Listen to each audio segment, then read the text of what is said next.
Hey my little sleepy friends. Tonight we're going to meet a man who fundamentally changed how human beings understand everything.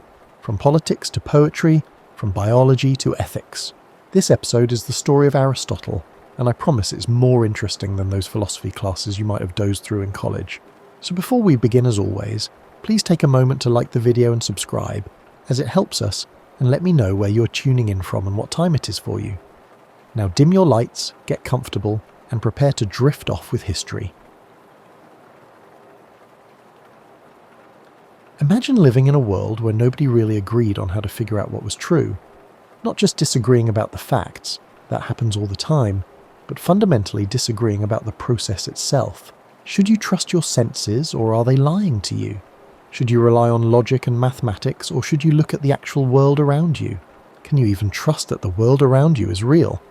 This was Greece in the 5th century BCE, and it was having something like an intellectual identity crisis.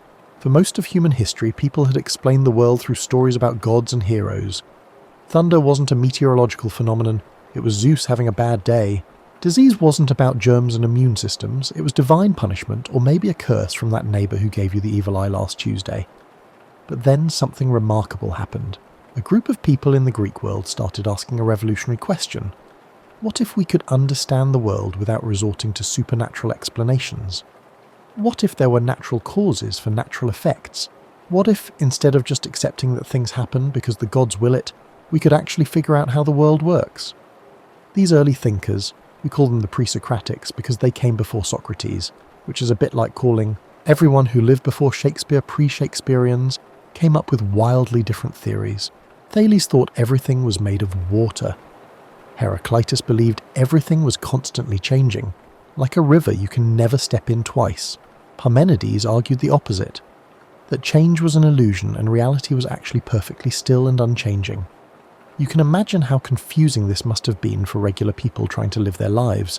One philosopher tells you everything is water, another says everything is fire, and a third insists that motion is impossible, and you're not really walking to the market, you just think you are.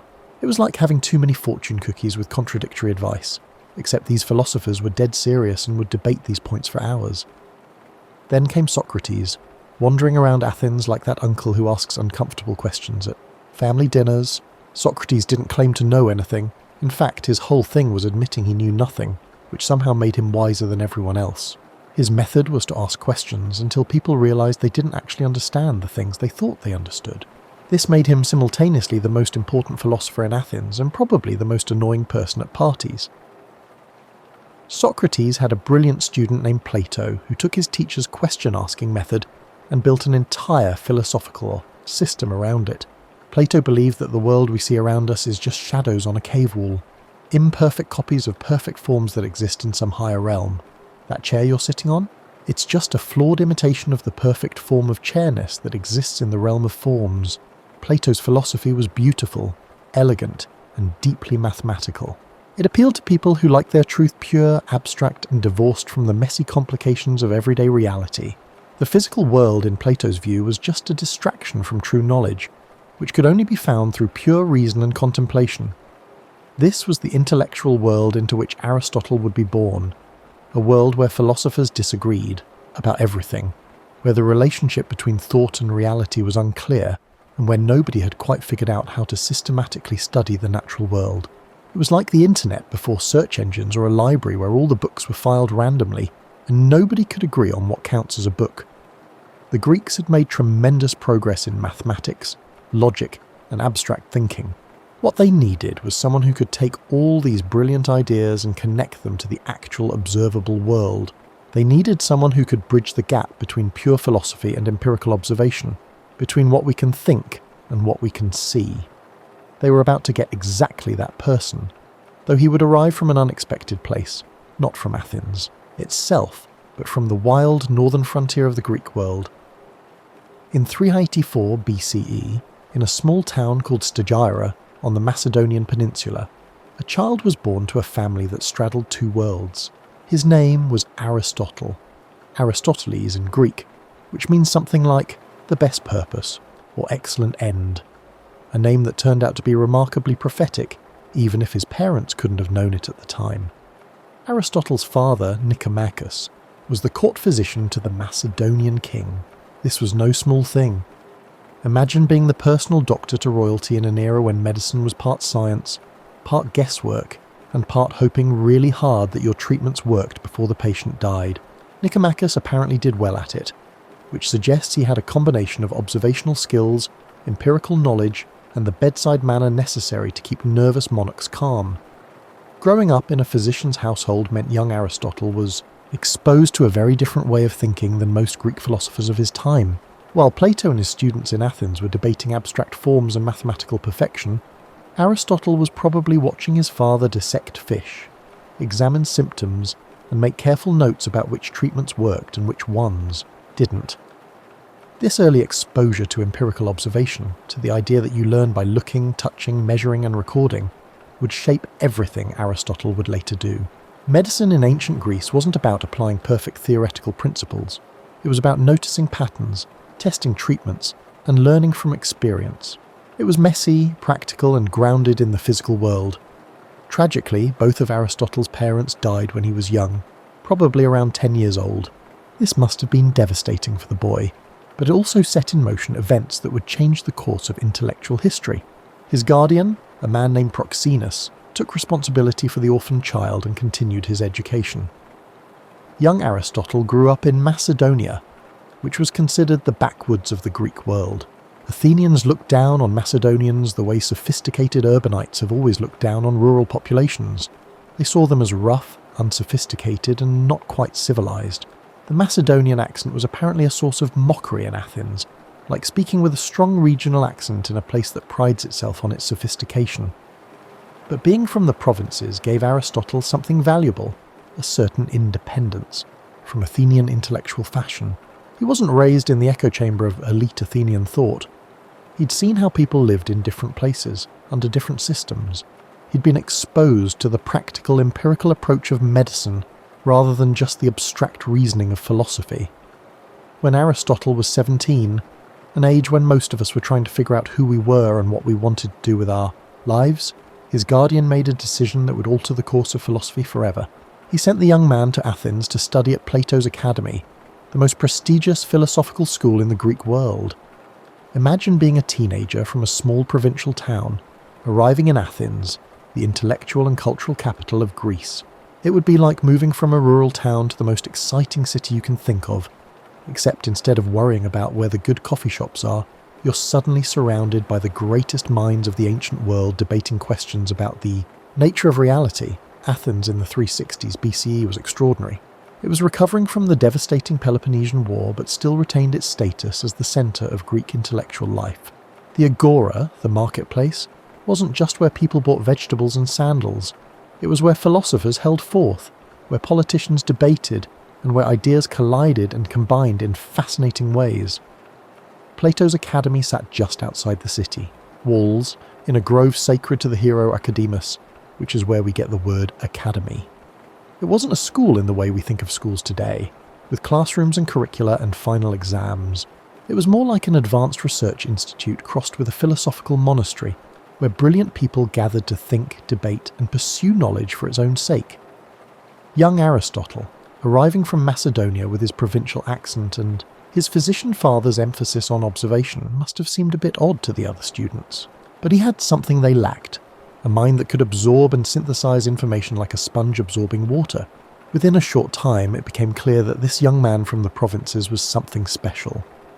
You know how in university some students just coast through, doing the minimum required to get by, while others become completely absorbed in their studies to the point where they forget to eat or sleep? Aristotle was definitely the second type, except more so. He didn't just study at Plato's Academy. He became its most brilliant and ultimately most independent-minded student. Plato apparently called him the mind of the school, which is high praise from someone who didn't hand out compliments lightly. But Plato also called him the foal or the reader, nicknames that suggest Aristotle was always reading, always learning, always consuming knowledge with an appetite that probably worried the Academy's librarians about the survival of their scrolls. Aristotle spent 20 years at the Academy from age 17 to 37. That's longer than many people spend in their entire educational career today. But ancient philosophical education wasn't like modern university. where you take classes, write papers, and graduate after 4 years. It was more like a lifelong apprenticeship in thinking itself. During these years, Aristotle absorbed everything Plato had to teach. He learned about the forms, about the immortality of the soul, and about mathematics as the key to understanding reality. He learned Socrates' method of questioning, Plato's theory of knowledge, and the elaborate philosophical system that Plato had built over his lifetime. But something interesting was happening as Aristotle learned. He was also beginning to disagree, not in small ways, but fundamentally. While Plato looked at a tree and saw an imperfect copy of the form of treeness existing in some perfect realm, Aristotle looked at a tree and thought, this tree right here is real and worth studying for itself. This might not sound like a revolutionary insight, but it was. Plato's philosophy essentially said that the physical world was less real, less important, and less worthy of study than the abstract realm of forms. Aristotle was starting to think the opposite, that you couldn't understand anything without careful study of actual physical things. Imagine being a student whose growing convictions directly contradict your revered teacher's fundamental beliefs. It must have created considerable tension. Plato had built his entire philosophical system on the idea that true knowledge comes from reason alone, that the senses deceive us, and that the physical world is just shadows on a cave wall. And here was his best student, increasingly convinced that observation and empirical study were essential to understanding anything. Aristotle began writing during this period, though most of his early works are lost. What we do know is that he was developing his own philosophical positions, often in direct contradiction to Plato's teachings. There's a famous saying attributed to Aristotle, "Plato is dear to me, but dearer still is truth." Whether he actually said this or not, it captures his attitude. Loyalty to his teacher, yes, but greater loyalty to following arguments wherever they led. The academy during these years was like an intellectual pressure cooker. Students and teachers would debate for hours, testing ideas against each other, looking for weaknesses in arguments, and trying to build philosophical systems that could withstand scrutiny. It was mentally exhausting and exhilarating in equal measure. Aristotle distinguished himself not just by his intelligence, but by the breadth of his interests. While other students might focus narrowly on one area of philosophy, Aristotle seemed interested in everything. Ethics? Sure. Politics? Absolutely. The natural world? Fascinating. Poetry and drama? Why not? He was developing into what we might call a polymath, someone whose curiosity encompassed the entirety of human knowledge. But there were social challenges too. Aristotle's provincial background and his Macedonian connections made him something of an outsider in Athenian society. Athens and Macedonia had complicated relations, sometimes allies, sometimes rivals, always regarding each other with a mixture of respect and suspicion. Being Macedonian in Athens was like being permanently foreign, never quite fitting in no matter how long you stayed. In 347 BCE, after 2 decades at the academy, Plato died. He was over 80 years old and had shaped Western philosophy more profoundly than perhaps any single person before or since. His death left a vacancy at the head of the academy, and many people, probably including Aristotle himself, expected that the brilliant student would succeed his master. But that's not what happened. The academy's leadership chose Plato's nephew Speusippus instead. We can't know exactly why. Maybe Aristotle's disagreements with Platonic doctrine were already too well known. Maybe his Macedonian background worked against him, or maybe there were personal factors we'll never understand. Whatever the reason, Aristotle found himself passed over for the position he'd spent 20 years preparing for. So Aristotle did what any reasonable person would do when faced with professional disappointment. He left Athens entirely and began an entirely new chapter of his life.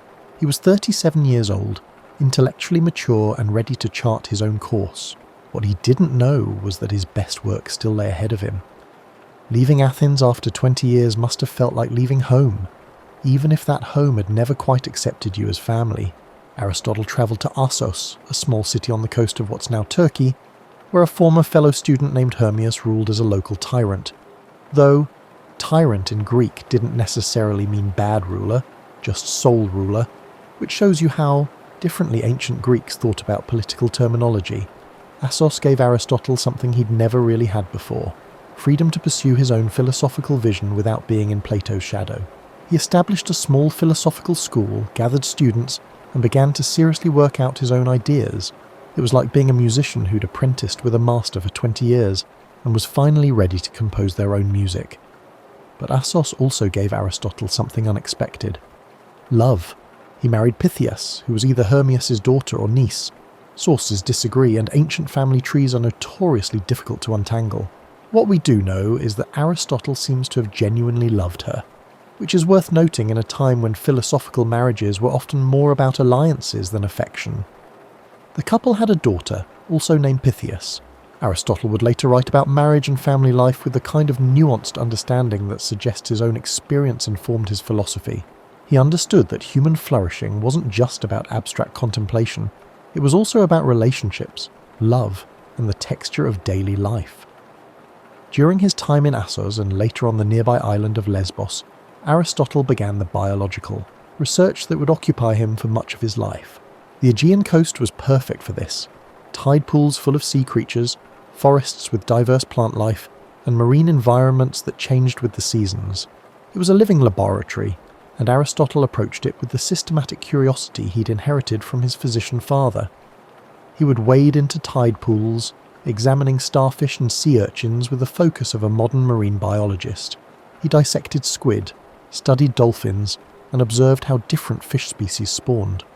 He collected plants, noted their characteristics, and tried to understand the patterns that connected different forms of life. It was hands-on, empirical work that would have made Plato deeply uncomfortable. All this focus on the physical world, this belief that truth could be found by getting your feet wet and your hands dirty. Aristotle was developing a method that combined observation with logical analysis. He would look at many examples of something, say different types of fish, notice their similarities and differences, and then try to work out the principles that explain these patterns. It was the beginning of what we now call the scientific method, though Aristotle would have just called it investigating nature. His biological observations were remarkably accurate. He correctly described the development of chick embryos inside eggs, noted that whales and dolphins are mammals rather than fish, and documented hundreds of species with precision that wouldn't be matched until centuries later. Some of his observations were so detailed that modern biologists who've gone back to check have found them essentially correct. But then, in 343 BCE, Aristotle received an invitation that would change his life again. Philip II of Macedonia, remember that kingdom in the north that sophisticated Athenians looked down on, had a teenage son who needed a tutor. The son's name was Alexander, and Philip was willing to pay handsomely for the best education money could buy. For Aristotle, this was both an opportunity and a homecoming. He would be returning to Macedonia, the land of his childhood, but now as a distinguished philosopher rather than an orphaned boy. More importantly, he would have the chance to shape the mind of a young prince who might someday rule Macedonia. Neither Philip nor Aristotle could have imagined that this teenage student would become Alexander the Great, conqueror of the Persian Empire and creator of an empire stretching from Greece to India. But for 3 years, in a quiet grove in Macedonia, one of history's greatest minds taught one of history's greatest conquerors. Picture this. You're Aristotle, a 40-year-old philosopher who spent your entire adult life studying everything from ethics to zoology, and now you've been hired to teach a headstrong, ambitious 13-year-old prince who's already been training with weapons and horses, who's grown up hearing stories of military glory, and who shows about as much interest in philosophical contemplation as most teenagers show in eating vegetables. The tutoring took place at Mysa, a village in Macedonia, where Philip had established something like a private school for Alexander and a few select companions. It was quieter than the royal court, which was probably essential for any serious studying, and it had the kind of natural surroundings that Aristotle loved for observing and collecting specimens. What did Aristotle teach a future world conqueror? We know he introduced Alexander to Homer's Iliad, which became the prince's favourite book. Alexander reportedly slept with a copy under his pillow, along with a dagger, which tells you something about his priorities. The Iliad wasn't just entertainment, it was a manual on honour, glory, and what it meant to be a hero in the Greek tradition. But Aristotle taught more than literature. He introduced Alexander to philosophy, science, medicine, and the Greek ideal of education as forming the complete person, body, mind, and character all developed in harmony. He encouraged the young prince's curiosity about the natural world, his interest in different cultures, and his appreciation for knowledge of all kinds. There's a wonderful image of Aristotle and his teenage students, Alexander and his companions, walking through the countryside, discussing philosophy while observing plants and animals.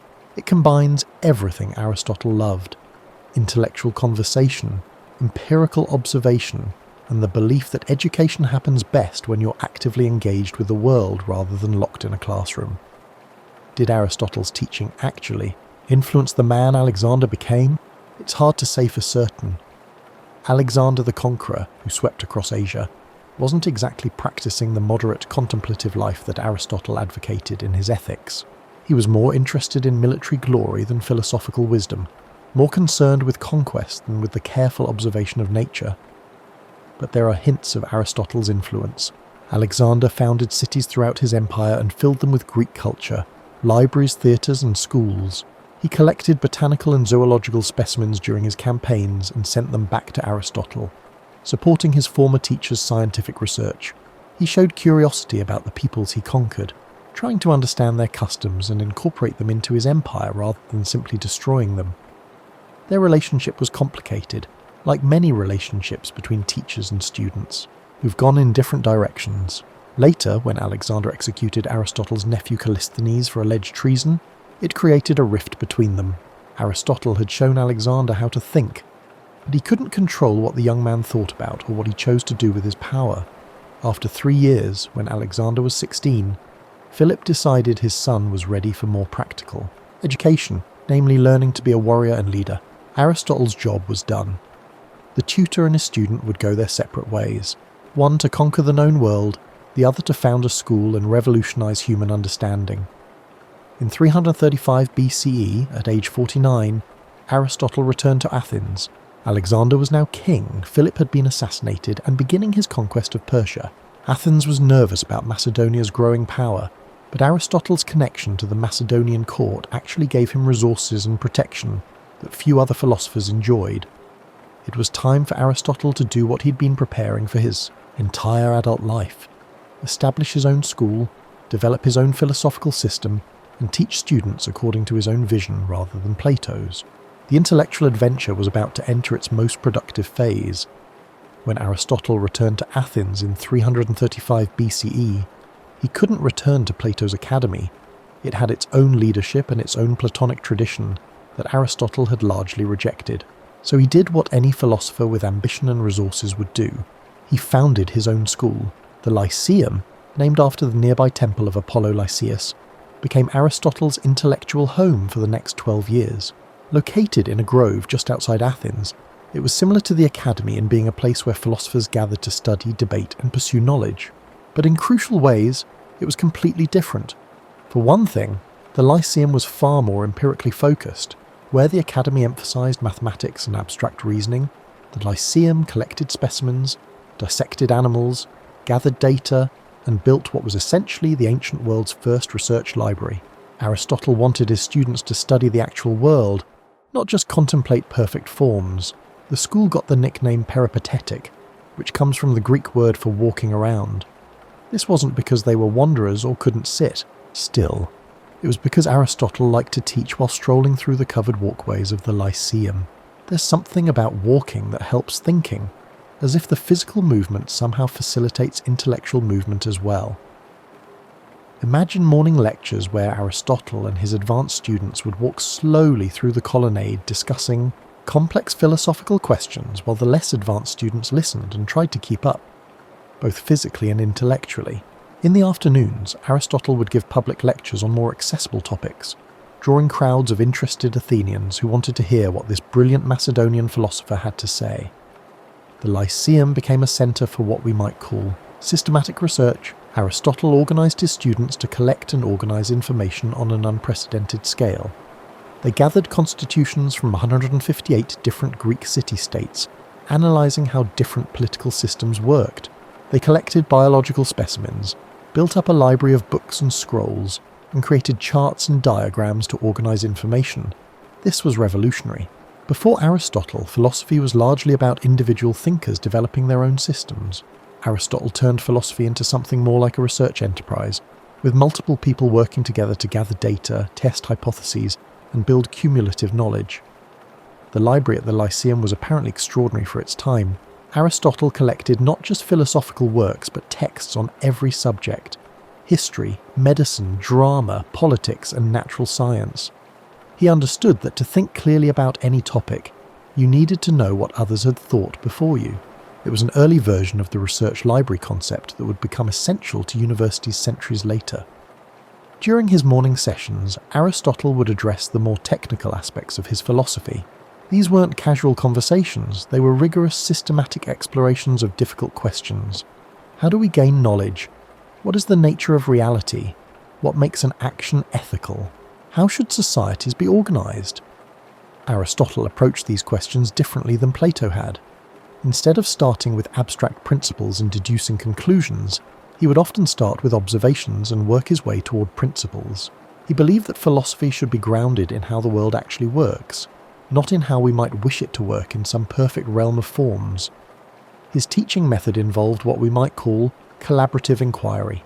He would raise a question, examine what previous thinkers had said about it, identify the difficulties with their answers, and then work toward his own solution, always testing his ideas against observations and common sense. The atmosphere at the Lyceum must have been intense but also collaborative. Students weren't just passively absorbing Aristotle's wisdom, they were actively engaged in research, debate, and the collective pursuit of knowledge. Some were dissecting animals and examining their organs, others were studying plant life or collecting information about different governments.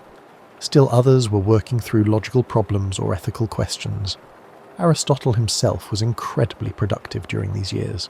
He wrote on an astonishing range of topics: physics, metaphysics, ethics, politics, poetics, rhetoric, biology, and psychology.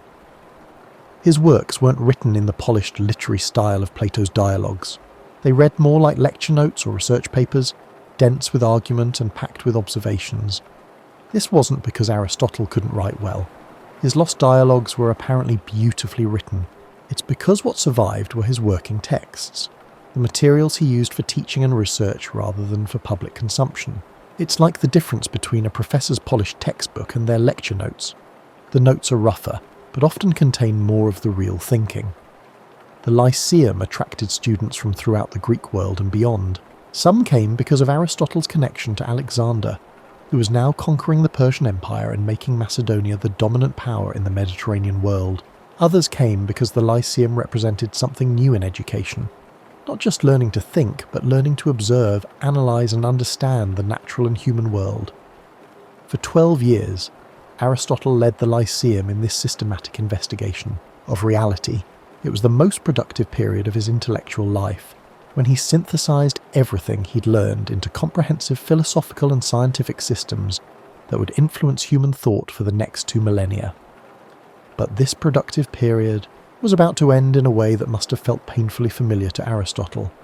Once again, political events would force him to leave Athens, once again demonstrating that philosophers, however wise, cannot escape the tumultuous currents of history. Before we discuss how Aristotle's time in Athens ended, let's explore what made his approach to knowledge so revolutionary, because this is really the heart of Aristotle's legacy, not any single discovery, but a whole new way of thinking about how we understand the world. Settle back into your cushions as we dive into philosophy, but I promise to keep it relaxed and avoid the kind of dense jargon that makes most people's eyes glaze over. Aristotle's ideas at their core are actually quite practical and grounded in common sense. Remember how Plato believed that true knowledge came from contemplating perfect, eternal forms that exist in some realm beyond the physical world? Aristotle looked at this theory and essentially said, "That's beautiful, but it doesn't help us understand the actual world we live in. If you want to understand horses, you don't contemplate the perfect form of horseness. You go observe actual horses." This might seem obvious to us now, but it was radical then. Aristotle was saying that the physical world isn't just imperfect copies of something better. It's real and worth studying for its own sake. That tree outside your window isn't a poor imitation of some perfect tree form. It's an actual tree with its own nature, and you can learn about trees by examining it. Aristotle developed what we call an empirical approach to knowledge. Empirical just means based on observation and experience. He believed that knowledge begins with our senses, what we see, hear, touch, taste, and smell. These sensations give us raw data about the world, which our minds then process into understanding. But Aristotle wasn't naive about this. He knew that senses can be deceived and that appearances can be misleading. His solution was to combine observation with reason, to look carefully at many examples, notice patterns, and use logic to work out the principles underlying what we observe. His biological work shows this method perfectly. He didn't just look at one dolphin and declare he understood all dolphins. He examined many dolphins, dissected them, observed their behaviour, talked to fishermen about what they'd seen, and gradually built up a comprehensive understanding. It was painstaking, systematic work that required patience and attention to detail. Aristotle organised knowledge in ways that still influence how we think. He created the first system for classifying living things, grouping organisms by their shared characteristics. His categories weren't always perfect by modern standards, but the underlying method, observe similarities and differences, group things accordingly, look for the principles that explain the patterns, is still how biological classification works. Today, he applied the same systematic approach to other areas. In ethics, he observed how people actually live and what seems to make them happy, then worked out principles for good living based on these observations. In politics, he studied 158 different governments, noting what worked and what didn't, building a political science grounded in actual experience rather than abstract ideals. Aristotle's concept of causation was particularly influential. He argued that to truly understand something, you need to understand 4 different types of causes. Take a bronze statue as an example. The material cause is the bronze itself, what it's made of. The formal cause is the shape, the design of the statue. The efficient cause is the sculptor who made it. And the final cause is its purpose, why it was made. This framework might seem complicated at first, but it's actually quite intuitive. When you ask, why is this statue here? You might mean, what is it made of? Or, who made it? Or, what's it for? Aristotle recognized these as different types of questions that all contribute to complete understanding. His emphasis on final causes, on purpose and function, was especially important for biology. Aristotle understood that you can't fully understand an organ or organism without understanding what it's for. The heart makes sense when you understand it's for pumping blood. Eyes make sense when you understand they're for seeing. Everything in nature exists for a reason, serving some purpose in the organism's life. Now, Aristotle sometimes took this teleological thinking too far. He assumed that everything has a purpose assigned by nature, which isn't quite how evolution actually works. But his instinct that function and purpose are essential to understanding was fundamentally sound. Modern biology still asks, what is this for? Even if it answers that question in terms of evolutionary advantage rather than in inherent purpose. In logic, Aristotle literally invented formal logic as a discipline. He developed the syllogism, that method of reasoning where you start with 2 premises and derive a conclusion. All men are mortal. Socrates is a man. Therefore, Socrates is mortal. It sounds simple, but Aristotle systematically worked out all the valid and invalid forms of this kind of reasoning, creating a tool for checking whether arguments actually make sense. For over 2,000 years, Aristotle's logic was essentially all of logic. It wasn't until the 19th century that mathematicians developed forms of logical reasoning that went beyond what Aristotle had created. That's an extraordinary intellectual achievement, creating a system so robust that it remains fundamentally sound for millennia. Aristotle's ethics emphasized something he called eudaimonia, usually translated as happiness or flourishing. But he didn't mean momentary pleasure or simple contentment. He meant living well in the fullest sense, developing your capacities, acting virtuously, engaging with your community, and using your reason well. The key to eudaimonia, Aristotle argued, is virtue, but virtue understood as a kind of skill, or excellence that you develop through practice. Courage isn't something you're born with, it's something you cultivate by repeatedly facing your fears appropriately. Generosity is a habit you develop by practicing giving well. Every virtue lies between 2 extremes. Courage between cowardice and recklessness, generosity between stinginess and wastefulness. This is practical ethics grounded in how people actually become good, rather than abstract theories about moral perfection. Aristotle understood that becoming a good person is like learning to play an instrument. It requires practice, guidance, and the formation of good habits over time.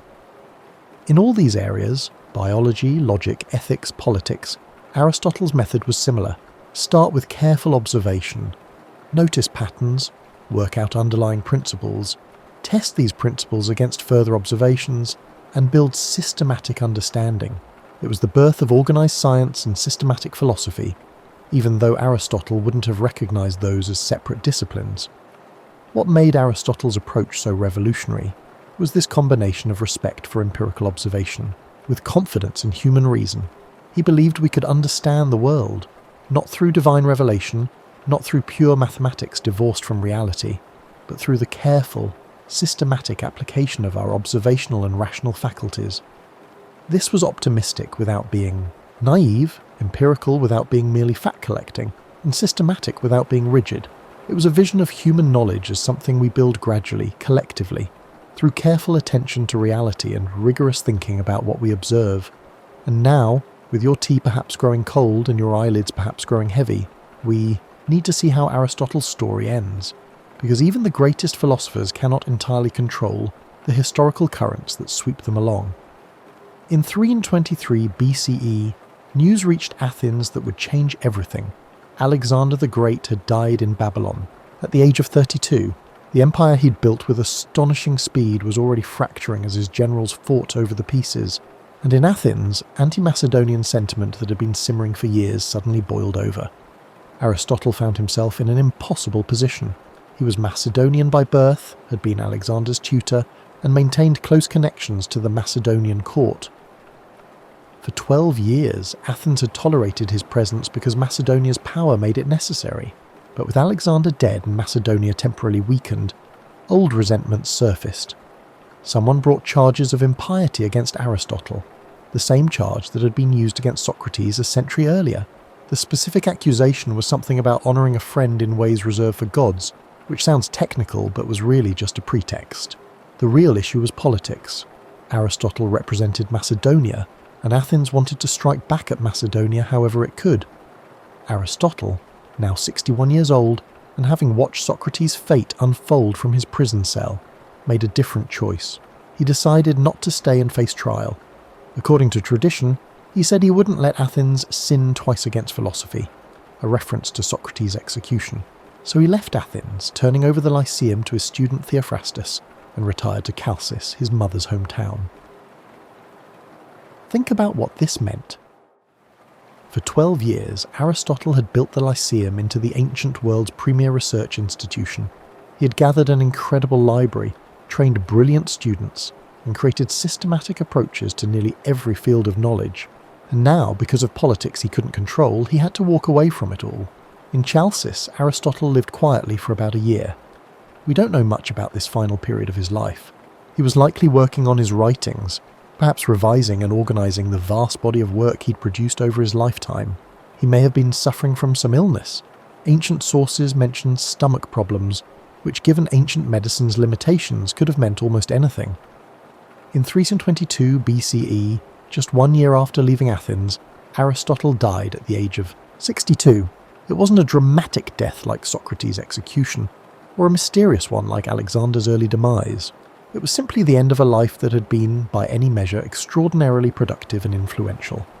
Aristotle left behind his daughter Pythias.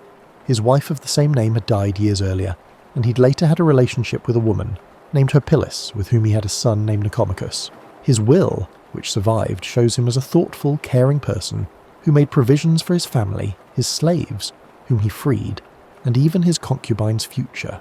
It's a touching document that reveals the human side of this towering intellect, but more importantly, he left behind an intellectual legacy that would shape human thought for the next 2,000 years. His works, or rather the lecture notes and research texts that survived, were preserved and eventually edited by scholars in later centuries. They became the foundation for education throughout the Mediterranean world, and eventually throughout medieval Europe. Now comes one of the most fascinating parts of Aristotle's story.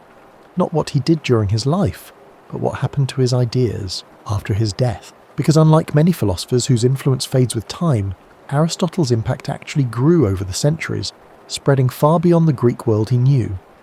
After Aristotle's death, his writings were preserved by the Lyceum under Theophrastus's leadership, but they weren't immediately famous throughout the ancient world. For several centuries, Aristotle was known more for his published dialogues, works that haven't survived, than for the dense technical treatises we now have. Then came a strange period where Aristotle's works apparently disappeared from circulation. According to tradition, they were hidden in a cellar in Asia Minor to protect them from being seized, where they suffered damage from moisture and insects. Whether this story is entirely true or partly legend, we do know that Aristotle's major works were relatively unknown for a couple of centuries. In the 1st century BCE, a scholar named Andronicus of Rhodes collected and edited Aristotle's writings, organising them into the form we know today. This wasn't just filing papers, it was an act of reconstruction and interpretation that shaped how we read Aristotle. The arrangement of his works, the way they're grouped and titled, comes largely from Andronicus's editorial decisions. As Rome became the Mediterranean's dominant power, Greek philosophy spread throughout the empire. Aristotle's works became central to higher education. Young Romans who wanted philosophical training studied Aristotle along with Plato and the Stoics. His logic became the standard method for teaching reasoning, and his ethics a framework for thinking about the good life. But Aristotle's most significant journey was yet to come. As the Roman Empire declined and eventually fell in the West, much of Greek learning was lost in Europe.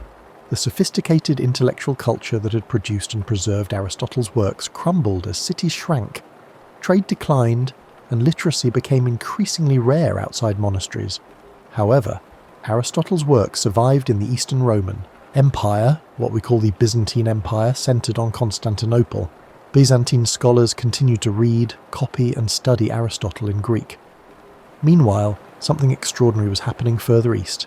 Islamic scholars in the expanding Arab world encountered Aristotle's works and recognized their value immediately. Beginning in the 8th century CE, a massive translation movement began in Baghdad and other centers of Islamic learning. Aristotle's treatises were translated from Greek into Arabic, often by Christian scholars working in Muslim courts. Islamic philosophers like Al-Farabi, Avicenna, and Averroes didn't just translate Aristotle, they engaged with his ideas, wrote extensive commentaries, and integrated his philosophy with Islamic theology and science. Averroes in particular became such an important interpreter of Aristotle that medieval Europeans would later call him simply the commentator, while Aristotle was the philosopher. This Islamic engagement with Aristotle preserved his works and developed his ideas in ways that would prove crucial for European intellectual history. When Europe began to recover economically and culturally in the 11th and 12th centuries, scholars rediscovered Aristotle, but often through Arabic translations and Islamic commentaries, rather than directly from Greek sources. The reintroduction of Aristotle to Western Europe was like injecting intellectual electricity into a system that had been running on minimal power. Suddenly, European scholars had access to systematic treatments of logic, natural science, ethics, and metaphysics that far exceeded anything available in Latin. It was like upgrading from a basic toolset to a fully equipped workshop. But this created a problem. Much of Aristotle's philosophy, particularly his ideas about the eternity of the world and the nature of the soul, seemed to conflict with Christian theology. Church authorities were unsure whether this pagan Greek philosopher from ancient times should be taught in Christian universities. Enter Thomas Aquinas, a 13th century Dominican friar who accomplished one of the great intellectual syntheses in Western history. Aquinas carefully worked through Aristotle's philosophy, showing how it could be reconciled with Christian doctrine. He distinguished between what reason could discover, Aristotle's domain, and what required divine revelation, theology's domain, creating a framework where both could coexist.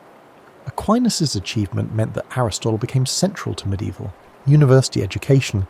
Students learned Aristotelian logic, physics, ethics, and metaphysics as the foundation for their studies. The University of Paris, Oxford, Cambridge, all the great medieval universities made Aristotle the core of their curriculum. For several centuries, Aristotle's authority was so great that Aristotle said so was considered a sufficient argument to settle most questions. This led to some absurdities. Scholars would debate how many teeth a horse has by analysing what Aristotle wrote rather than, just counting a horse's teeth. Aristotle himself, who emphasised observation, would have been appalled. The scientific revolution of the 16th and 17th centuries involved, in many ways, overthrowing Aristotelian physics and cosmology. Galileo's experiments contradicted Aristotle's claims about motion. Harvey's discovery of blood circulation contradicted Aristotelian physiology. Newton's physics replaced Aristotelian explanations of how things move. But interestingly, even as scientists rejected Aristotle's specific conclusions, they often kept his method, the emphasis on observation, the search for causes, and the systematic organisation of knowledge. Modern science isn't Aristotelian, but it's arguably descended from Aristotle's approach to investigating nature. Today, you might think Aristotle is just a historical curiosity, relevant only to scholars studying ancient philosophy, but his influence persists in surprising ways. Every time you use formal logic, you're using tools Aristotle developed. When you think about ethics in terms of character and virtue rather than just rules, you're thinking in Aristotelian terms. When scientists classify organisms or analyse functions, they're following procedures Aristotle pioneered. His political science, his analysis of poetry and drama, his psychology, and his understanding of how we form concepts, all of these continue to influence how we think, often without our realising it. Aristotle is like the foundation of a building you live in. You don't usually notice it, but everything rests on it. As your tea grows cold and the hour grows late, let's consider what Aristotle's life and work mean for us today. Because this isn't just ancient history, it's about how we understand the world and our place in it. Aristotle gave us something fundamental: confidence that the world is knowable through careful observation and clear thinking. Before him, many people thought true knowledge required mystical insight or divine revelation. After him, it became possible to believe that ordinary human beings, using their senses and their reason, could genuinely understand reality. This is such a basic assumption for us that we barely notice it. When you wonder how something works and decide to look it up or experiment to find out, you're operating on Aristotelian principles. The idea that we can figure things out by observing carefully and thinking clearly, that's Aristotle's legacy. His emphasis on studying actual things in the actual world rather than abstract perfections influenced the entire development of science. Yes, scientists have rejected many of his specific conclusions. His physics, his astronomy, and his chemistry were wrong in important ways. But his method of systematic observation, careful classification, and looking for underlying principles, that's still how science works. Aristotle's virtue ethics has seen a remarkable revival in recent decades. Modern philosophers rediscovered that his approach to ethics, focusing on character, habits, and human flourishing rather than just rules and duties, addresses aspects of moral life that other ethical theories miss. How do we become good people? What does it mean to live well? These Aristotelian questions feel more relevant to many people than abstract debates about moral principles. His political science, with its careful analysis of different forms of government and what makes them work or fail, still informs political theory. His understanding that politics isn't about implementing perfect systems, but about finding arrangements that work for actual human beings with all their flaws, that's a lesson every generation needs to relearn. In education, Aristotle's model of learning through apprenticeship and hands-on experience with a master teacher influenced how universities developed and still shapes how we think about advanced education. The idea of gathering students around a wise teacher to pursue knowledge collectively, that's the Lyceum's legacy, still alive in graduate seminars and research groups. But perhaps Aristotle's most important legacy is something less tangible, his demonstration that human knowledge is cumulative, that we can build on what previous thinkers discovered, and that intellectual progress is possible. Before Aristotle, philosophers tended to create their own complete systems from scratch. Aristotle showed that you could start with what others had learned, identify their insights and errors, and build something better. This is how knowledge actually grows, not through lone geniuses inventing everything themselves, but through communities of thinkers building on each other's work. Every scientific paper that begins with a literature review, every philosopher who engages with previous traditions, every scholar who stands on the shoulders of giants, they're all following the model Aristotle established at the Lyceum. Aristotle also showed us that intellectual breadth matters. In our age of specialization, when experts know more and more about less and less, Aristotle reminds us that understanding anything fully requires understanding its connections to everything else. His interests spanned from marine biology to literary criticism, and from formal logic to political science, because he understood that reality doesn't come neatly divided into academic departments. There's something profoundly human about Aristotle's approach to knowledge. He wasn't interested in abstract perfection divorced from lived experience. He wanted to understand the world we actually inhabit, messy, complicated, full of purposes and functions and constant change. He believed that ordinary things, plants, animals, human relationships, political systems, were worthy of serious systematic study. This might sound obvious now, but it was revolutionary then and remains important today. How often do we dismiss the everyday as uninteresting, searching for something more exotic or dramatic to hold our attention? Aristotle teaches us to look closely at what's right in front of us, because ordinary reality is actually extraordinary when you examine it carefully. His life also reminds us that intellectual work happens in communities. Aristotle didn't develop his ideas in isolation. He learned from Plato, taught Alexander, collaborated with students at the Lyceum, and engaged with other philosophers. Knowledge is social, built through conversation, debate, teaching, and collaborative investigation. And yet Aristotle's story also carries a cautionary note. His systematic approach sometimes became too rigid. His confidence in human reason sometimes led to speculation beyond what observation could support, and his influence eventually became so great that it stifled rather than stimulated inquiry. Aristotle said so became an excuse to stop thinking rather than a starting point for further investigation. This tension between respect for tradition and openness to new discovery is something every field of knowledge must navigate. We need to learn from the past without being imprisoned by it, to respect previous thinkers without treating their words as sacred scripture. Aristotle himself would have understood this. He honoured Plato while departing from Platonic philosophy, and learned from his predecessors while correcting their errors. As we near the end of our journey with Aristotle, imagine him in those final months, in Chalcis, looking back on his 62 years. What did he think about when he reflected on his life? We can't know for certain, but we can imagine. Perhaps he thought about his childhood in Macedonia, watching his father practice medicine with careful attention to symptoms and treatments. Those early lessons in observation stayed with him throughout his life, shaping his entire approach to knowledge.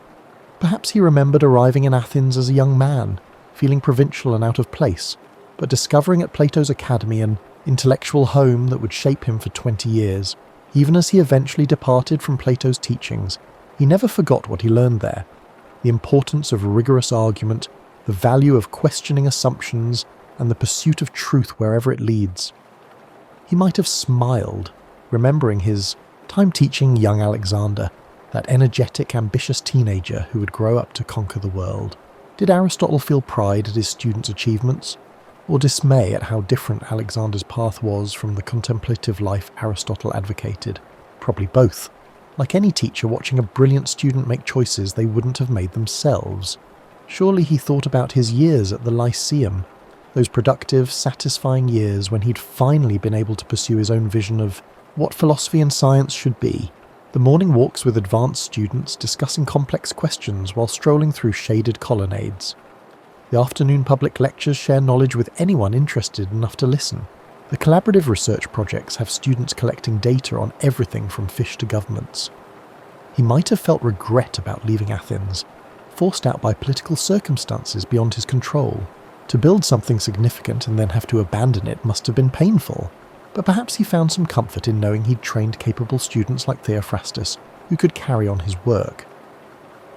If Aristotle had known how his ideas would travel through time, translated into Arabic, preserved by Islamic scholars, reintroduced to Europe, becoming the foundation of medieval universities, influencing thinkers for 2,000 years, what would he have thought?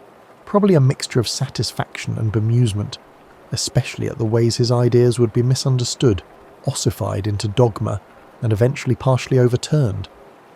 But he would likely have been pleased that his fundamental approach, careful observation, systematic thinking, and the belief that the world is knowable, continued to influence how humans pursue understanding.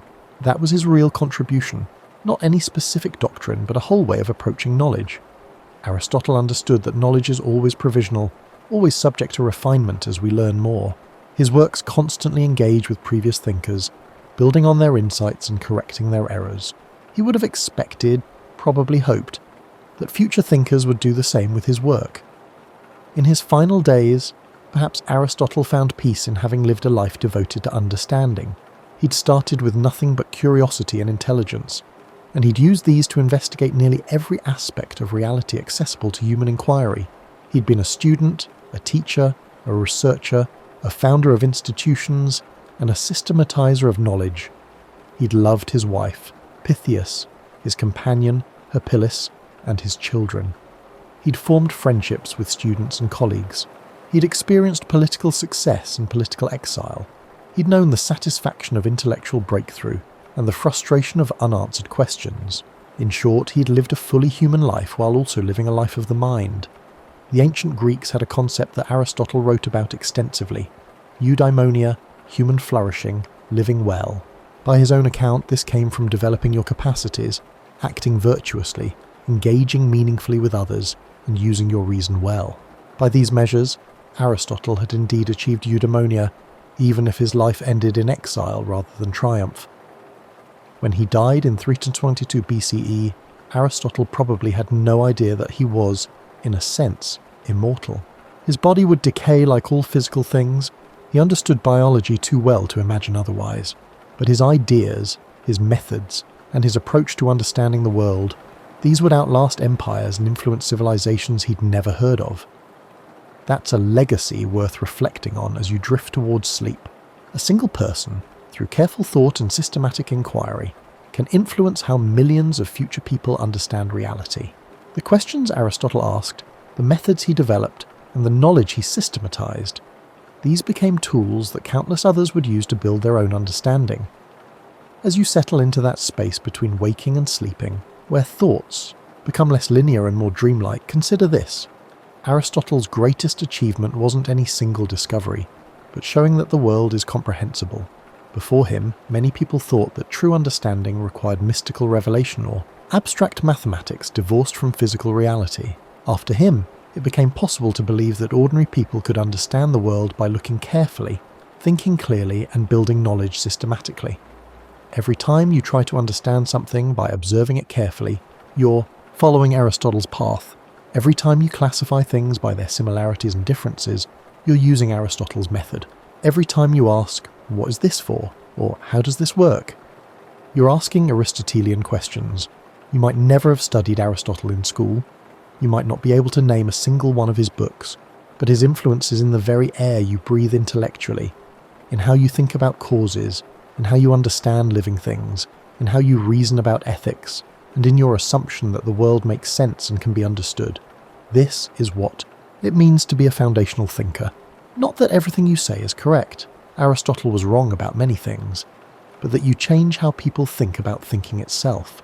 You create tools that others can use, methods that others can follow, and frameworks that others can build upon.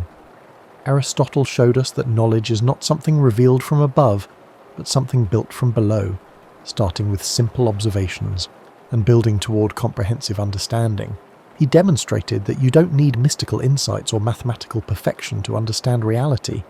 You need careful attention, clear thinking, and the patience to work through problems systematically.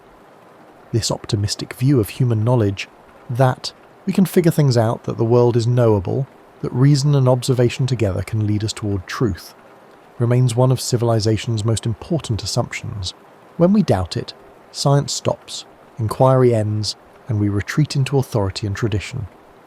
Aristotle also reminds us that intellectual work is deeply human. It happens in communities of teachers and students. It requires conversation and debate. It builds on what others have learned. It connects to the practical concerns of living well. Knowledge isn't just abstract information. It's part of how we flourish as human beings. As sleep approaches and this story ends, remember that the quiet philosopher from Stagira, who spent his life observing, thinking, and teaching, changed the world, more profoundly than many conquerors. His student Alexander's empire fell apart within years of his death. But Aristotle's intellectual empire, his methods, his insights, his approach to understanding, has lasted more than 2 millennia and shows no signs of disappearing. Tomorrow, when you wake and observe the world around you, noticing patterns, asking questions, trying to understand how things work, you'll be thinking in ways that Aristotle helped make possible. The morning light streaming through your window illuminates a world that Aristotle taught us could be studied and understood, rather than merely feared or worshipped. That's his gift to us, confidence that the world makes sense, methods for making, sense of it, and the belief that understanding is worth pursuing for its own sake, not for power or wealth or fame, but simply for the joy of knowing, the satisfaction of understanding, and the human fulfillment that comes from using our minds well. Sleep now, with gratitude for this ancient Greek physician's son who devoted his life to helping humanity wake up to the intelligibility of the world. May your dreams be full of wonder at the patterns that connect all things, the purposes that animate living creatures, and the joy of understanding that makes us most fully human. And when you wake, may you see the world with fresh eyes, not as a chaos of random events, but as Aristotle taught us to see it, as a cosmos, an ordered whole that our minds are capable of comprehending, one careful observation and clear thought at a time. Sweet dreams, and may Aristotle's spirit of systematic wonder follow you into sleep and beyond.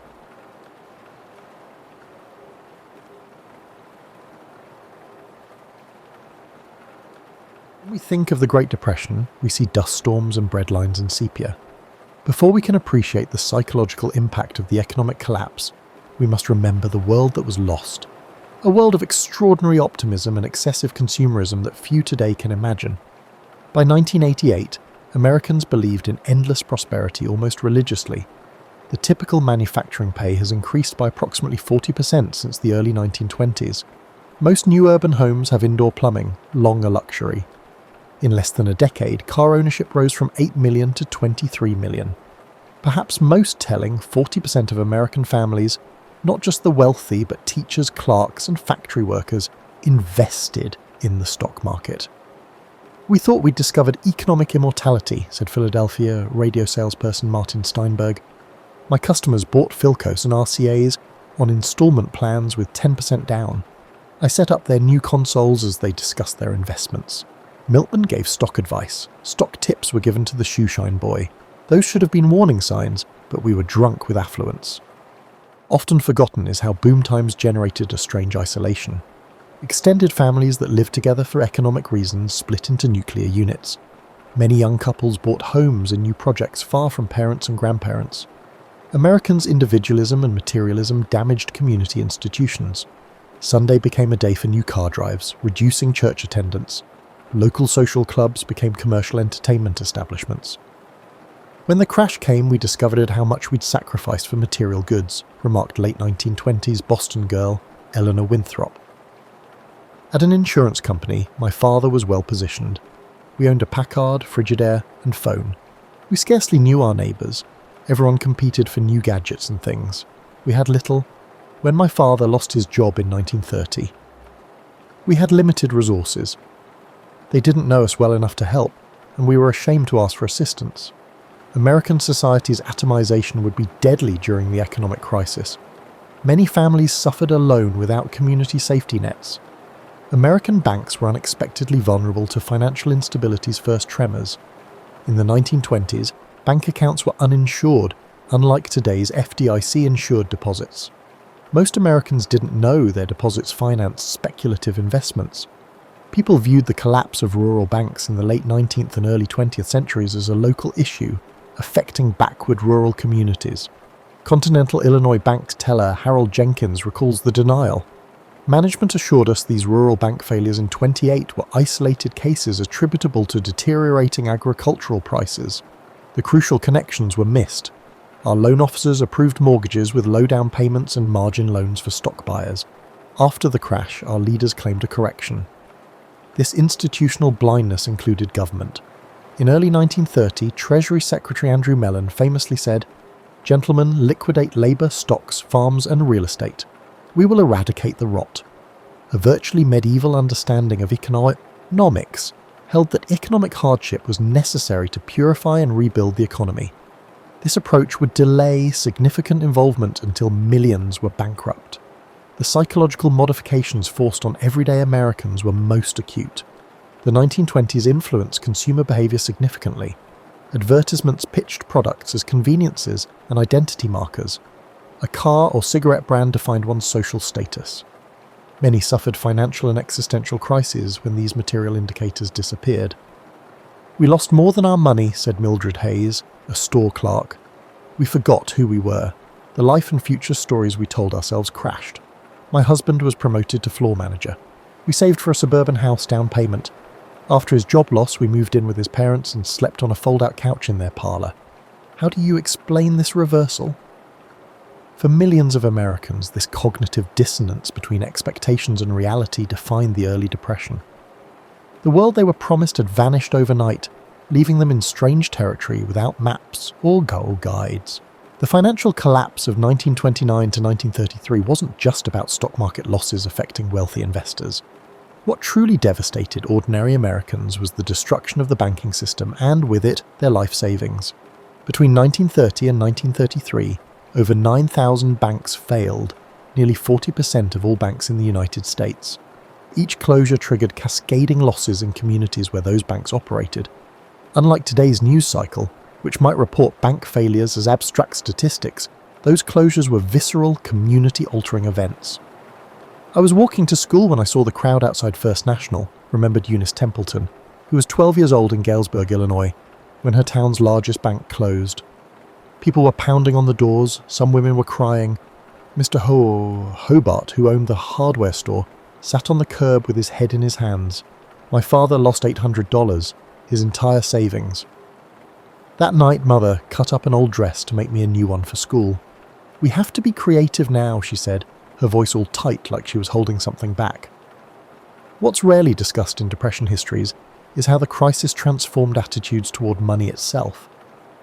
Before 1929, cash had been migrating from the mattress to the bank account as Americans embraced financial institutions. After the banking collapse, many developed a profound distrust of banks that would last generations. Communities responded by developing extraordinary alternatives to traditional currency. In Minneapolis, the organized unemployed created scrip certificates tied to hours of work. In California's Imperial Valley, farmers traded promissory notes backed by future crops. In Seattle, professionals formed exchange networks where doctors and lawyers traded services directly with plumbers and electricians. Wayne Thornton, a plumbing contractor in Des Moines, described his experience. "Money just disappeared. I had customers who needed leaks fixed but couldn't pay cash. I started taking chickens, home-canned vegetables, and even furniture in exchange for work. My secretary kept a ledger of who owed what. By 1922, I was only getting about 30% of my payments in actual currency. The rest was barter or promises." This collapse of conventional currency revealed something profound about money itself, that it exists primarily as a social agreement rather than an inherent value. When that agreement faltered, communities improvised alternatives based on trust and shared necessity. For children, the Depression's monetary lessons were particularly complex. Catherine Wagner, who grew up in San Francisco, recalled, "My father had been a successful attorney before the crash. Suddenly, he was accepting payment in firewood or fish. I remember asking for a nickel for candy, and my mother cried, not because we didn't have a nickel, we did, but because she understood that money now had to be hoarded, save for absolute necessities." The Depression's monetary transformation was also visible in how physical currency was treated. Bills were pressed flat, coins were counted repeatedly, and cash was hidden in increasingly creative locations. Laura Hillman, whose father was a bank manager in Cincinnati, described finding money throughout their home after his death in 1940. There were silver dollars sewn into the hems of curtains, bills tucked between book pages, coins in sealed mason jars buried in the garden. Father knew better than anyone how fragile banks were, and it marked him permanently. Beyond the practical aspects of money's transformation was a deeper philosophical shift. Americans who had embraced consumer culture and defined themselves through purchases now found themselves questioning the basis of value itself. The arbitrary nature of monetary value became unavoidably apparent when homes with $5,000 mortgages sold at auction for $1,000, and when a skilled labourer's daily wage fell from $4 to $1, if work could be found at all. "We realised money was fictional," explained former banker Thomas Whitfield. "Not just paper money, but the whole concept. A house didn't change physically when its price dropped 80%, but suddenly the bank said it was worth a fifth of what they'd claimed last year. A man's labour didn't change when his wage was cut, but now an hour of sweat was worth half what it had been. This change made people question everything. This questioning extended to authority itself. When Presidents Hoover and Roosevelt made pronouncements about the economy, Many Americans had become skeptical of official narratives.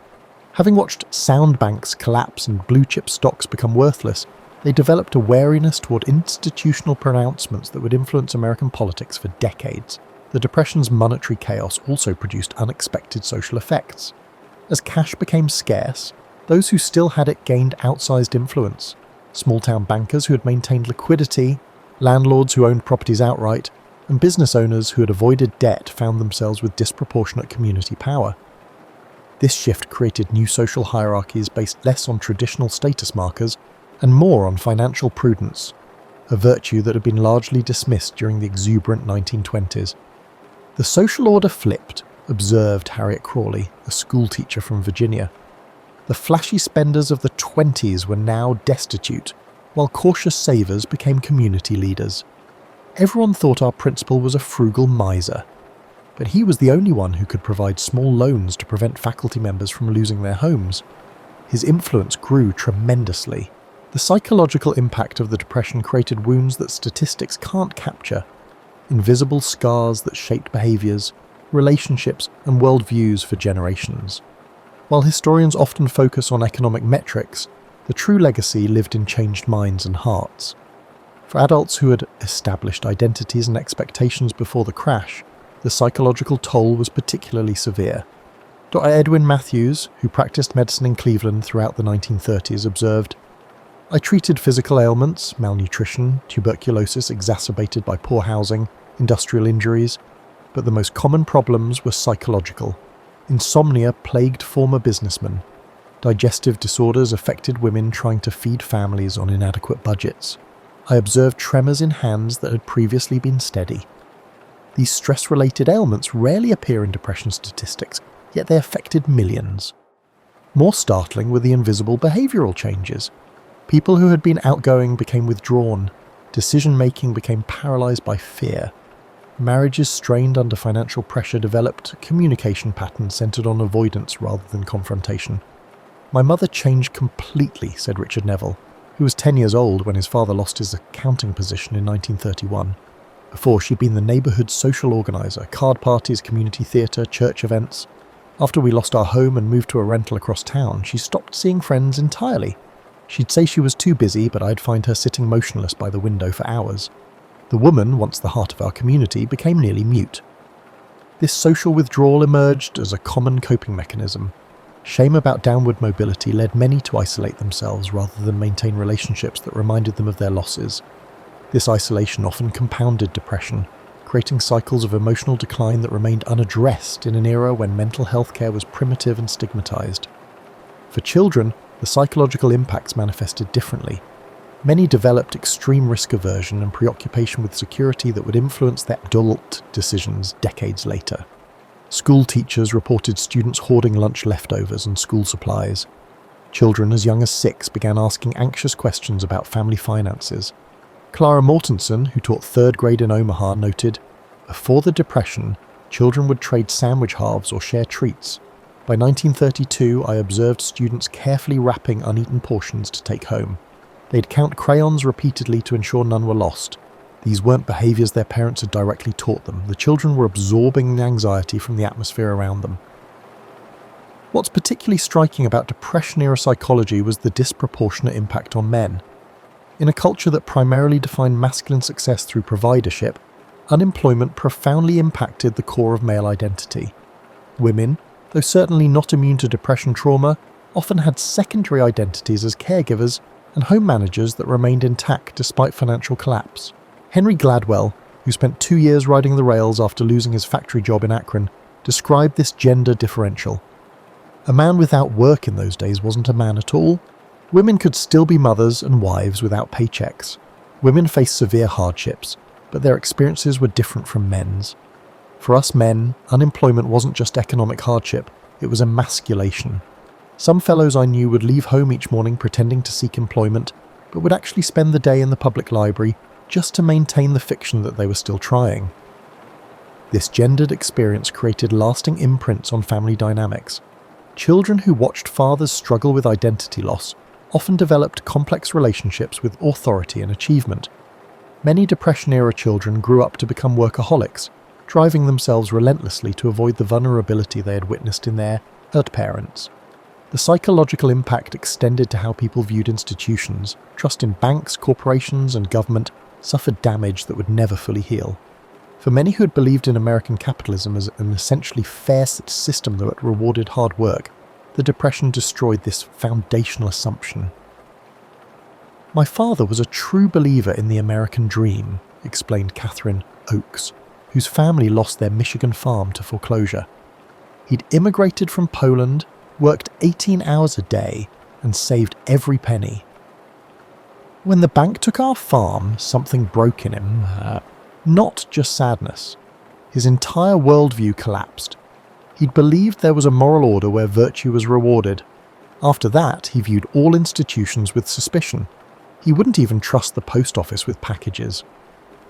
This institutional distrust manifested in behaviours that outsiders often found incomprehensible. People who had survived bank failures might divide their modest savings between multiple hiding places. Important documents were kept at home rather than in safe deposit boxes. Government assistance programs were viewed with suspicion, even by those who desperately needed help. Perhaps most profoundly, the Depression altered America's relationship with possibility itself. The assumption that tomorrow would likely be better than today, a quintessentially American outlook, was replaced for many by a persistent expectation of calamity. This anticipatory anxiety became so ingrained that many Depression survivors maintained emergency preparations throughout their lives, long after economic recovery. Grandmother kept a suitcase packed until the day she died in 1992, recalled Tom Whitaker about his grandmother, who had lived through bank runs in 1931. She insisted every family member memorize a meeting location if things fell apart again. She maintained a pantry that could feed 20 people for months. When we cleaned out her apartment, we found gold coins sewn into the lining of her winter coat. The Depression never ended in her mind. When we examine the Depression beyond economic statistics, we discover how profoundly it transformed everyday routines and practices. Necessity forced innovation in ways that fundamentally reshaped American domestic life. Perhaps the most remarkable transformation happened in kitchens across America. Cooking practices that had been trending toward convenience foods in the 1920s reversed dramatically. Women who had never baked bread found themselves studying their grandmother's recipes. Complex systems for food preservation emerged in urban apartments never designed for such activities. Evelyn Carruthers, who managed a household in Baltimore, described this culinary revolution. "Before 29, I bought baker's bread and canned vegetables without thinking. After my husband's pay was cut by 2/3, I had to relearn everything. I converted our fire escape into a cooling rack for bread. I learned to make 5 different meals from a single chicken. Nothing was wasted. Potato peels became soup stock, and meat bones were boiled repeatedly. We strained the bacon grease and used it for cooking throughout the week." This culinary transformation wasn't merely about frugality. It represented a fundamental change in how Americans related to their food. The direct involvement in food production created new relationships with ingredients and nutrition. Despite financial hardship, many Depression survivors reported that their diets improved in quality as they replaced processed foods with scratch cooking. Home maintenance underwent similar reinvention. The service economy that had begun emerging in the 1920s collapsed as families could no longer afford repairmen, cleaners, or delivery services. This scenario necessitated a massive reskilling of the American population, particularly among middle-class men who had specialized professionally but now needed to become generalists. Robert Thornhill, who had worked as an accountant in Chicago, exemplified this transition. "Before the crash, I called professionals for everything: electricians, plumbers, carpenters. After losing my position, I couldn't afford 15 cents for a streetcar fare, let alone dollars for repairs. I traded accounting help to a hardware store owner for tools and manuals. I rewired our lighting, fixed the toilet, and rebuilt our kitchen table." My father had been a farmer who could fix anything, skills I'd dismissed as unnecessary in modern times. The Depression brought me back to his world with humility. This reskilling extended beyond maintenance to a complete reimagining of household objects. Americans developed ingenious systems for repurposing items that would otherwise be discarded. Flour sacks became dresses, car tires became shoe soles, newspapers became insulation, and cardboard was transformed into furniture reinforcement. Martha Simmons, who grew up in Tulsa, recalled her mother's ingenuity. Mum turned old wool coats into children's clothing. She unravelled worn-out sweaters to reknit the yarn into socks. But her most extraordinary creation was our new living room set. She couldn't afford upholstery. She needed fabric, so she gathered burlap coffee sacks from local shops, dyed them with walnut husks to achieve a consistent colour, and refinished our worn-out furniture. She stuffed the cushions with unravelled cotton from worn-out mattresses. Guests complimented our rustic decor, never realising it was born of desperation. Transportation underwent perhaps the most visible transformation. The automobile, which had become central to American identity in the 1920s, was now often unaffordable to operate. Families who kept their cars developed elaborate systems to extend their utility, adding cargo platforms to carry goods, converting sedans into pickup trucks by removing rear sections, and modifying engines to burn lower quality fuels.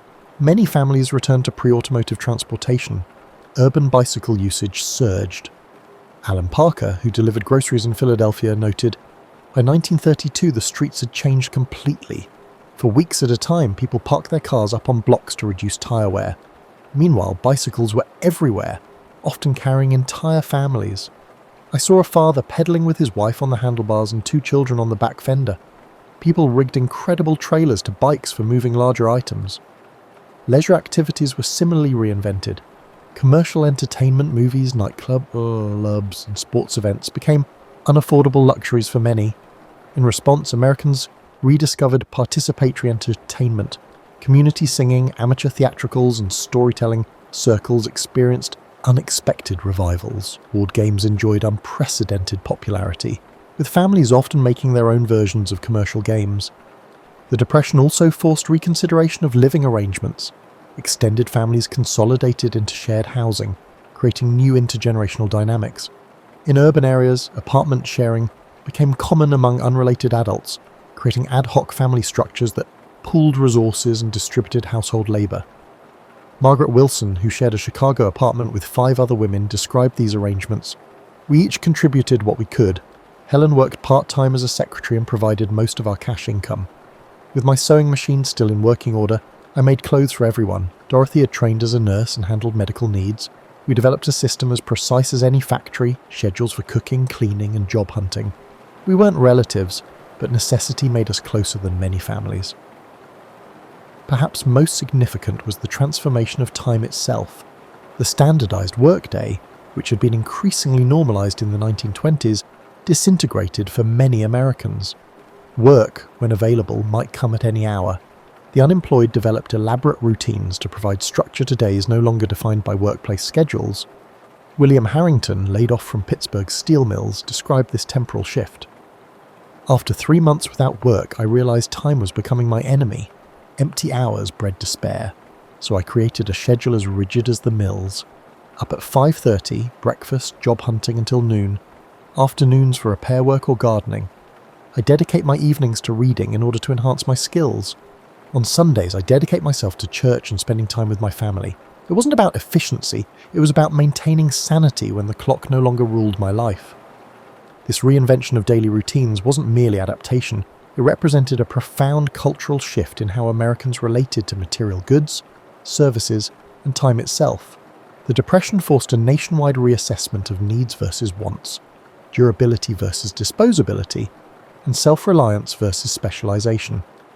These values would influence consumption patterns and domestic practices for decades after economic recovery. The Depression is famous for individual hardships, but its most impressive story may be how communities devised survival strategies that changed American social organization. Together, these responses provided resilience where individual efforts failed. Highly sophisticated neighborhood support systems arose. Informal communication networks convey information about jobs, assistance programs, and local credit providers in metropolitan areas.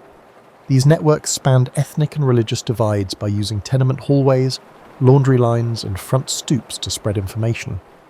"Before the crash, the Jewish families in our building barely spoke to the Italian families 2 floors down," said Williamsburg resident Sarah Goldstein.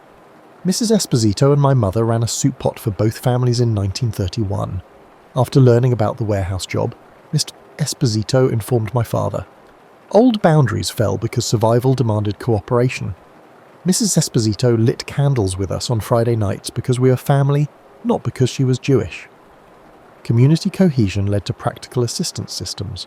Organic childcare cooperatives let parents switch job hunting days. Tool libraries let neighbours share expensive gear. Urban vacant sites become fertile land with communal gardens. The Depression also saw formal mutual help organisations grow. Many histories focus on government relief programs, although community-based structures delivered faster and more culturally relevant aid. Religious, fraternal and ethnic benefit societies extended their roles to meet economic requirements. The black fraternal group Prince Hall Masons exhibited this expansion. Detroit Lodge officer Thomas Washington said, "Our organisation traditionally provides burial benefits and social connections. We became a job office, food distribution centre and housing referral agency overnight during the Depression. Every working brother supported the unemployed. When the economy failed, our community retained dignity." Labour unions expanded beyond workplace activism to provide overall support. The International Ladies Garment Workers Union in New York sponsored health clinics, cooperative housing, and adult education. Michigan United Auto Workers Unemployment Councils organised direct action to avoid evictions. Later UAW leader Walter Reuther remembered early Depression-era activities. Hundreds of workers blocked the sheriff when a family received an eviction notice. Then we'd negotiate lower rent or payment schedules with the landlord. We'd return the family's possessions after authorities left if eviction was inevitable. Now we fought for community survival, not pay. Rural communities established unique mutual help systems. Besides advocacy, the Grange coordinated seed exchanges, equipment sharing and labour pooling. Farmers formed communal lending circles based on European and African customs when bank failures devastated the conventional credit system. Transformations were especially profound in churches. Religion became aid distribution, employment and housing coordinators in addition to spiritual assistance. When public education funds fell, church basements became schools. Religious communities that had focused on spirituality now addressed material concerns directly. Before the Depression, charity was a minor part of our ministry, said Dayton, First Methodist Church pastor Michael Thompson. We turned our refuge into a nighttime dormitory by 1932. Our Sunday school classes became healthcare clinics with volunteer nurses. We broadened Christian responsibility from spirits to bodies. Theological consequences were huge. We couldn't preach about paradise while neglecting earthly misery. The cross-cutting aspect of these community systems was significant. Organisations that serviced ethnic, religious or occupational groups expanded their reach. The result opened up social relationships across boundaries. Intentional communities planned cooperative living arrangements that pooled resources to foster security grew during the Depression. These included official ventures like West Virginia's Arthurdale community and spontaneous settlements like unemployed workers' cooperative camps outside major towns. According to Joseph Collins, who founded a cooperative camp outside Seattle, 60 families erected shelters from salvaged materials on vacant ground. We had sanitation, education, and food production committees like a little town. Everyone contributed skills. A fired teacher taught kids. Restaurant veterans ran our shared kitchen. We printed labour-backed scrip. It was more than survival. We were developing an alternative to the failed economy. These villages were social and economic innovation labs. Many tried cooperative ownership, labour exchange, and non-monetary economies to replace capitalism. Most of these attempts were absorbed into mainstream economic institutions, but they shaped American community organisation. Community structures generated psychological resilience that individuals couldn't, most notably. Mutual aid participants had lower depression and suicide rates than those who struggled alone. Community responses brought meaning to suffering that may have seemed useless. Chicago settlement house worker Margaret Wilson said, "Community connections kept spirits alive. A huge psychological difference existed between unemployed men who joined our workers' council and those who stayed alienated. Meaning and perseverance came from shared hardship. The council members endured hunger and pain with friends, not shamefully alone. These collective survival structures challenged American individualism greatly. They showed that interdependence, not self-reliance, determined economic disaster survivability." Long after the Depression, this lesson shaped social policy and community organising. The Great Depression affected almost all Americans, although some events are forgotten. Black Americans suffered greatly during the Depression. but conventional narratives rarely mention it. Already discriminated against in work, housing and education, black communities saw the Depression as a worsening of their poverty. Atlanta domestic worker Lillian Thompson characterized this continuity. Whites discussed the Depression like it ended the world. Historically, colored people were economically insecure. Last hired, first dismissed was our norm. We lost even our minimal security. My spouse and I saved $400 for a house. When Citizens Trust Bank failed, that money vanished. No government officials worried about black banks like they did white ones. Black agricultural workers suffered most in rural areas. In addition to chronic debt from sharecropping, they faced falling cotton prices and agricultural mechanization. Mechanical cotton pickers eliminated thousands of jobs in the 1930s when alternatives were scarce. This agricultural displacement spurred the great migration of black Americans to northern cities, where housing discrimination forced them into overcrowded, poor dwellings. Many New Deal initiatives helped Americans find housing, but redlining excluded black neighborhoods. Indigenous populations experienced the Depression through a complicated mix of economic breakdown and colonial policy. The failure of the cash economy had less of an impact on traditional subsistence tribes than on non-natives. Those forced into wage labor by previous government legislation were especially vulnerable. Joseph Blackhawk, an Omaha tribal member who worked in Nebraska meatpacking facilities, said, "Government schools and reservation regulations destroyed our grandparents' land-based abilities." Many of us relied on wage work that disappeared during the Depression. The transformation of our hunting grounds into farms and our plant-gathering sites into paved areas prevented us from reverting to our ancient customs. The simultaneous failure of both systems put us between worlds. The 1934 Indian Reorganization Act, despite its promotion as a progressive reform, resulted in increased economic dependency during the Depression. Constitutions that prioritize resource exploitation have reformed tribes, promoting outside interests over indigenous communities. Mexican Americans in the Southwest had particular Depression problems. Large producers slashed wages drastically, but still demanded hard work when crop prices plummeted. Mexican and Mexican-American workers faced violent suppression and deportation due to their organizing efforts. The federal government's repatriation plans demonstrate economic distress and racial targeting. About 60% of the 1 to 2 million Mexican Americans deported or pushed to leave the US between 1929 and 1936 were US citizens. The result was one of the largest forced migrations in American history, frequently without legal procedure. Elena Ramirez, whose family was deported to Mexico in 1932, said, "Immigration agents encircled our Los Angeles neighborhood and loaded everyone onto trucks. The fact that my brother and I were born in California and held American citizenship did not matter. We only had a few hours to pack. My father worked at the same factory for 9 years. Our church, school, and friends vanished overnight. We landed in Mexico as strangers. 20 years after my parents departed, we were considered pochos, neither Mexican nor American." Urban Americans rarely saw the hardship of rural white populations in Appalachia and the Ozarks. Economic deterioration in these areas began before 1929 owing to resource extraction and changing agricultural markets. The Depression sank economically marginalized groups into deep poverty. These regions emphasized the difference between deserving and undeserving poor. New Deal initiatives favored recent middle-class dropouts over multi-generational poor. Such multi-tiered assistance schemes occasionally excluded the most desperate. Disability during Depression is another underestimated pain factor. Family support systems and philanthropic institutions crumbled, putting Americans with disabilities in unparalleled hardship. When demand for disabled American services expanded, financial cuts deteriorated their facilities. A Massachusetts state psychiatric hospital's Dr. Margaret Chen observed this decline. "We were understaffed and underfunded before the crash. After state budgets fell, circumstances were terrible.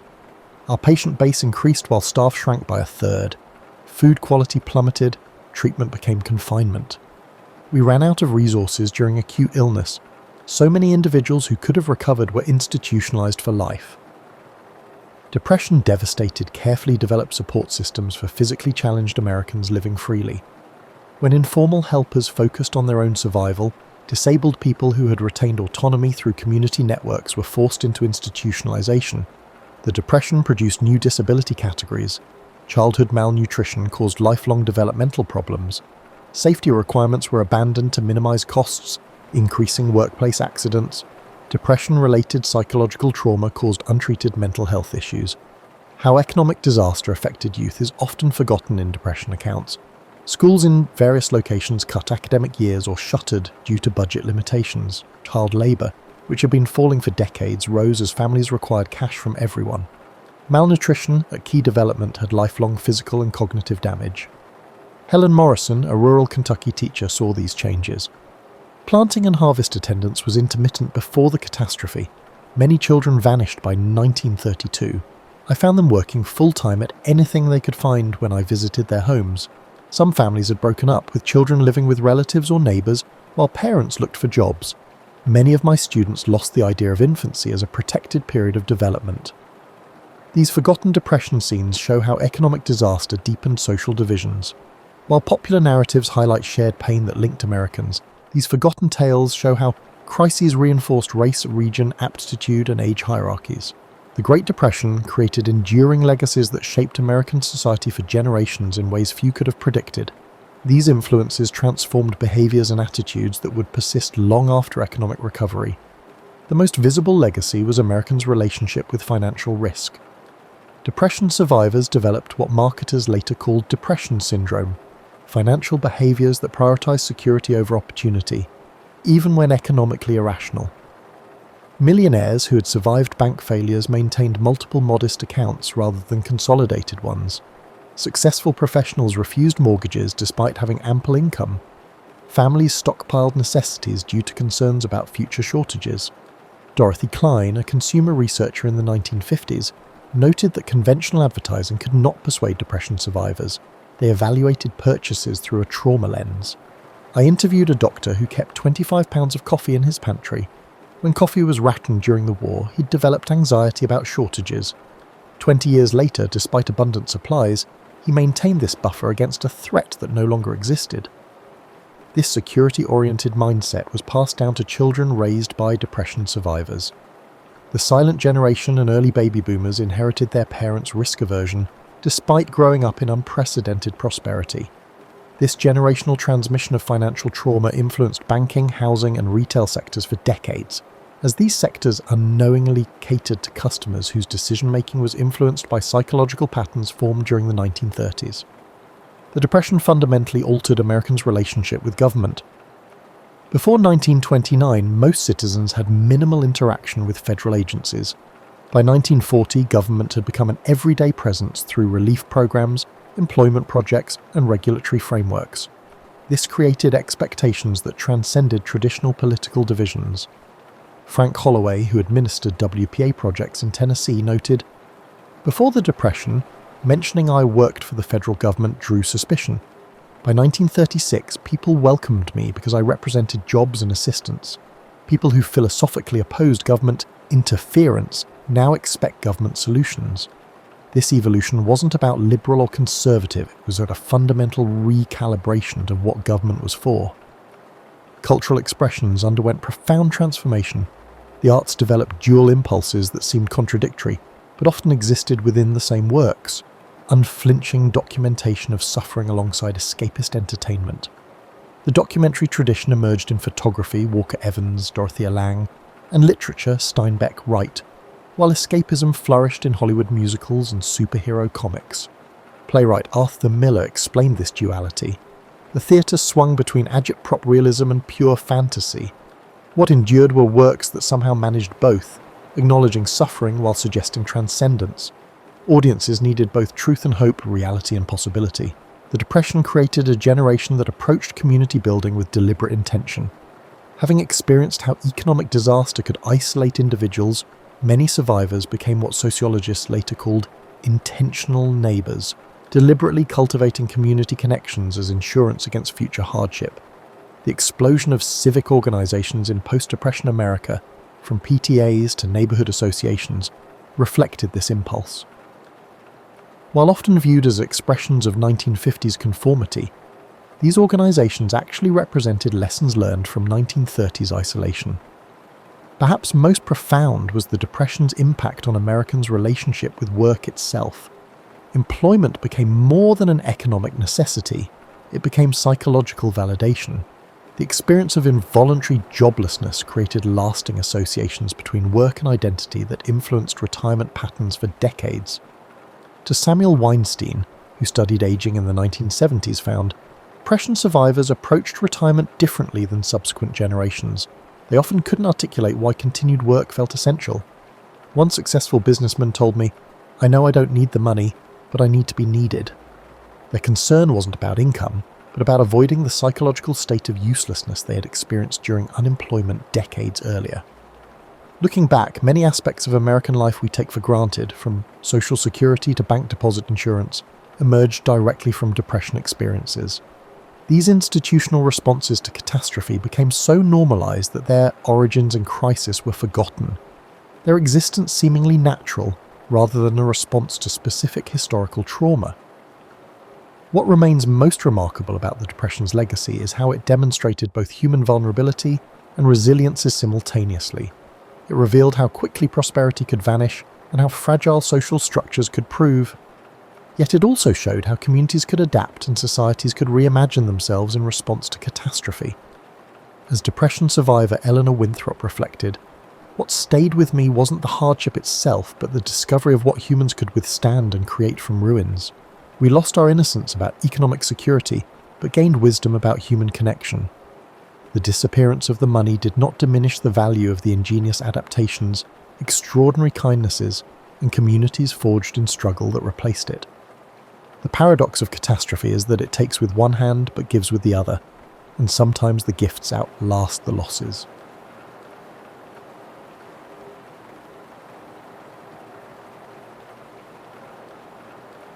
Leonardo da Vinci was born on April 15, 1452, or 1452 by the Florentine calendar, 1452 to 1453 by modern reckoning, in the Tuscan hamlet of Anciano, near the town of Vinci. He came into a world undergoing seismic changes.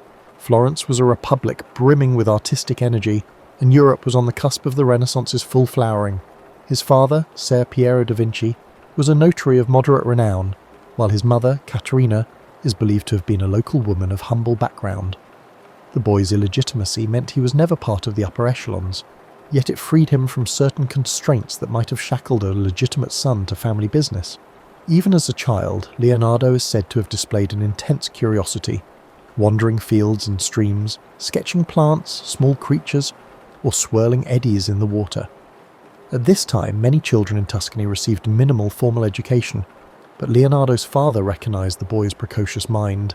Records suggest that around age 14, Leonardo began an apprenticeship in Florence with Andrea del Verrocchio, a master known for sculpture, metalwork, and painting. The workshop bustled with talented pupils and assistants, forging a collaborative environment.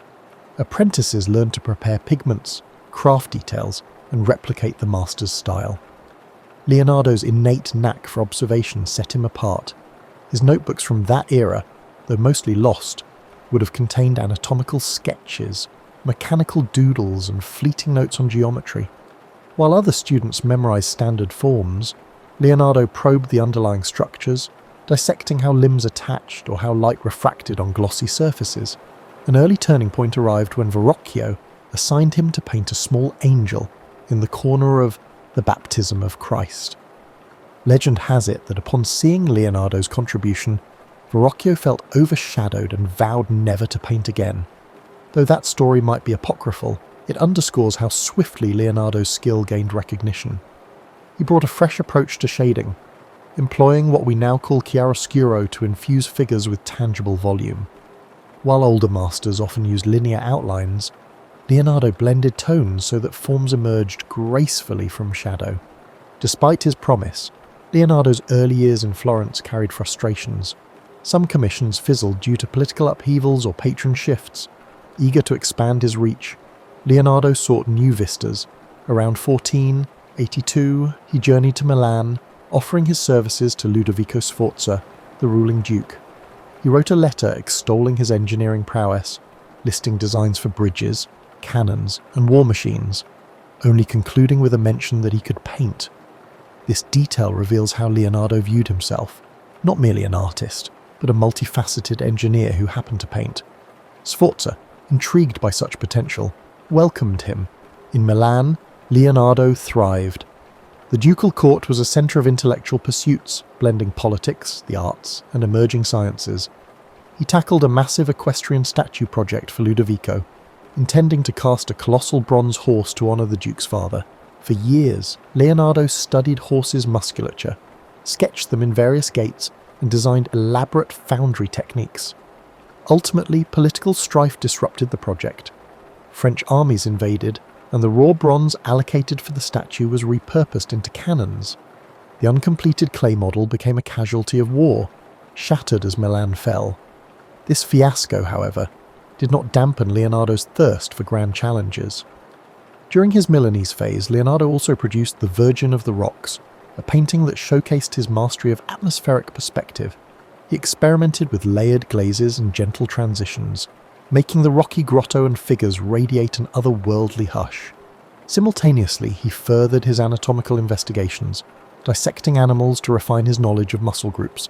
He documented swirling water patterns in the city's canals, studied the flight of birds, and toyed with the idea of a flying machine. Milan's environment gave him the space to roam intellectually, bridging artistry with scientific speculation in a manner rarely seen before. Yet these pursuits coexisted with real-world demands. The Sforza court needed fortifications, festival designs, and mechanical contraptions. Leonardo obliged, penning treatises on geometry, building stage sets for pageants, and engineering ephemeral wonders. Some found him eccentric, especially as he scribbled notes in mirror writing. Others recognised him as an inexhaustible thinker who might at any moment produce the next stroke of genius. By the late 15th century, Leonardo had established himself as a leading figure of the Renaissance, though his restless mind kept him pushing forward, always hungry for the next frontier of knowledge. Leonardo's life in Milan was bustling, yet destiny had other turns in store. In 1499, French forces under King Louis XII conquered Milan. The once powerful Sforza dynasty collapsed, leaving Leonardo and his patrons scrambling. With the city's patron gone, Leonardo lost his secure base. He departed Milan, travelling to Venice, then briefly to Mantua, carrying an uneven portfolio of half-finished commissions and a head brimming with experiments. The aftermath was a tumultuous period, marked by shifting alliances across Italy's city-states. In Mantua, the Marchioness Isabella d'Este welcomed him, seeking a portrait. She was a formidable patron, but Leonardo's restlessness prevailed. He quickly moved on, possibly uninterested in the standard portrait tasks. By the mid-1500s, he found his way back to Florence after 2 decades away. The city had changed. It was now under the sway of the Republican government, briefly influenced by the fiery preacher Savonarola. Tensions simmered, and art commissions had a new flavour, patriotic or moralistic. Yet Florence remembered Leonardo's early promise. He was invited to paint a major altarpiece, though negotiations stalled. Instead, he seized on a more prestigious assignment, a mural in the Palazzo della Signoria, the seat of Florence's government. This mural project, known as the Battle of Anghiari, was meant to commemorate a 1440 Florentine victory. Across town, Michelangelo was commissioned to do a different battle scene in the same hall. The city braced for a competition between two towering geniuses. Leonardo approached the mural with an experimental technique. He planned to use a wax-based paint to speed drying. He built a giant scaffold and devised advanced heating systems to help the paint set, but the innovation backfired. Parts of the mural dripped or refused to adhere. Despite partial success in depicting dramatic cavalry charges, the painting never reached its final form. Over time, the incomplete mural decayed or was covered by later renovations. Still, the surviving sketches and copies hint that it was a dynamic, swirling composition of men and horses locked in ferocious combat. During this same stretch, Leonardo painted the Mona Lisa, commissioned by Francesco del Giocondo for his wife, Lisa. It was initially a private portrait, yet Leonardo spent years refining it, working and reworking subtle glazes.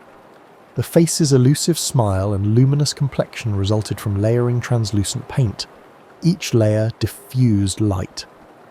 The painting's mysterious aura also came from Leonardo's habit of constantly altering details. While smaller than some grand frescoes, the piece represented a culmination of his sfumato technique. The background's hazy mountains and winding roads mirrored Leonardo's fascination with geology and fluid dynamics. Over time, he kept the painting with him, never delivering it to the patron. Possibly he saw it as a personal testament to portraiture's pinnacle. Parallel to these artistic feats, Leonardo advanced his scientific explorations. He dissected human cadavers in hospitals outside Florence, sketching cross-sections of muscles and bones. Though dissection was sensitive, certain hospitals allowed it for educational ends. His anatomical drawings, some discovered centuries later, revealed a near-modern understanding of the spine, the arrangement of internal organs, and the skeleton's mechanics. He planned an extensive treatise on anatomy, combining text with diagrammatic precision, anticipating the modern concept of illustrated medical textbooks. However, like many Leonardo projects, it was never formally published in his lifetime. Politics roiled again in 1503 to 1504 when Pisa threatened Florence. Leonardo contributed to engineering solutions, brainstorming ways to divert the Arno River to hamper Pisa's supply lines. He drafted canals, levees, and even considered flooding tactics. The plan was bold but faced practical obstacles in Tuscany's terrain. Although partially attempted, the scheme never fully materialized. The episodes highlight Leonardo's willingness to tackle large-scale engineering challenges, blending topographical studies with strategic insight. The lessons gleaned would echo in his future city planning sketches and water management designs. By 1506, French rule stabilized in Milan, opening the city once more. Long gone was Ludovico Sforza, but the new French governors beckoned Leonardo. Eager to revisit uncompleted ideas like the giant horse statue, he returned. Florence parted ways with him under a cloud of frustration, as the Battle of Anghiari lingered unfinished. Yet Leonardo's departure signalled that loyalty to a single city was never his style. He roamed, following whichever environment let him chase multiple intellectual pursuits. In returning to Milan, he sought continuity for the scientific and artistic projects left behind a decade prior. Thus, by the mid-1500s, Leonardo had become an artist-engineer bridging city-states, forging a pattern of partial achievements and unfinished marvels. Some critics found him unreliable, an eternal tinkerer, yet few denied his brilliance. He left Florence having revolutionized portraiture and capturing ephemeral visual mysteries in the Mona Lisa, while also nearly revolutionizing mural painting. The stage was set for further meanderings in Milan and eventually beyond, as Europe recognized him as a truly singular figure, a testament to the Renaissance's union of art and science. Leonardo's second stint in Milan began around 1506 under the patronage of Charles d'Amboise, the French governor. This time the city was controlled by the French crown, not the Sforza family. The environment was different, less personal loyalty, more bureaucratic oversight. But Leonardo's fame had grown. He was recognized as a Renaissance man whose counsel was prized for everything from architecture to geometry. Some records indicate he was granted a workshop near the Porta Vercellina district, where he resumed anatomical, mechanical, and artistic endeavours. One ongoing obsession was the equestrian monument he had once planned for Ludovico Sforza. Though the bronze had been lost to war, Leonardo still dreamed of building the largest horse statue known. He refined the design, adjusting how a rearing stallion might balance on hind legs. He sketched innovative casting methods, hoping to circumvent earlier meltdown issues. However, the politics had shifted. With Ludovico deposed, the impetus for a Sforza memorial dissipated. Leonardo might have pitched the idea to the French administration, but it never crystallized. He remained resolute in exploring equine anatomy, capturing every sinew and tendon in fresh sketches. During this period, Leonardo welcomed a youthful apprentice named Francesco Melzi, who would become his most devoted disciple and eventual executor of his estate. Melzi, from a noble Milanese family, offered loyalty, scribing capabilities, and stable finances. He accompanied Leonardo on trips, helped organize notes, and became the master's confidant. The presence of a still or respectful apprentice might have provided Leonardo the continuity he'd long sought, especially after dealing with earlier assistants who sometimes parted on mixed terms. Meanwhile, glimpses of his scientific mania multiplied. He dissected more cadavers, filling notebooks with nuanced drawings of hearts, muscles, the bronchial system. Observing that heart valves directed blood flow, he speculated about circulation decades before William Harvey's formal discovery. He studied the vitreous humour in an ox's eye, investigating how images formed. While the Catholic Church mostly tolerated such dissections for medical progress, certain clergy frowned on it, so Leonardo often performed them discreetly or at night. Had he published these findings, he might have revolutionized medicine centuries earlier, but perfectionism and continuous revision meant his data stayed personal, locked in cramped notebooks and penned in a mirror script. In parallel, Leonardo authored treatises on flight. Fascinated by birds' wing structures, he dissected wings to decode the interplay of feathers. He built mechanical prototypes, ornithopters, aiming to replicate flapping flight. Though never tested on a large scale, these contraptions presaged modern aviation concepts. He recognized that pure flapping wouldn't suffice for human flight. He studied gliding surfaces, suspecting that air currents could keep a craft aloft. Yet the technology of the era, no engines or suitable materials, curbed these ambitions. Even so, the sketches reveal an acute understanding of aerodynamics. Around 1510, Leonardo's patron Charles d'Amboise died, prompting another shift in Milan's political circle. Still, the French King Louis XII valued Leonardo. Another momentous figure emerged. The newly ascendant Giuliano de' Medici, brother of Pope Leo X, invited Leonardo to return to the Florentine orbit or possibly move to Rome, where the papacy was fueling grand building projects. Leonardo, now in his late 50s, weighed these overtures carefully.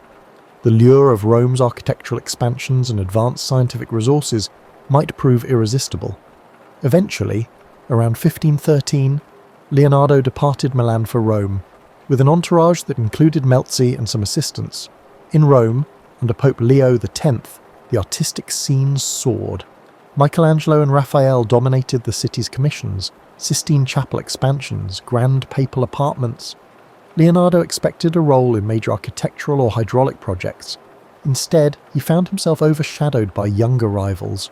Michelangelo, known for moody brilliance, had little patience for Leonardo's diversions, while Raphael's rising star enthralled the papal court. Leonardo was offered small tasks.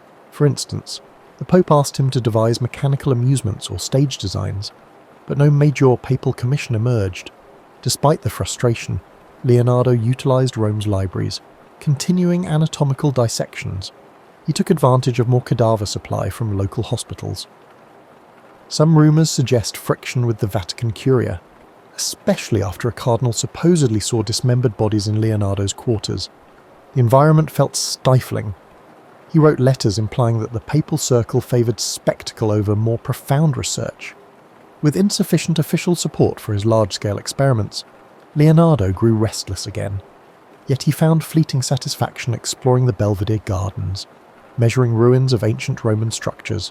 He studied geometry with scholars, exchanging ideas about perspective and the Ptolemaic universe. Perhaps a quieter dream to unify art and mathematics kept him going. Still, the unstoppable politics of Italy soon overshadowed local tasks. The shifting alliances in 1516 catapulted France into dominance once more. Francis I became king, eyeing Italy hungrily. For Leonardo, the swirling intrigue spelled an opportunity to pivot yet again. The next invitation from the French crown would beckon him across the Alps for what would become the final chapter of his life's remarkable journey. In 1516, King Francis I of France, a young monarch intrigued by art and technology, extended an invitation to Leonardo da Vinci. Tired of Roman politics and seeing limited scope for big projects there, Leonardo accepted. He travelled north, crossing the Alps at an advanced age, bearing precious paintings and volumes of notes, among them the Mona Lisa and likely St. John the Baptist. Francis offered him the manor house of Clos-Lucé, near the royal Château d'Amboise in the Loire Valley. This arrangement put Leonardo under royal patronage, granting him good comfort and a platform for his creative urges. At Clos-Lucé, Leonardo enjoyed relative calm, gone were the fierce rivalries of Florence and the ephemeral commissions of Milan. Francis I often strolled over, discussing fortifications, canal systems, or mechanical contraptions. The king revered Leonardo as a living legend, a reservoir of Renaissance brilliance. The older man reciprocated with sketches of improved weaponry or designs for a grand palace. However, age and ill health limited the impetus for new large-scale ventures. Some accounts claim Leonardo tried to outline an ideal city for Francis, merging symmetrical layouts with efficient waterways, but no direct implementation followed. Amid this peaceful setting, Leonardo's health issues worsened. He wrote fewer lines in his notebooks, and his once dexterous hand might have trembled from possible strokes or nerve troubles, yet his mind remained inquisitive. He refined old anatomical drawings, re-examining them in the quiet orchard near his manor. Melzi, ever faithful, organised the piles of manuscripts, ensuring references to geometry, geology, optics, and anatomy didn't vanish into chaos. The older assistant Salai, who had begun as a teenage model with a mischievous streak, also lived there, though rumoured tensions occasionally flared between him and Melzi. A highlight of this period was visits by French courtiers who marvelled at the Mona Lisa. They admired her half-smile, rumoured to be a representation of intangible grace. Francis I himself is said to have purchased the painting directly from Leonardo, or inherited it after the artist's death, eventually placing it in Fontainebleau. Then it travelled to the Louvre centuries later. Another puzzle, Saint John the Baptist, a moody, half-lit figure, pointing heavenward, also accompanied him to France. Its swirling hair and ambiguous expression invited speculation that it was a deeply personal reflection on spiritual transformation. Though slowed physically, Leonardo sometimes produced ephemeral amusements for the court. Francis might request a mechanical lion that roared, or a winged contraption to amuse guests. These ephemeral wonders were reminiscent of his younger days planning festivals for the Milanese dukes. In letters, watchers described him as gracious but occasionally melancholic, lamenting the ephemeral nature of grand projects he never completed. The once unstoppable polymath was contending with the reality that time was finite. He also penned reflections on theology, bridging Catholic doctrines with his own scientific viewpoint. While devout in belief, he had long championed rational inquiry, sometimes rattling clergy with statements about Earth's position or the universal laws of nature. In France, the monarchy had a slightly more flexible attitude toward intellectual exploration, so long as loyalty to church dogma wasn't overtly challenged. This gave Leonardo space to fuse spiritual musings with scientific wonder. A few cryptic lines in his notebooks hint that he believed the study of anatomy and nature only deepened reverence for a divine creator. Socially, the small circle at Clos Lucé was cosy. Francis I occasionally dined with Leonardo, absorbing tall tales from Italy's golden cities. Melzi recorded these dialogues, though few transcripts remain. Meanwhile, rumours circulated about Leonardo's final unseen manuscripts. Some believed he was penning a definitive treatise on flight or a universal theory of water currents. In truth, he likely polished segments of older notes rather than forging a single cohesive magnum opus. The scattered nature of his archive meant the future would discover his brilliance piecemeal. During the winter of 1518 to the 1519, Leonardo's condition deteriorated. Chronic arm pains, possibly from a stroke, forced him to rely heavily on Melzi for everyday tasks.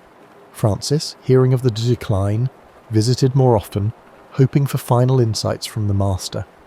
Legend has it that the king was at Leonardo's side as he passed on May 2nd, 1519. While romanticised accounts depict Leonardo dying in Francis's arms, the historical veracity is uncertain. Still, the bond between them was genuine, a deep mutual respect between an ageing Renaissance titan and a monarch hungry for cultural ascendancy. Thus ended Leonardo's mortal journey far from the Tuscan hills of his birth, in a French manor brightened by orchard blooms. This final French chapter was quieter, reflective, yet still brimming with sparks of creativity. From building ephemeral mechanical lions to preserving the greatest paintings humankind had known, Leonardo's culminating years embodied a spirit that refused to go dim. He might not have erected a final monument, but he left behind a personal realm of knowledge-bridging art, science, and imagination, a legacy that would endure for centuries to come. In the immediate aftermath of Leonardo da Vinci dying, the question arose, what would become of his manuscripts and personal effects? According to some accounts, Francesco Melzi emerged as the designated heir, entrusted with safeguarding the thousands of pages brimming with sketches, notes and drafts. Salai, an earlier companion, received certain paintings and minor possessions. Yet the sheer volume of Leonardo's papers posed a challenge. Melzi dedicated years trying to organise them, hoping to publish coherent treatises, but the scale was daunting. Over time, Bits of the collection were dispersed, sold, or gifted by Melzi's heirs across Europe.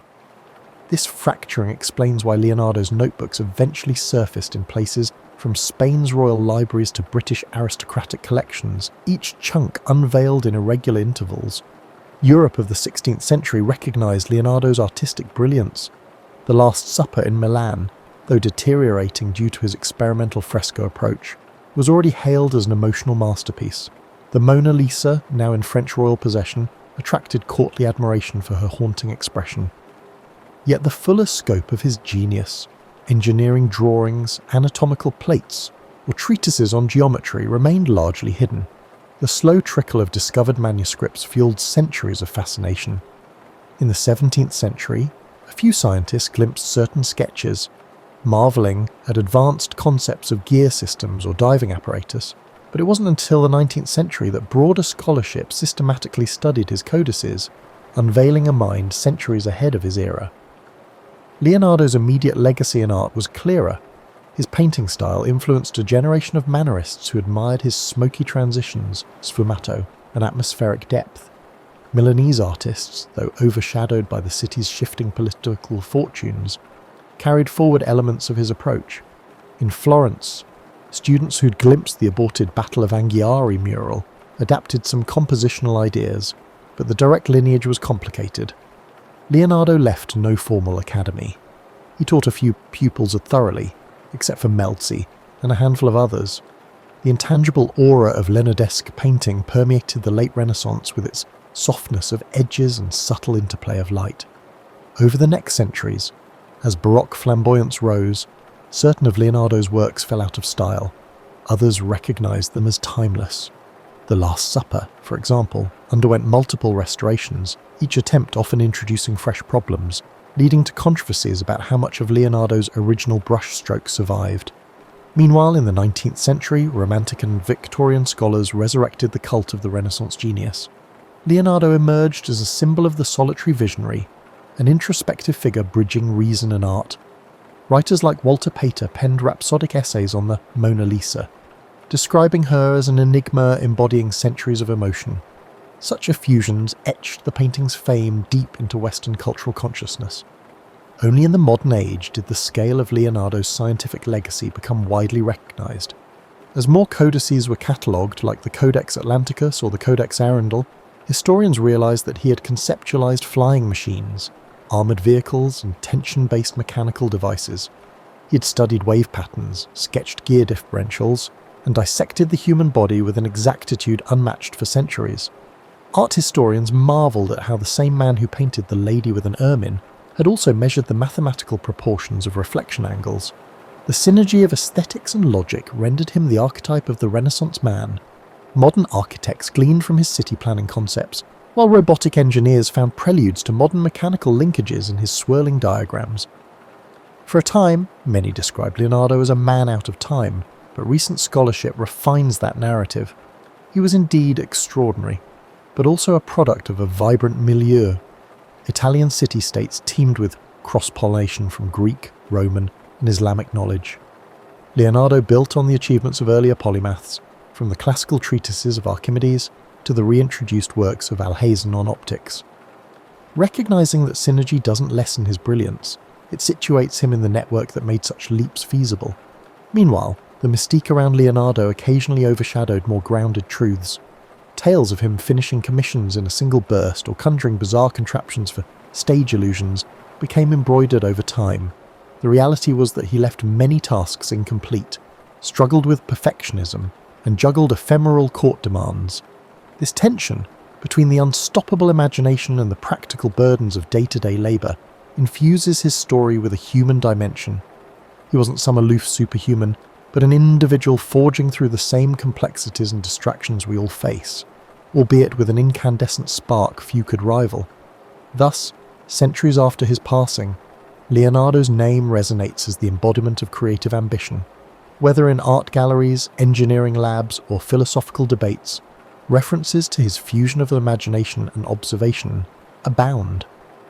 People see in him the ideal of curiosity unshackled, bridging the intangible rifts between art, science, beauty, and data. That intangible legacy more than any single painting or device, might stand as the core reason we revere him. He left behind not just objects, but a testament that the quest for knowledge and mastery can, in the right hands, rewrite the boundaries of possibility. In contemporary times, Leonardo's legacy permeates cultural and scientific discourse in ways both lofty and mundane. The Mona Lisa has become a pop icon, reproduced endlessly on posters and novelty items, its wry smile fueling conspiracy theories about hidden identities or coded messages. Meanwhile, The Last Supper continues to captivate pilgrims and tourists in Milan, though advanced ticket reservations are required to see the heavily conserved mural. Documentaries dissect each brushstroke, offering competing theories about cryptic symbolism in the arrangement of bread loaves or apostolic gestures. Beyond these famous works, Leonardo's name adorns everything from children's educational kits about invention to NASA references to lunar craters named in his honour. Tech innovators sometimes cite him as a paragon of design thinking, bridging aesthetics and function. The phrase Leonardo-like mind denotes someone unbound by a single domain. Museums stage blockbuster exhibitions, assembling scattered folios of his codices under one roof. Visitors queue for hours to glimpse the delicate sketches of a fetus in utero or a swirling aerial screw. In such gatherings, viewers witness the raw lines of a man who wrestled with nature's secrets on scraps of paper, unknowing they'd be revered centuries later. Yet the question arises, what would Leonardo have done with modern resources? Some imagine him thriving in an era of 3D printers and digital imaging, or leading biotech startups. Others caution that the intangible synergy of Renaissance Italy, a world open to invention, but also bound by craft traditions, shaped him. A modern environment might hamper that slow, observational approach. He thrived in a realm where forging your pigments and dissecting cadavers in candlelit corners built a holistic sense of wonder. Today's rapid data flow might overshadow the meticulous wonder that fueled his slow revelations. Scholars continue analysing Leonardo's notebooks for overlooked insights. One might find a newly deciphered margin note revealing how he planned water-lifting devices for farmland irrigation. Another might unearth a fragment referencing a missing treatise on mirror making. Each fresh revelation underscores how incomplete our knowledge remains. Because his notebooks were so scattered, lines vanish into private collections, sometimes re-emerging at auction houses with $1 million price tags. Bill Gates famously purchased the Codex Leicester in 1994, digitizing pages for public curiosity. This interplay of private ownership and public thirst for knowledge epitomizes Leonardo's enduring mystique. One dimension of modern interest focuses on Leonardo's personal life. The few references to intimate relationships or sexuality remain ambiguous. Some interpret his heavy focus on male assistants as indicative of hidden personal aspects. Others see no direct evidence of romance in his notes. He rarely wrote about personal feelings, preferring coded references or allegorical musings. The aura of secrecy around his private life parallels the guarded manner in which he protected his scientific methods, fueling endless speculation. At the same time, the notion of the incomplete genius resonates with modern anxieties about productivity. Leonardo's many half-finished paintings and ephemeral designs illustrate the challenge of reconciling curiosity with the finality of deadlines. In an age obsessed with completion and output, his story hints that the path of exploration, though meandering, can yield intangible but profound insights. That he never published his anatomical volumes didn't negate their brilliance. Their posthumous influence shaped fields from architecture to fluid dynamics. Many contemporary creatives draw solace in Leonardo's example. Creation can be iterative, perpetually in flux, and still crucial to progress. Even so, some critics note that praising Leonardo can overshadow other Renaissance figures, like Filippo Brunelleschi, who concretely built the Florence Dome, or Luca Pacioli, whose mathematics influenced him. They argue that the Leonardo legend occasionally romanticizes an era's synergy. While that synergy was real, credit goes to many. Leonardo's singular star shouldn't blind us to the collective genius of the period, but precisely because he integrated so many fields, art, science, engineering, and anatomy, he became an enduring symbol for the entire Renaissance moment, capturing the fervour of bridging knowledge domains. Hence, in the 21st century, Leonardo da Vinci remains less a static historical figure than a living metaphor for potential. Each generation reinterprets him, plugging his name into the contexts as varied as STEAM education, cultural diplomacy, or brand marketing. The friction between the legend and the historical details keeps him relevant. People yearn for the secret of how a single mind could roam so broadly, producing both timeless artistic wonders and notebooks brimming with half-realized marvels. That tension between the completed and the fragmentary may well be Leonardo's final gift, spurring us to question how far our curiosity might take us if we refuse to erect barriers between the arts and sciences. The story of Leonardo da Vinci serves as a lens on lifelong reinvention. Born in a modest Tuscan setting, he navigated uneven patronage system, accepted partial successes, and found resilience in perpetual learning. Each city he lived in, Florence, Milan, Rome, and ultimately France, offered fresh vantage points, reminding us that mobility can spark renewal at any stage in life. Though he occasionally lamented incomplete tasks, he pressed forward, bridging discipline after discipline. It's worth extracting lessons from his approach. He cultivated an insatiable observational habit, scrutinizing swirling water, the geometry of a flower's petal, or the subtle shift of a face's muscles. Even in an era lacking cameras or modern labs, he gleaned universal patterns by focusing on the details. As midlife adults, we too can regain that sense of direct observation, whether it's noticing minor changes in a friend's demeanour or analysing complexities at work. A Leonardesque perspective encourages seeing anew, not coasting on assumptions. Another facet resonates with modern times, the synergy of creative expression and methodical research. Leonardo was no carefree dreamer. He systematically tested ideas, building prototypes, dissecting bodies, and refining pigments.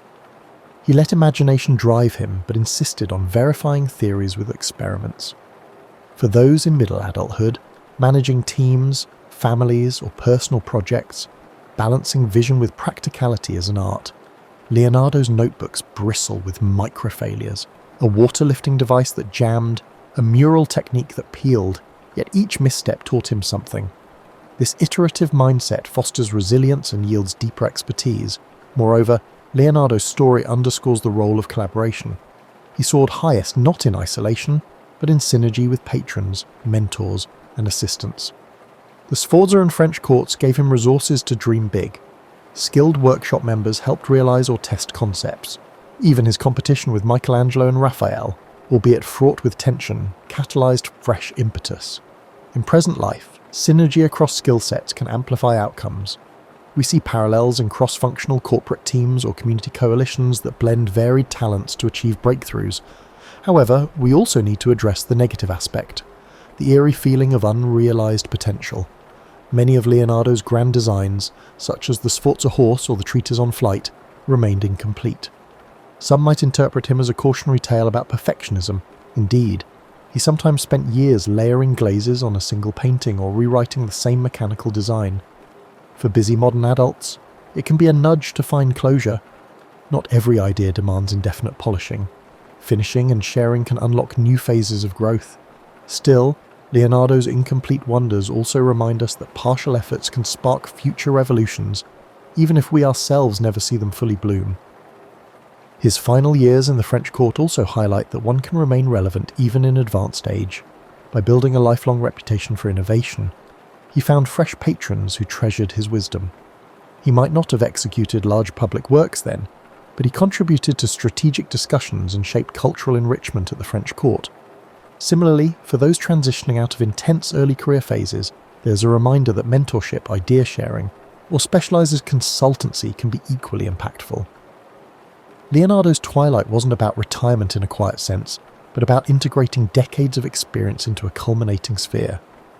Another essential angle is how Leonardo balanced religious sentiments with rational inquiry, deeply respectful of Christian doctrine. He never let dogma quell his questions about nature's mechanisms. He believed understanding creation's intricacies honored the creator. In an era where faith and science sometimes clashed, he navigated a personal path, for a modern audience frequently contending with polarized debates. Leonardo's outlook offers a model. Rational exploration can coexist with spiritual depth, each fueling gratitude for existence's marvels. Ultimately, the life of Leonardo da Vinci stands as an emblem of boundless curiosity, bridging disciplines that many treat as separate.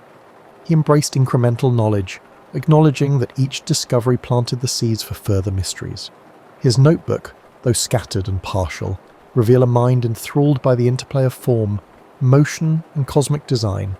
5 centuries on, we still glean from him the power of wonder, the value of dogged experimentation, and the humility to accept that mastery is a continual journey, never fully complete. In a world that yearns for innovation and empathy, he remains a shining example of what a single human can accomplish when guided by the persistent awe at the world's complexities.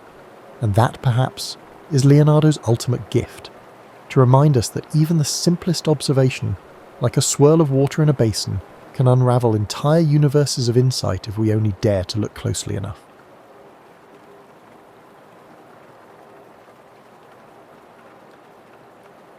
Born in 69 BCE, Cleopatra, the 7th Philopatra, came from a family that had controlled Egypt for over 3 centuries. These were the Ptolemies, who were descended from a general under Alexander the Great. The Ptolemaic Empire was a peculiar hybrid by the time Cleopatra was born, a Greek-speaking monarchy situated atop a deeply Egyptian terrain. The dynasty itself was plagued by family feuds, political assassinations, and tense truces with growing Roman authority, despite the capital, Alexandria, being a global centre of scholarship. Tradition frequently portrays Cleopatra as a captivating queen who captivated influential men. However, that portrayal disregards her extensive education, linguistic proficiency, and strategic savvy. She pursued studies in philosophy, astronomy, medicine, and mathematics in the renowned Library of Alexandria. Cleopatra was raised in a society that demanded royals demonstrate their abilities, as each prospective heir faced the risk of being outwitted by cunning family members. In a court notorious for backstabbing, mental acuity was just as important to survival as birthright. For a large portion of his rule, her father, Ptolemy XII Auletes, had to balance local unrest with Roman favour. Despite the Ptolemies' claims to divine heritage, Roman power actually loomed big. To gain Roman political support, athletes paid hefty prices, which put Egypt's finances in jeopardy. As she observed these discussions, Cleopatra learned early on that money could purchase allies but could never ensure true respect. She also saw how quickly a monarch may lose their position of authority if they made a mistake that alienated those in charge. When Cleopatra was a little girl, she travelled to Rome with Auletes on diplomatic missions and saw a civilization on the verge of enormous growth. She watched the Senate's operations there as well as the moves of powerful people like Julius Caesar and Pompey. She had a first-hand insight from these experiences that few Egyptian royals had ever experienced. Cleopatra's route to the Egyptian throne was uncertain. To maintain the unity of the bloodline, Ptolemaic law encouraged sibling marriage partnerships, and her father had other children. An ancient Macedonian custom that the Ptolemies had taken to extremes. This behaviour was startling to modern ears. As a result, Cleopatra's destiny was intertwined with her brothers, one of whom would, at least in theory, share power with her. Everyone knew that a puppet sibling could be used to overthrow a more ambitious relative, and the tension in the royal family was evident.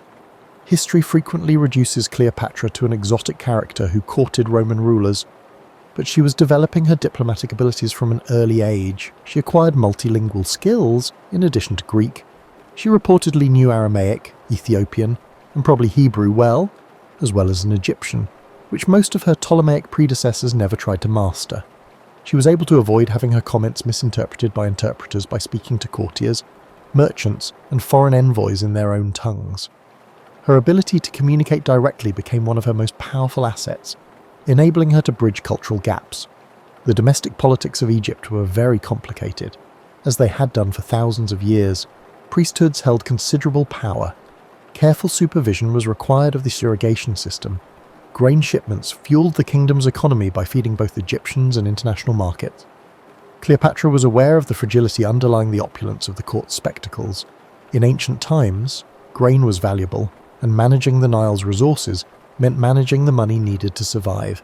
To keep the Roman bankers happy, the priests placated, and the crops steady, a wise ruler was required. However, When her father passed away in 51 BCE, Cleopatra was still a young woman. She and her younger brother, Ptolemy XIII, were designated as joint rulers in the will.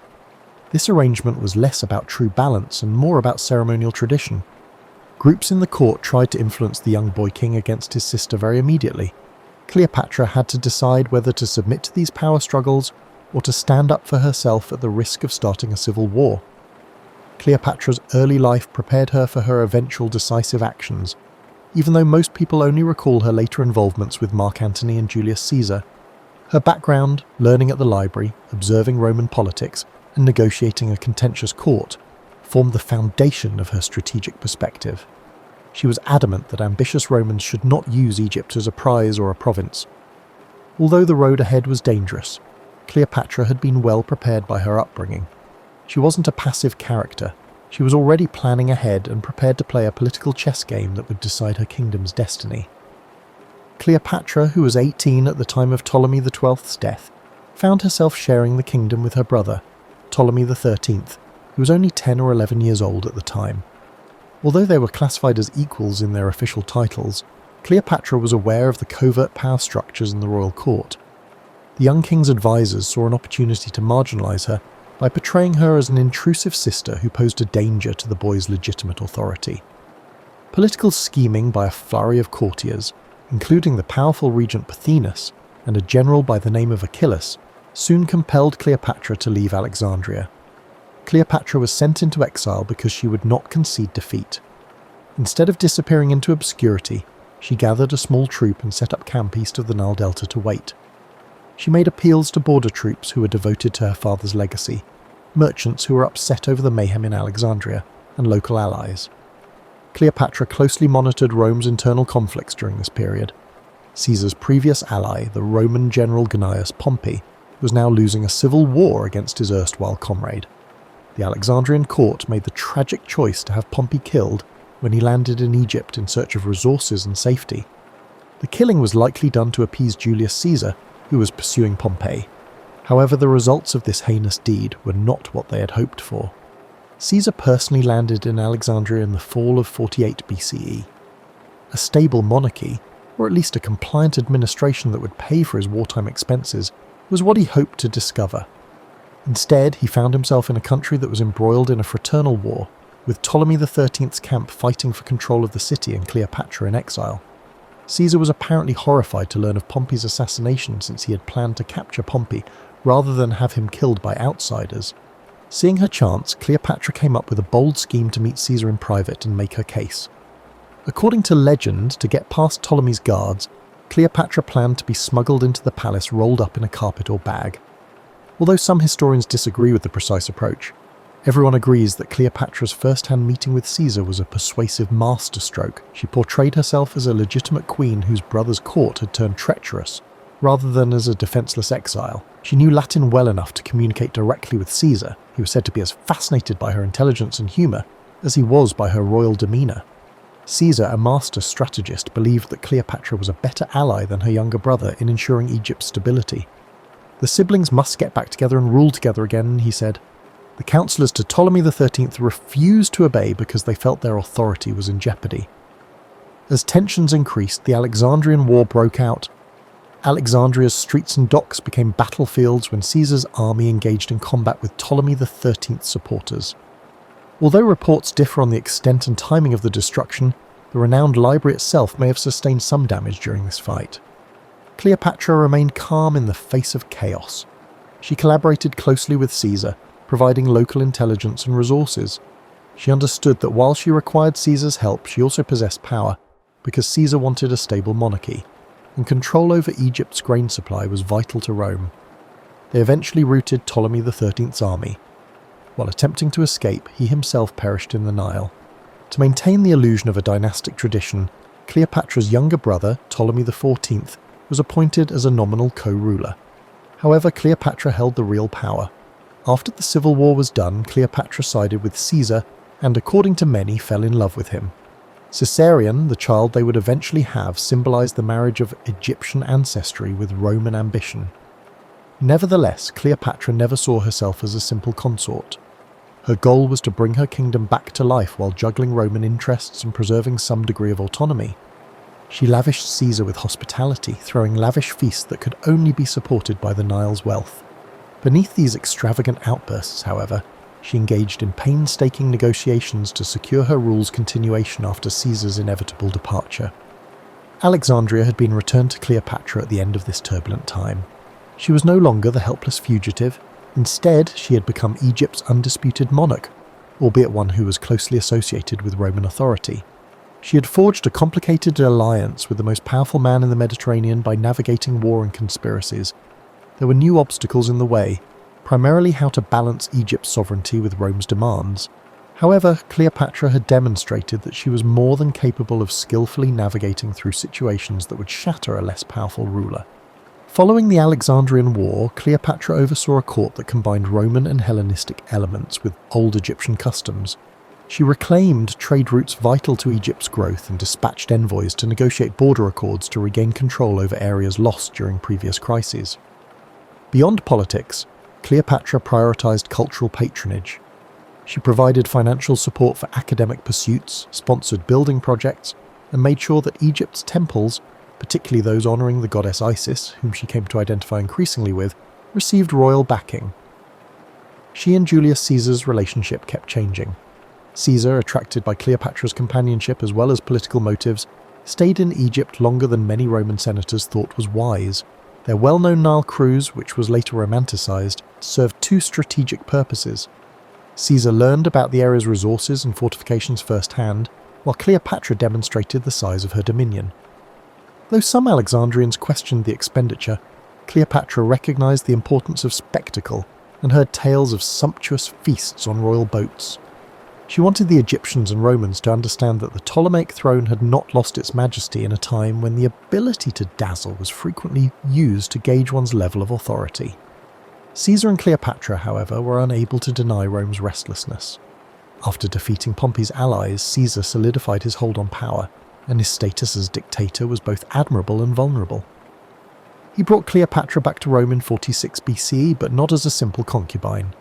She successfully positioned herself on the Roman stage by arriving with her retinue, which included the baby Caesarion. Conservative Romans, who disapproved of her alien status and her alleged aspirations, were scandalized by this. Caesar gave Cleopatra a privileged position that no other foreign ruler had, however, by letting her remain at a villa across the Tiber. Within the city's political circles, rumours circulated that Caesar may declare himself king and Cleopatra his queen, a notion that was unappealing to Romans who had vivid memories of overthrowing monarchs centuries before. Both xenophobic animosity and curiosity were stoked by Cleopatra's appearance, her attire, and her entourage of Egyptian courtiers. In the meantime, she researched the tribunes, the Senate, and the network of patronage that connected aristocratic families in Rome. She realized how shaky Rome's acceptance of her was. Nevertheless, she engaged in diplomatic outreach, establishing connections with powerful senators and their spouses, giving presents and organizing cultural events that showcased Alexandria's refinement. But Cleopatra's primary goal was to ensure the future of her dynasty. From the Egyptian perspective, she desired Caesarion's recognition as his heir, even if it wasn't official. Caesar gave Caesarion preferential treatment even though he never legally declared him his son under Roman law. Caesar's continuous success appeared to be the key to the future. However, the tide of Roman politics was shifting, and many were disturbed by Caesar's acquisition of awards and display of monarchical accoutrements. Caesar was assassinated on the Ides of March in 44 BCE as a result of a conspiracy. Cleopatra, shocked and exposed, was in a dangerous situation in Rome. She swiftly retreated amid the confusion, returning to Alexandria with Caesarion and her entourage. According to some accounts, she thought about siding with Mark Antony or other groups in the ensuing power war. Cleopatra, however, was realistic. She understood that Romans would fight for the Republic once more, and before making any dangerous agreements, she needed to know who would win. Securely established in Egypt, she concentrated on bolstering the economy and defences of her realm, while she awaited the next Roman ruler to initiate contact. She made a deliberate decision to stay out of Rome during this rough time. If she had stayed, one side or the other might have exploited her as a pawn. Rather, she withdrew to a world in which she was truly in charge. She developed an image of herself at home as a conventional pharaoh in addition to being a Hellenistic queen. Her picture with a diadem, occasionally with subtle references to Egyptian iconography, was featured on coins bearing her name. To guarantee that the priesthood acknowledged her son Caesarion as a prince descended from God, she funded religious ceremonies. Cleopatra cemented her position among her subjects by fusing traditional Egyptian devotion with classical Greek elegance. Though she was aware that Egypt's destiny would unavoidably be shaped by the next wave of Rome's civil war, she never cut off contact with Roman politicians. Cleopatra's top objective amid the chaos that followed Caesar's murder was to maintain her independence to the greatest extent feasible. Although she had already navigated the maze, the Roman stage was about to change again, bringing new performers who would test her wits. She would have to carefully consider her options now that she could no longer rely on Caesar's favour, forming alliances and battling for time in a game where the outcome could affect the Mediterranean's future. After Caesar's death, Rome fell into civil war, creating a power vacuum. On one side were the assassins led by Brutus and Cassius, advocating for a return to republican ideals. The second triumvirate brought together three important figures: Octavian, Caesar's adopted son and heir; Mark Antony, a seasoned general and close ally of Caesar; and Lepidus, whose influence quickly diminished. In the following 2 years, these factions fought for dominance. From Alexandria, Cleopatra observed, knowing Egypt's wealth could become a bargaining chip again. Mark Antony had previously been kind to Cleopatra. He visited Alexandria during Caesar's time and enjoyed the court's hospitality. As the triumvirate faced Brutus and Cassius, Antony required resources, grain, ships and money, to strengthen his position. He called Cleopatra to Tarsus, Asia Minor, to negotiate terms. The summons was not just a polite request. Ignoring it could provoke Roman anger. Cleopatra recognized an opportunity. Negotiating from a strong position could help her gain recognition for Caesarion and assert her autonomy. Her arrival in Tarsus turned into a legendary tale. Rather than seeming like a beggar, she glided up the river Cydnus on an ornate barge, adorned with luxurious fabrics and fragrant sails. Musicians played as Cleopatra, adorned as the goddess Aphrodite or Isis based on the source, invited Antony to witness a display of opulence akin to a royal festival. Cleopatra recognized the significance of spectacle. Her dramatic entrance overshadowed rumors of Egyptian subservience. Antony realized he was not in charge of a subordinate, but was instead welcoming a king in full splendor. He was impressed and accepted her invitation to dine on her vessel, where her wit and cultural sophistication captivated him as much as the luxuries. An alliance began, political and romantic, that would shape the Eastern Mediterranean's fate. Their relationship was complex. Antony aimed to gain Cleopatra's loyalty and resources to tackle the ongoing challenges to the triumvirate. Cleopatra demanded the return of Egyptian territories lost under previous Ptolemaic rulers. She urged for formal Roman recognition of Caesarion's significance, at least in Egypt. What started as a tactical partnership evolved into a personal bond. Antony spent the winter in Alexandria, enjoying the city's lively culture. He took part in festivals, enjoyed hunts along the Nile, and even created a drinking society with Cleopatra, humorously called the Inimitable Livers. Cleopatra remained focused on her political goals despite the distractions of revelry. She maneuvered through court intrigues, handled the Egyptian bureaucracy, and protected her throne despite rumors that Antony was succumbing to her spell. These rumors extended beyond mere gossip. In Rome, Octavian eyed Antony's actions warily. Octavian ruled the West, while Antony managed the East as co-rulers of the Roman world.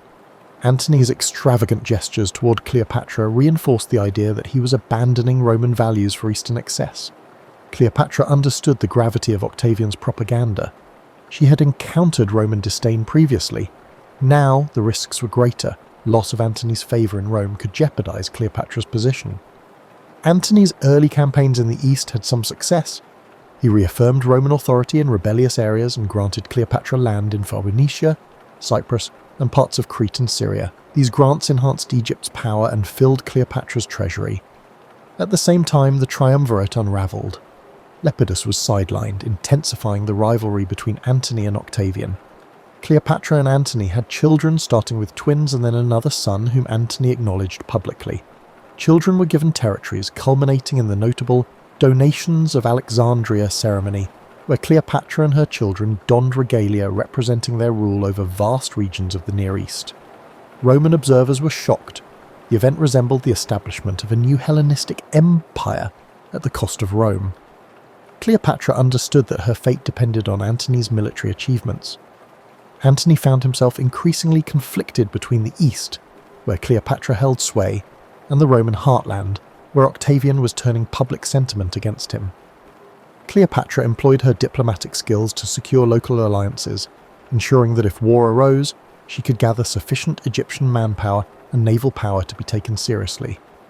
She noticed the cracks appearing. As Antony embraced his Eastern identity by adopting Greek customs and granting grand titles to Cleopatra, hostility in Rome intensified. Octavian waited patiently, gathering proof to label Antony a traitor influenced by an Oriental queen. This delicate balance endured for years, lending Cleopatra's reign a sense of renewed grandeur alongside looming storm clouds. She had journeyed from uncertain exile to commanding queen, but the horizon suggested a final confrontation that could overshadow all her previous struggles. By the mid-30s BCE, tensions between Antony and Octavian nearly ensured another Roman civil war. To mend the divide, Antony wed Octavian's first sister, Octavia, while still maintaining his affair with Cleopatra. He attempted to balance these conflicting responsibilities. However, the political alliances proved too weak, and Octavian exploited Antony's ongoing stay in Egypt as proof of treachery. In 32 BCE, after Antony divorced Octavia, Octavian claimed that Antony had turned into Cleopatra's puppet, labeling her as the master manipulator. Cleopatra, sensing Rome's growing animosity, prepared for battle. She strengthened the Egyptian coast, gathered grain, and grew her navy. Despite the strength of Egyptian forces, facing Rome's legionary machine was intimidating. Cleopatra thought that victory relied on Antony's skill in maintaining the loyalty of his legions and uniting Eastern client states under his leadership. As war approached, his support started to weaken. Several allied kings hesitated. Roman senators who once supported Antony switched their allegiance to Octavian. Driven by fear or political strategy, the propaganda war intensified. Octavian depicted Cleopatra as a foreign seductress aiming to enslave Rome, stoking xenophobia among the Roman people. In 31 BCE, the decisive confrontation occurred off Greece's western coast, near Actium. Antony and Cleopatra gathered a significant fleet, but Agrippa, Octavian's admiral and submariner, outsmarted them. Historians may argue over specifics, but the result is evident. Antony's navy became desperate, lacking supplies and troubled by Agrippa's better naval strategies. In the climactic battle, Cleopatra, leading her squadron, suddenly broke away and fled to Egypt. Antony, realizing she was leaving, gave up the fight to pursue her. The fleet's fate was sealed. Lacking unified leadership, Antony's naval forces fell apart, allowing Octavian to achieve a decisive victory. Rumors about Cleopatra's escape circulated. Was it panic, strategy, or a prearranged plan if the situation worsened? Some accuse her of betrayal, while others believe she realized the battle was lost and tried to salvage what she could. Actium dealt a severe blow to Antony's cause. Afterward, Cleopatra hurried to strengthen Egypt, hoping to rebuild defences and negotiate a diplomatic deal. Octavian had the momentum on his side. He waited patiently, systematically restructuring his forces, rejecting Cleopatra's negotiation proposals unless they met his conditions. Antony and Cleopatra's relationship, once adorned with splendour, faltered under the burden of their loss. Antony experienced shame in front of his troops, many of whom abandoned him. Cleopatra confronted the truth that her meticulously built Eastern Empire was falling apart. She attempted to negotiate once more. Would Octavian allow Caesarion to rule as co-regent if she surrendered Antony? Historical records indicate Cleopatra considered various escape options, yet Octavian remained ruthless. He viewed Cleopatra as a danger and aimed to remove her from power. Caesarion, being Caesar's biological son, complicated his claim to Rome's legacy. Removing both mother and child would pave the way for Octavian's unchallenged dominance. In the summer of 30 BCE, Octavian launched an invasion of Egypt. Antony's efforts to organize a defense crumbled due to desertions and a superior Roman force. According to legend, upon hearing a false report of Cleopatra's death, Antony took his own life by stabbing himself. Mortally wounded, he discovered the queen was still alive and was brought to her. Their last meeting marked a sad end to a once glamorous partnership. Antony passed away in her embrace, forcing Cleopatra to face Octavian by herself. Octavian's victory was certain. Cleopatra's final hope was to maintain a trace of her dynasty or escape the shame of being displayed in Rome. She locked herself inside a mausoleum she had constructed, filled with her treasures and said to hold concealed toxins. Octavian aimed to capture her alive, likely planning to showcase her in his triumph as a trophy representing Rome's victory over the East. Understanding the futility of resistance, Cleopatra readied herself for a final act that would echo through history. Various accounts of her death exist, but the most well-known is the tale of an asp sneaked into her hideout, biting her arm and bringing a quick, though painful, demise. Some say she took poison. She made the decision to face death on her own terms rather than accepting it as the living conquest. Cleopatra's death marked the end of the Ptolemaic dynasty, leading to Egypt becoming a Roman province. Caesarion was captured and executed on Octavian's orders, removing any threat to his rise as Rome's first emperor, Augustus. Cleopatra's reign ended, but her legend was just beginning, destined to be recounted in ways that often masked the woman behind the myth. After Cleopatra's death, Roman accounts depicted her as a cunning temptress whose ambitions led Antony astray from Roman virtue. Poets and historians aligned with Octavian, who would become Augustus, reflected the official narrative that Cleopatra represented the corrupt East. Her final stand, the gilded mausoleum, and the tale of the asp became material for moralizing treatises and sensational storytelling. Despite the Romans' vilification, they could not deny her importance. She was the final monarch of a once mighty dynasty, and her fall signified Rome's clear dominance in the Mediterranean. Egypt transformed under Roman control. Cleopatra's administrative frameworks, such as tax systems, land management, and temple support, remained intact, with Roman officials now at the helm. Alexandria remained a significant cultural hub, despite no longer being a royal capital. Cleopatra's memory in Egypt became intertwined with the local folklore over time. Some viewed her as a tragic figure aiming to safeguard the land from foreign control. Some, swayed by Roman propaganda, held her responsible for leading the nation into war. The temples showcased images of Ptolemaic rulers in pharaonic attire, reflecting the hybrid world Cleopatra once ruled. Rome gained a vast province and a compelling narrative. The victory over Cleopatra symbolized the triumph of Roman discipline over Eastern luxury. Augustus leveraged this narrative to consolidate his power. He erected monuments to commemorate his conquest of Egypt, minted coins declaring peace restored, and influenced the Roman mindset to see Cleopatra's downfall as unavoidable. Behind the propaganda was an acknowledgement that Cleopatra was an extraordinary opponent. She matched Roman statesmen in diplomacy, commanded resources, and nearly forged a new political reality. If Actium had unfolded differently, the narrative of Rome could have changed significantly. Over the centuries, Cleopatra's reputation changed numerous times. Roman playwrights depicted her as a witch, captivating Antony with his potions and spells. Early Christian writers used her as a cautionary tale about the dangers of lust and power, emphasizing moral lessons. However, there were also more understanding perspectives. Chroniclers, particularly of Greek descent, lauded her intelligence, multilingual abilities, and cultural refinement. Alternative accounts reveal her negotiations with local elites, philanthropic gestures to the Alexandrian poor, and efforts to maintain Egyptian autonomy. These insights provided an alternative to the prevailing Roman story. In the medieval period, much classical literature remained in monasteries. Cleopatra appeared occasionally in moral tales or collections of notable women, frequently overshadowed by biblical figures. The Renaissance revival of classical learning sparked new curiosity. Scholars found Greek and Roman texts, revealing Cleopatra as a multifaceted figure. Artists drew inspiration from her dramatic life, creating paintings, plays, and poems. Shakespeare's Antony and Cleopatra portrays her with a tragic grandeur. Shakespeare partly followed Roman biases, portraying her as theatrical and manipulative, yet he also revealed her depth, showcasing the fiery intelligence that fueled her allure. Subsequent centuries witnessed additional reinterpretations. Enlightenment thinkers debated if Cleopatra was an enlightened ruler or a reckless tyrant. The Romantics saw her as a symbol of passionate defiance against a cold, practical empire. In the 19th and early 20th centuries, European Orientalist views transformed Cleopatra into the symbol of exotic allure.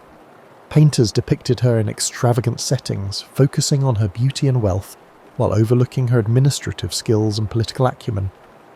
Hollywood embraced this image, creating epic films that highlighted spectacle, grand sets, intricate costumes, and a Cleopatra who captivated famous Romans with alluring glances. However, beneath these depictions, historical research dismantled the stereotypes. In the 20th and 21st centuries, scholars refocused on Cleopatra's intelligence, linguistic skills, her role as a living goddess in Egyptian tradition, and her adept rule during challenging times. Recent archaeological discoveries and fresh interpretations of primary sources portray her not just as a femme fatale, but as a stateswoman facing the mightiest empire of her time. This change in viewpoint highlighted the conflict between Cleopatra's real governance, managing taxes, suppressing uprisings, directing foreign policy, and the narrative crafted by those who aimed to rationalize her defeat. Cleopatra's reputation changed with Rouge era's agendas, reflecting cultural fantasies and fears. Her true legacy, her efforts to preserve a sovereign Egypt against Rome's expansion, endures as a testament to her strategic prowess, even if overshadowed by the highlights of her personal liaisons. Cleopatra is a figure that urges us to see beyond stereotypes, highlighting that the true complexity of history is often lost in the propaganda and entertainment of the era. Cleopatra's story still captivates in our modern age. She has become an icon that transcends her time, symbolizing female power, political skill, cultural fusion, and the tragedy of lost sovereignty. To truly appreciate Cleopatra, one must view her not as an exotic siren or a mere footnote in Rome's story, but as the pinnacle of a unique dynasty navigating a rapidly changing world. Her importance stems from the careful balance she maintained from the moment she assumed power. Cleopatra forged alliances with Caesar and negotiated with Mark Antony, expanded her kingdom's territories, and maintained the reverence of Egypt's priesthoods, orchestrating a precarious dance. She encountered a Rome shifting from republic to autocracy, a superpower in transition, uncertain of its future. Cleopatra understood that to protect Egypt, she needed to navigate Roman politics while embodying the role of pharaoh, merging Greek and Egyptian traditions more effectively than her predecessors. Cleopatra's intellectual interests deserve greater focus. Growing up in Alexandria's vibrant intellectual atmosphere, she gained both scholarly and practical knowledge. She authored works on medicine, cosmetics, and possibly linguistics, but these writings have now vanished. She communicated with the subject peoples in their languages, an ability that granted real legitimacy in the eyes of those unfamiliar with Greek-speaking Ptolemaic rulers.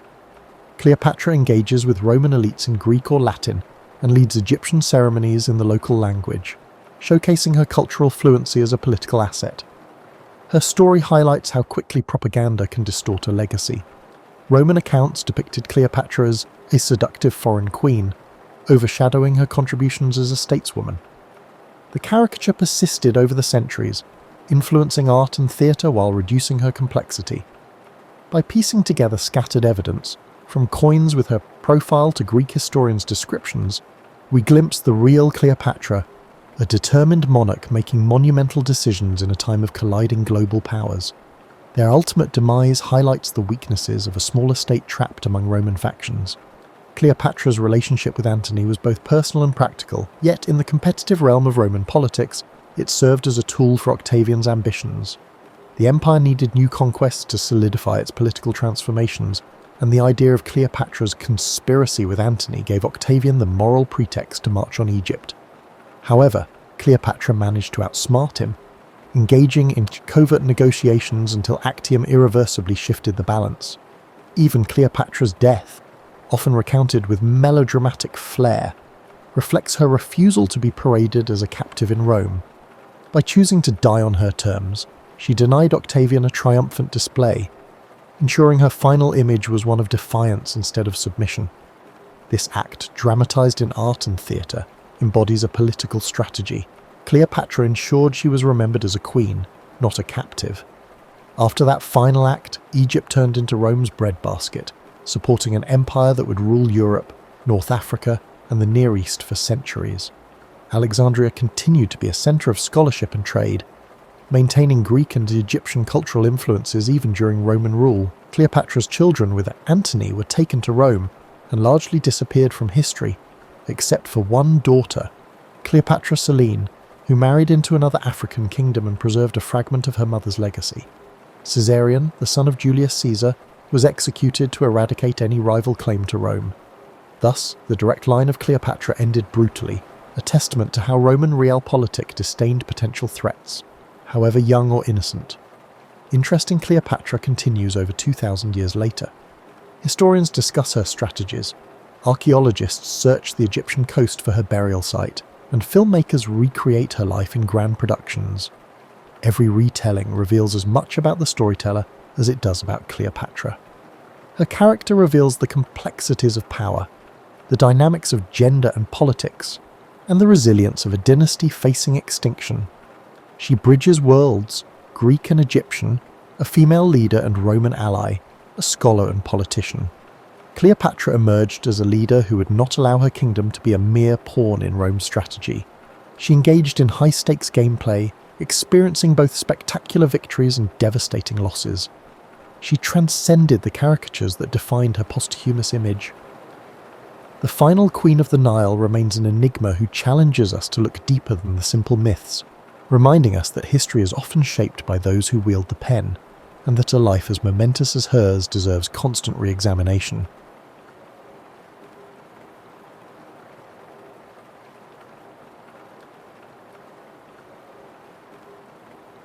Ares was never the type of god to sit neatly in the lore of ancient Greece. Scholars often reduce him to a one-dimensional force of bloodlust, but his origins stretch into an older tapestry of mortal dread and shifting mythic structures. Long before he stood on Olympus, war itself existed. The roiling turmoil of Bronze Age conflicts shaped a primal deity, one who came to embody every surge of aggression in the human heart. Yet it wasn't always straightforward. A culture deeply familiar with the horrors and necessities of war formed something beyond a single note of violence. We picture the pantheon, Zeus the king, Hera the queen, Athena the strategic warrior, Apollo the golden archer, and so on. In that lineup, Ares is typically an outlier, unpredictable, quick to anger, sometimes portrayed as a brutish cousin no one fully respects. But in archaic traditions, he embodied the rawness of battle in a way that only a people who both feared and revered the bloodshed that either secured or destroyed their homes could comprehend. No harvest could be protected without swords, no city walls stood firm without warriors, and no spoils of victory existed without devastating defeats. Ares was the embodiment of that paradox, the proud figure who could inspire men to both valiantly defend their families and commit unspeakable atrocities. In these early conceptions, Ares was not simply a cartoon of unbridled cruelty. There's evidence that some city-states elevated him as a symbol of gritty valour. The Spartans, for instance, admired many aspects of martial prowess, though Athena's strategic cunning often overshadowed his more direct approach to conflict. Even so, it was Ares who symbolised the adrenaline and terror that overcame a battlefield moments before the first spear was thrown. He embodied the unadulterated strength of battle, a force as ancient as the clash of bronze weapons against wooden shields. Homer's epics cast a particular light on him, but even within the Iliad, his presence can be contradictory. One moment he is yelping from a wound inflicted by Athena, the next he's levelling entire phalanxes. This spectrum illustrates the capricious nature of war itself, ephemeral victories, devastating losses, and the hollowness that can follow even the most triumphant campaign. In many ways, Ares represented the chaos that no general's plan could fully tame. It's important to note that ancient worshippers were not naive about the price of war. Bloodshed came at a high cost.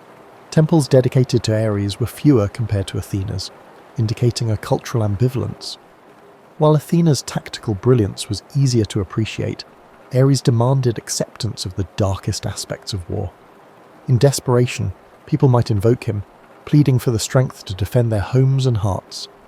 Yet they also prayed for protection from his fury, aware that uncontrolled combat risked swallowing both winners and losers alike. Between regional variants, Ares took on local traits. In some areas, he was worshipped as Enyalios, linked to the ear-splitting battle cries that preluded skirmishes. Other localities invoked him in rituals involving the binding of war's spirits, trying to keep violent impulses at bay.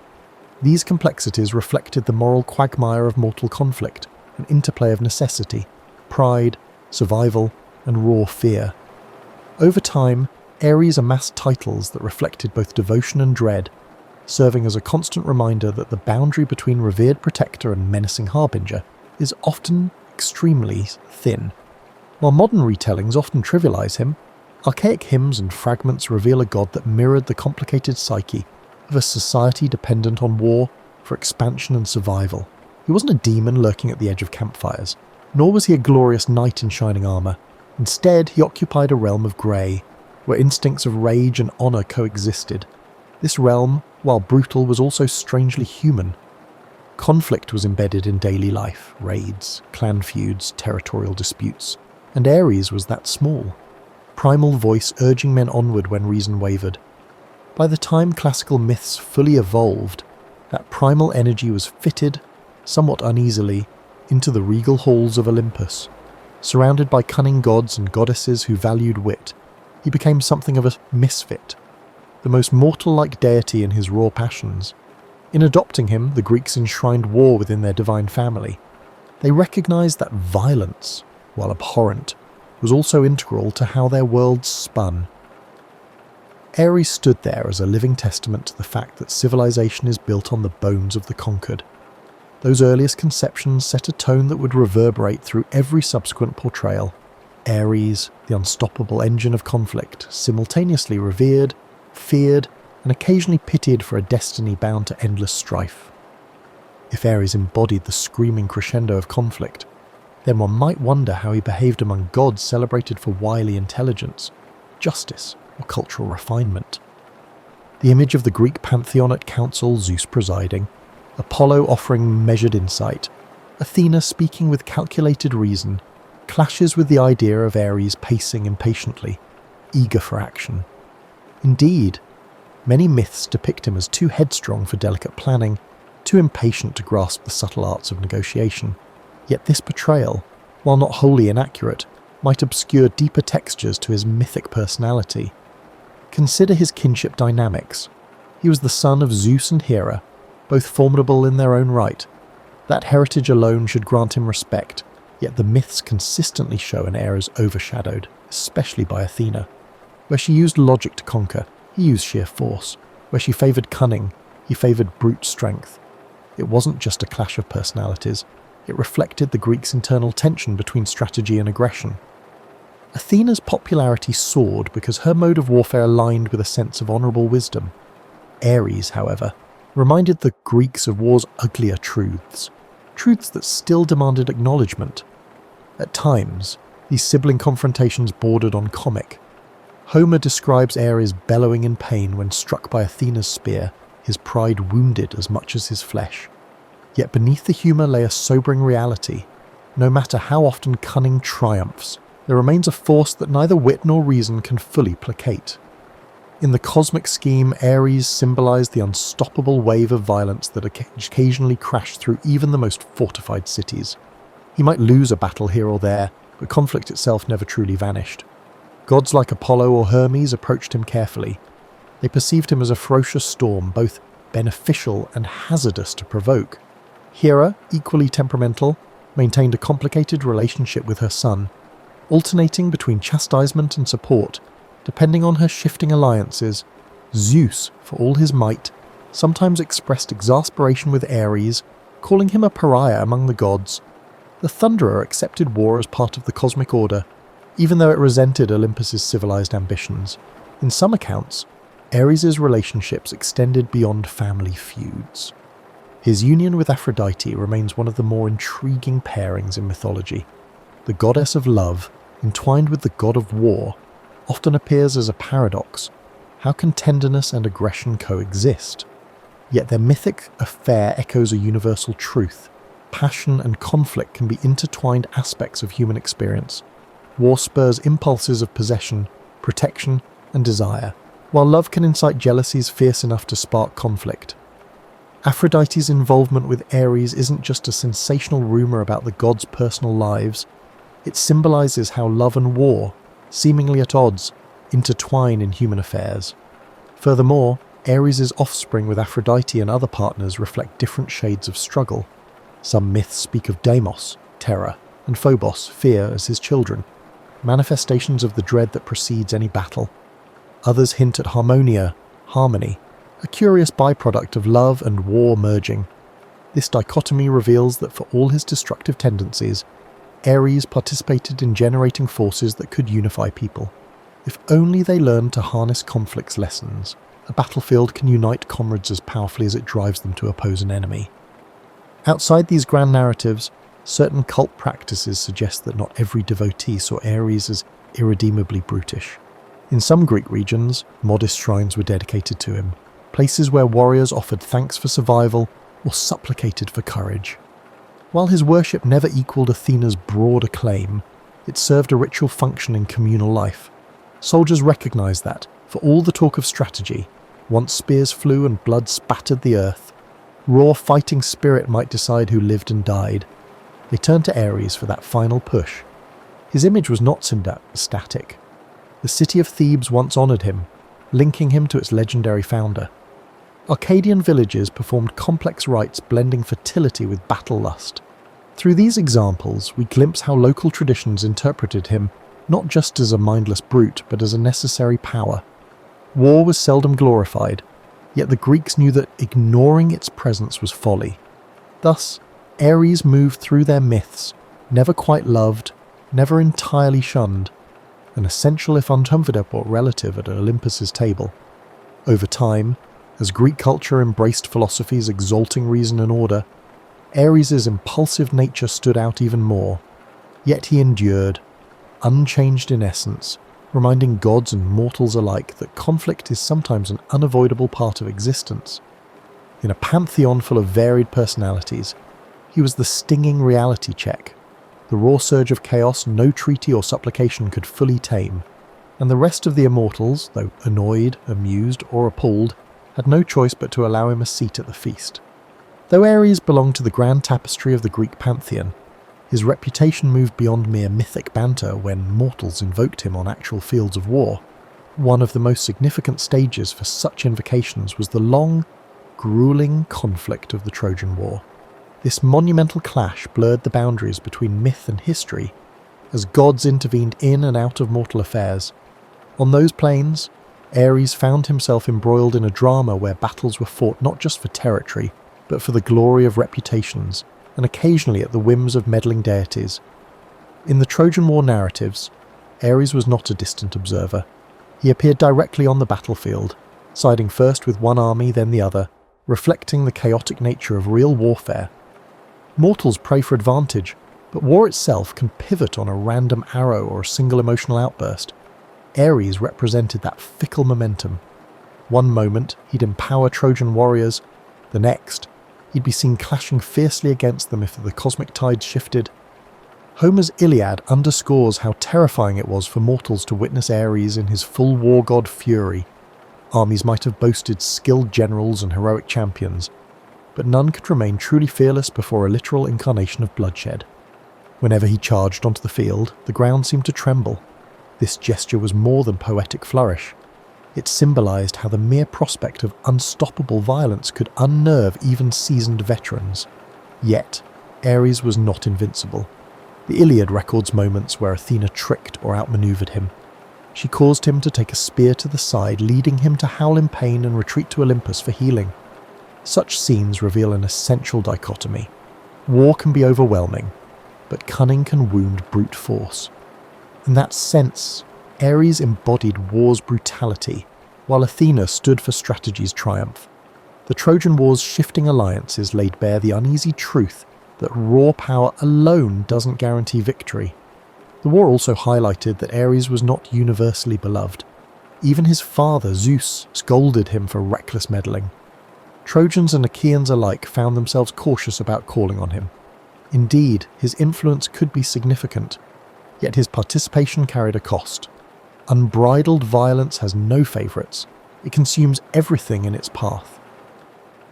In focusing on the Trojan War, we see that Ares' presence on the battlefield, while potent, came with a sense of looming catastrophe. Some Trojan War side stories cast Ares in more personal conflicts. Legend says that he intervened when one of his mortal sons joined the fray, or that he shed tears of rage when certain Trojan champions fell. These smaller tales highlight a surprising capacity for paternal grief, though overshadowed by his broader persona of carnage. They remind us that he was not an indifferent cosmic machine, but a god shaped by relationships, pride, and the complexities that come from seeing mortals engage in the art of killing, an art he himself personified. Conversely, certain Greek heroes believed that if they fought valiantly enough, Ares would grant them a special ferocity. A handful of them, hopped up on the adrenaline of battle, claimed to feel him surging in their veins. Yet in the Iliad's bigger picture, such touches were fleeting, overshadowed by the stories of how Athena guided heroes to more lasting triumph. In these tales, Ares remained a paradoxical force, both unstoppable and vulnerable to setbacks when faced with cunning or divine retribution. Outside the epic's main narrative, later poets added layers, some praising Ares for upholding an aspect of heroic masculinity, while others condemned him as the root of humanity's darkest impulses. The Trojan War amplified both those perspectives. On one hand, it needed his presence to stir armies and keep the frenzy alive.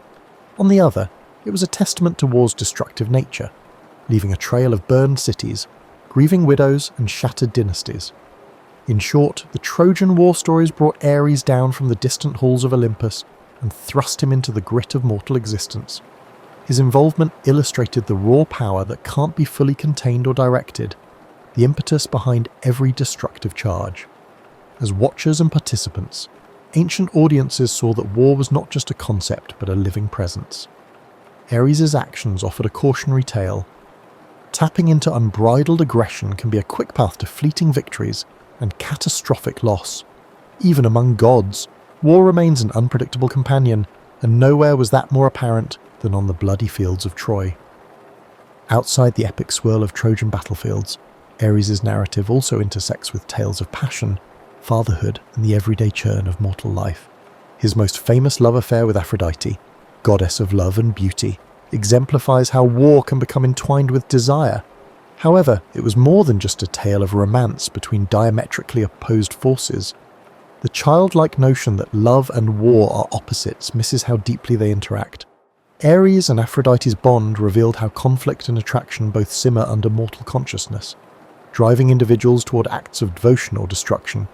Their liaison birthed multiple offspring, each embodying a particular face of war's emotional heft. Deimos, terror, and Phobos, fear, are the most famous, personifying the dread that grips soldiers before a charge. However, less renowned figures also emerged from Ares' line, Eros, in some versions, and Harmonia, indicating that out of conflict could come forms of unity or even love, albeit rarely. The ancient poets debated these genealogies, but they consistently underscored a central idea: the energies fueling war are not wholly divorced from those that spark affection or loyalty. Despite that, Ares was seldom depicted as a doting father. Epic conflicts and divine feuds overshadowed his paternal role. Some small myths, however, suggest moments of personal attachment. One tells of him avenging the death of a daughter by slaying her murderer. Another recounts him raging against a rival who dared insult his lineage. In these glimpses, we see that war's fury might also be a twisted expression of care, a readiness to destroy anyone threatening those under one's protection. In mortal eyes, such stories played out in real life. Soldiers, spurred by love for family, might descend into savage violence to defend them. Ares' fatherly instincts mirrored that fundamental human contradiction. People kill to protect what they cherish. As savage as that seems, it's an undeniable element of human conflict across centuries. In raising his spear for those he loved, Ares exposed a strain of loyalty overshadowed by more sensational accounts of his ferocity. Meanwhile, everyday worship of Ares remained measured. Very few large temples honoured him, but smaller cultic practices sprang up in city-estates contending with frequent warfare. Soldiers might sacrifice animals or lay symbolic weapons on makeshift altars, hoping to appease a god who could lend them ferocity or spare them from it. While Athens and Sparta revered Athena's strategic mind, individual warriors sometimes felt a more visceral connection to Ares' raw impetus. He believed that war drums and conflict chants were sacred, inspiring a trance-like fervour in combatants. Some historians argue that these rituals were psychologically vital, building unity before battle. In Greek culture, rousing songs and rhythmic marches might have invoked the presence of Ares, galvanizing hearts against fear. This communal invocation was less about praising wanton destruction and more about anchoring courage in a face-off where hesitation could spell defeat. Beyond these rites, travellers' tales claimed that some remote villages honoured Ares with festivals combining martial contests with solemn remembrance of the dead. Rather than glorifying conquest, they recognised the dual face of war, victory and devastation. One tradition described men wearing battered helmets as they recited the names of lost warriors, a ritual to keep war's toll visible. Ares, as the core deity of combat, stood in the midst of these ceremonies, a reminder that behind each triumph lay the heartbreak of mourning families. Mythic genealogies also link Ares to fearsome beasts, a reflection of how war unleashes primal instincts. Wolves, vultures, and other scavengers were said to be under his domain, just as they often feasted on battlefields. In some stories, he even assumed the form of a monstrous boar or a phantom huntsman, intent on causing chaos. These metamorphoses illustrated how conflict can reduce humanity to a pack of territorial predators, fighting over resources and pride. Thus, while popular imagination frames Ares as a brute lusting for carnage, the fuller tapestry is more nuanced. He intersects with love, stands as a father, fosters communal rituals, and even emerges as a punisher of injustice when it aligns with his personal vendettas.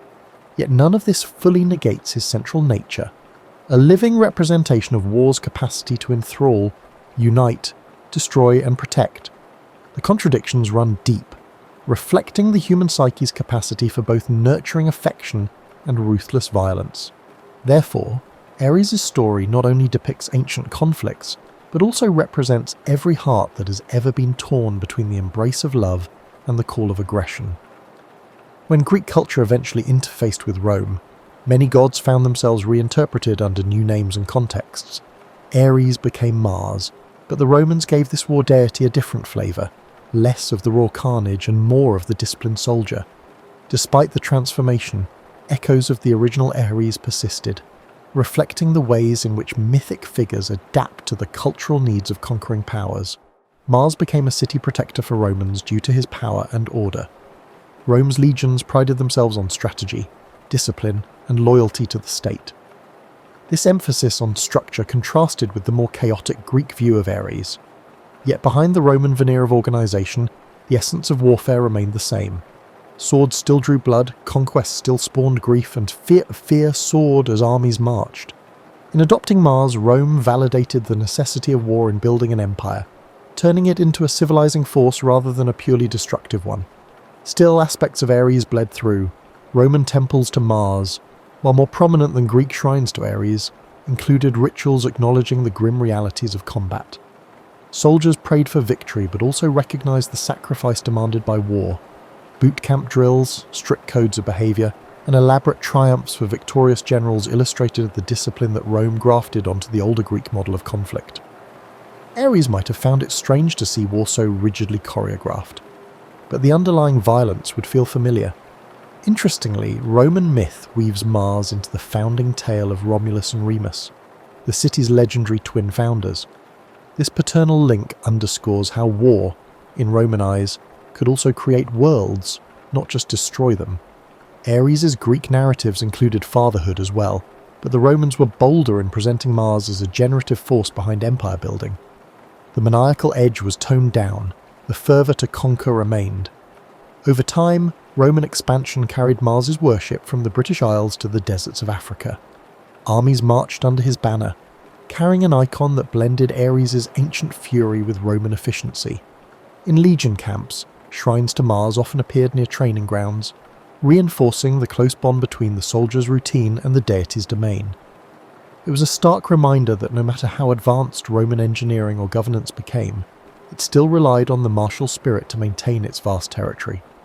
Nevertheless, the more civilized Mars, while overshadowing Ares in official propaganda, still harboured that kernel of merciless aggression. Soldiers who faced barbarian raids or harsh frontier wars sometimes abandoned the polished veneer of discipline. Accounts exist of punitive massacres and scorched earth tactics, revealing that beneath the Roman sense of order lay the same primal savagery known to the Greeks. Ares' original unpredictability surfaced whenever the flames of war grew uncontainable. Cultural shifts during the late Empire period further complicated these distinctions. As Christianity spread, official reverence for the old pantheon waned. Mars's temples fell into the partial disuse or were rebranded, and the empire itself began to crack under external pressures. Conflicts raged along borders, revealing that even centuries of martial tradition could not stave off decline. Wars that once served expansion became desperate acts of defense, draining the treasury and morale. The figure of Mars receded, but the essence of war endured, echoing Ares' timeless reality that bloodshed never truly fades from human affairs. Later historians and scholars drew connections between Ares and Mars, picking apart how the latter was nobler. But at heart they remained facets of the same concept: conflict personified. Roman society placed a practical gloss on it, but could not mask the brutality embedded in conquest. The war gods soared high in ceremonies, while legionaries spilled blood on the distant fields. This duality, ritual homage and raw violence, kept the flame of Ares' Greek essence alive beneath Roman steel. In modern scholarship, some paint Mars as a sanitized reflection of Ares, while others insist that the difference is cosmetic. Both deities represent a fundamental recognition that order and chaos collide whenever armies meet. Both speak to humankind's ongoing entanglement with aggression, pride, and territorial ambition. The shift from Greek to Roman worship might highlight style over substance, but war's nature endures. Ares, in whichever name or uniform, remains a haunting reminder that power and discipline cannot fully tame the beast within the battlefield's heart. Long after the Roman Empire fractured, the figure of Ares lingered in cultural memory, carried through medieval scribes and eventually Renaissance humanists who rediscovered classical texts. In each retelling, Ares transformed yet again, sometimes demonized by Christian writers who equated him with the sins of violence and wrath, other times romanticized by revivalists seeking to channel ancient virtues. Throughout these shifts, Ares remained a cipher for humanity's conflicted relationship with war. During the medieval period, chivalric ideals placed a veneer of nobility over combat. Knights fought for honor, weaving in Christian piety. In that environment, Ares found little direct worship, but the ethos of battle still carried echoes of his domain.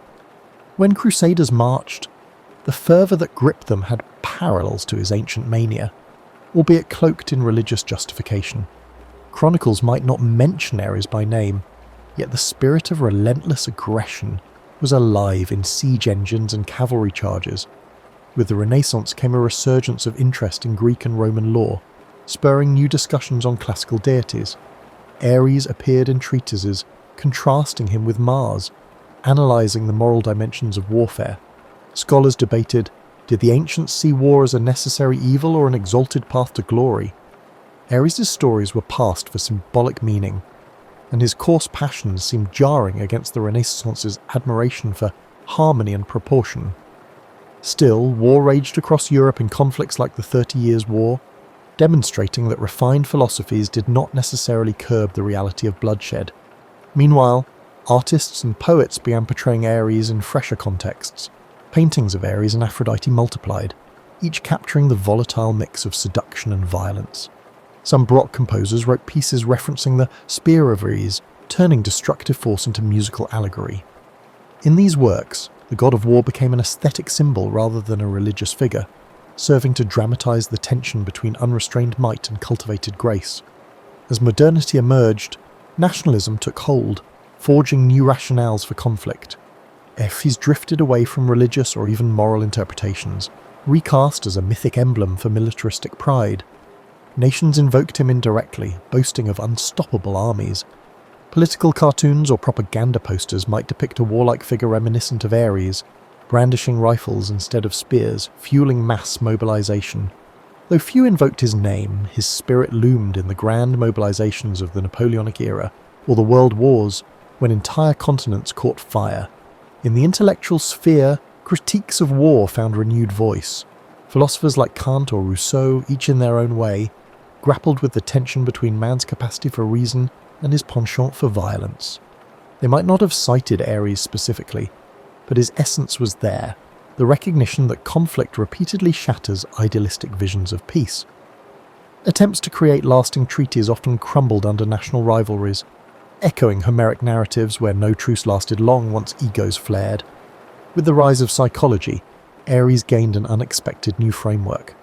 Analysts probed the death drive or the innate aggression they believed resided in human nature. In that context, Ares became a metaphor for primal impulses buried deep within the psyche.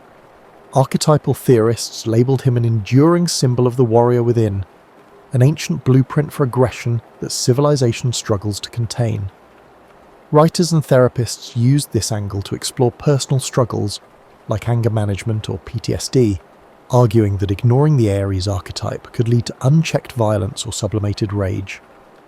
In the late 20th century, pop culture reimagined him yet again. Films, comic books, and video games cast Ares as a villain or anti-hero, charging onto digital battlefields or cinematic showdowns.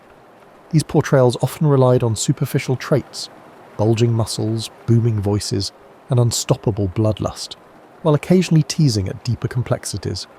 Even so, the essence of the ancient god persisted, bridging centuries. Modern war narratives remain haunted by the same questions the Greeks wrestled with. Does conflict define us? Can it be transcended, or is it inherent to our being? Through all these evolutions, Ares never fully disappeared. His story threads through every epoch that grapples with violence and the uneasy admiration it can inspire.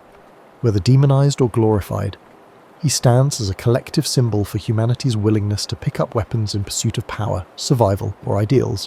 Whenever peace falters, the old war god stirs in the background, a reminder that the same primal force that hammered bronze swords millennia ago still courses through the veins of modern armies and everyday individuals alike. In considering Ares' full trajectory, one sees that he transcends neat categories of good or evil.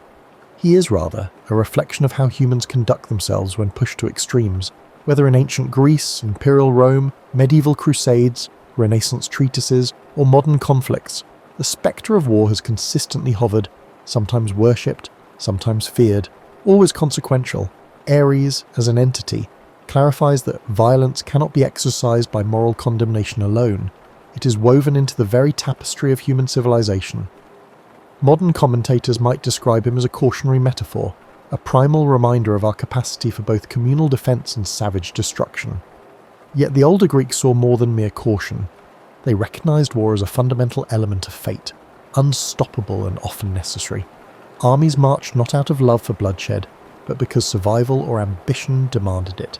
Ares thus appeared both monstrous and essential, an uncomfortable contradiction that still resonates whenever diplomatic efforts fail. In the Pantheon's grand drama, Ares never fully fits. Athena, goddess of calculated tactics, earned widespread reverence. Apollo, with his luminous artistry, commanded spiritual devotion. Even Dionysus, the wild reveller, offered ecstatic release that could be twisted into mania. But Ares was war unvarnished, immediate, brutal, reeking of sweat and metal. The ancients lacked illusions about the cost of violence, but acknowledged its presence in forging empires and defending homes. A temple to Ares might be smaller, overshadowed by other deities, yet when swords were drawn, prayers to him rose with urgent fervour. From a cosmic standpoint, Ares is arguably the most human-like deity, subject to rage, prone to heartbreak, swayed by familial attachments, and all too familiar with the destructive impulses that swirl in mortal hearts. He fights, fails, and fights again. Myths like the Trojan War underscore that even divine power cannot bring about clean victories. War is messy. So is Ares. Time after time he rushes into conflict, battered by contending gods or turned aside by fate, yet never extinguished. The cycle continues, reflecting the unstoppable continuity of human violence across ages. Yet amid the cruelty, traces of compassion surface. Myths telling of Ares avenging or protecting someone dear reveal a twisted sense of care. Perhaps the moral puzzle lies in the fact that war and love are not diametrically opposite, but rather two extremes of human passion. Ares' famous liaison with Aphrodite stands as a mythic testament to how destructive impulses can tangle with desires for union, each fueling the other. Far from being a cheap storyline of taboo romance, it exemplifies the contradictory ways passion manifests in our world. In examining Ares' modern legacy, one sees that we still wrestle with the same archetype. Soldiers sacrifice themselves out of fierce loyalty to country, tribe, or cause. Leaders might vow peace, yet mobilize armies when threatened. People decry warfare's horrors, yet remain enthralled by the tales of valor and the adrenaline of conflict. Some even argue that competition, if not outright conflict, drives innovation and progress. Thus, the war god remains relevant, not because society idolizes mayhem, but because it struggles to escape it. Perhaps the true lesson Ares offers is about grappling with humanity's inner contradictions. We crave harmony, but prepare for battle. We condemn violence, yet permit it under certain rules. We honor heroes who defend the helpless, yet question the morality of conquest. Ares doesn't solve these contradictions, he illuminates them. By stepping into his realm, we confront the unstoppable surge that can erupt within any of us, individually or collectively, under fear, anger, or ambition. And that confrontation is neither gentle nor purely savage. It is human. Peace advocates might shudder at the thought of exalting a war deity, but ignoring him does little good. Recognizing Ares means recognizing that aggression is part of our lineage.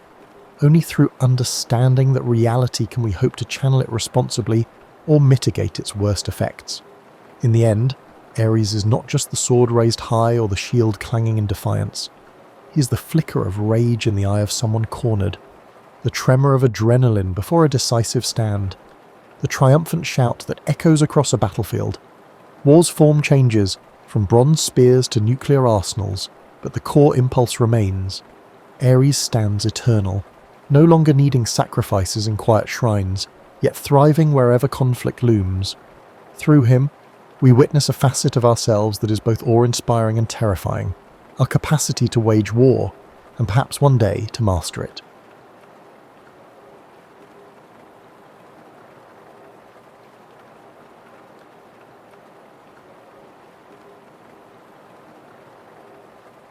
Picture this, you wake up on a sweltering July morning and your first instinct is to reach for that blessed thermostat.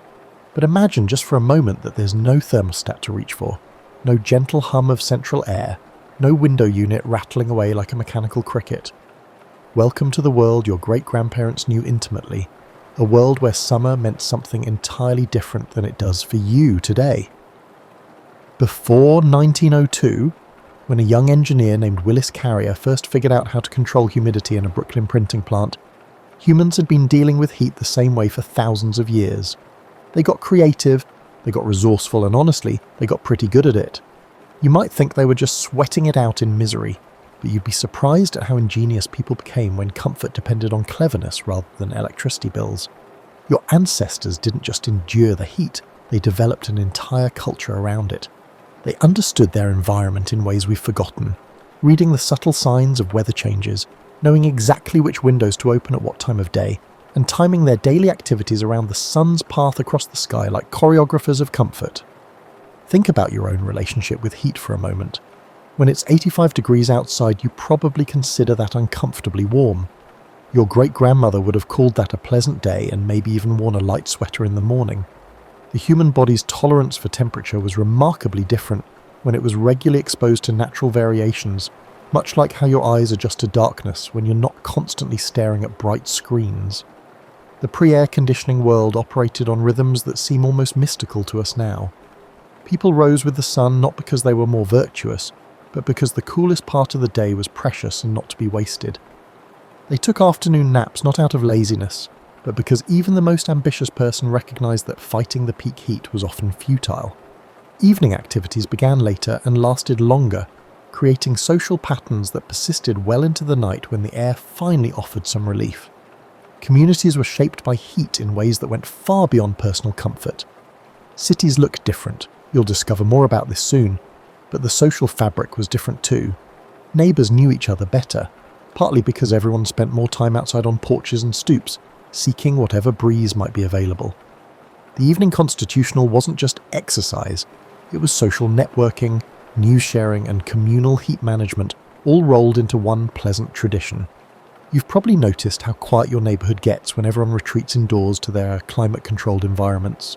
In the pre-AC era, neighbourhoods came alive during the cooler hours. Children played in the streets until well past dark, adults lingered on front porches with glasses of sweet tea or lemonade, and the boundaries between private and public space blurred in the most wonderful ways. Food culture, clothing choices, architectural decisions, work schedules, social gatherings, and even romance. Everything was influenced by the simple fact that when it got hot, you had to deal with it using nothing but human ingenuity and natural resources. Your ancestors became masters of reading air currents, understanding thermal dynamics, and working with nature rather than against it. This isn't a story about how tough people used to be, though they certainly were resourceful. It's about how different life was when humans lived in closer harmony with the natural cycles, when comfort was something you actively created rather than passively consumed. It's about communities that formed around shared challenges and clever solutions that often worked better than our modern brute force approach of simply cranking up the AC and hoping the electric grid holds. As you settle in for this journey through the pre-air conditioning world, you'll discover that our ancestors weren't just surviving the heat, they were thriving in it, creating beauty and comfort and community in ways that might surprise you and maybe even inspire you. So let's step back in time together, when staying cool was an art form, and summer evenings was something people actually looked forward to. Your ancestors were essentially climate engineers, and they didn't even know it. Before the advent of HVAC systems, builders were crafting structures that would leave modern energy efficiency experts in awe. They understood something we've largely forgotten, that the right building can be a natural air conditioning system, working with physics rather than against it. Walk through any historic neighbourhood, and you'll notice things that might seem decorative but were actually brilliant cooling strategies. Those deep wraparound porches weren't just for sitting, they were thermal buffer zones, creating shade that kept the sun's heat from ever reaching the main walls of the house. The wide, overhanging eaves you see on older homes weren't architectural flourishes, they were carefully calculated to block the high summer sun while allowing the lower winter sun to warm the interior.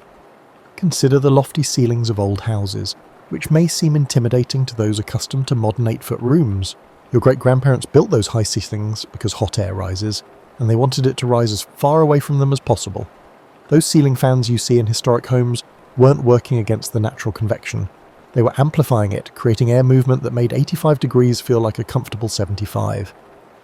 The most ingenious homes had what we'd now call passive cooling systems built right into their bones.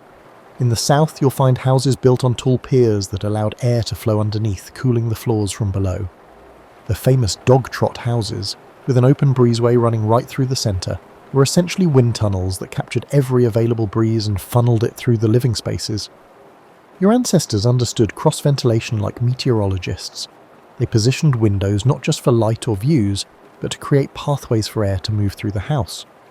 They knew that a window on the shaded north side would draw cool air in, while a window on the sunny south side would let hot air escape, creating a natural circulation system that worked as long as there was even the slightest temperature difference between inside and outside. In hot climates, thick walls weren't just for durability, they were thermal mass, absorbing heat during the day and releasing it slowly at night, essentially smoothing out temperature swings. Adobe houses in the southwest could stay remarkably cool during blazing hot days because those thick walls acted like natural batteries, storing and releasing heat on a delayed schedule that favoured human comfort. Colour choices weren't just aesthetic decisions either. Light-coloured roofs and walls reflected heat rather than absorbing it, while strategic use of vegetation created microclimates around homes. Your great-grandmother's rose bushes and climbing vines weren't just pretty, they were living insulation, shading walls and cooling the air through transpiration. The Victorian era brought us some of the most sophisticated natural cooling systems disguised as architectural details. Those cupolas and roof monitors you see on old houses were actually thermal chimneys, designed to pull hot air up and out of the building. The decorative lattice work and fretwork weren't just ornamental, they provided shade while allowing air to flow through, creating natural evaporative cooling. Even urban planning was influenced by the need to stay cool. Cities were laid out with wide streets to allow air circulation, and generous setbacks between buildings prevented them from creating heat islands. Tree-lined streets weren't just beautiful, they were essential infrastructure, providing shade and cooling the air through evaporation. Your ancestors also understood the power of thermal zoning within their homes. The kitchen was often separate from the main house or located in a basement or outbuilding, keeping the heat from cooking fires away from living spaces. Bedrooms were typically on upper floors where breezes were stronger, while daily activities happened in the cooler ground floor rooms during hot weather. They selected the materials based on their cooling properties and aesthetic appeal. Hardwood floors stayed cooler than carpets, high-quality plaster walls had better thermal properties than thin drywall, and natural materials like stone and brick had thermal mass that helped regulate temperature naturally. These weren't just practical decisions, they created homes that were genuinely more comfortable than many modern houses. The constant air movement, the natural temperature regulation, and the connection to outdoor breezes and seasonal changes created living environments that worked with human physiology rather than trying to override it completely. Your great-grandparents' homes breathed in ways that our sealed, climate-controlled boxes simply don't. Your great-grandparents didn't just check the weather. They lived it, breathed it, and planned their entire day around it. They had an intimate relationship with atmospheric conditions that would seem almost supernatural to you now. While you might glance at your phone's weather app and grab an umbrella, they could feel a storm coming in their bones and predict the next day's heat by the way the evening air moved through their hair. The pre-air conditioning day began with what we might call a temperature reconnaissance mission. Before your great-grandmother even got out of bed, she was assessing the thermal situation. Was there still a hint of coolness in the air that could be captured and preserved? Were the windows that had been opened to the night breeze ready to be closed before the sun began its daily assault? This wasn't casual observation, it was a survival strategy disguised as a morning routine. You probably think of your daily schedule as being controlled by work hours, appointments and social obligations. Your ancestors organised their days around the sun's path and the thermometer's climb.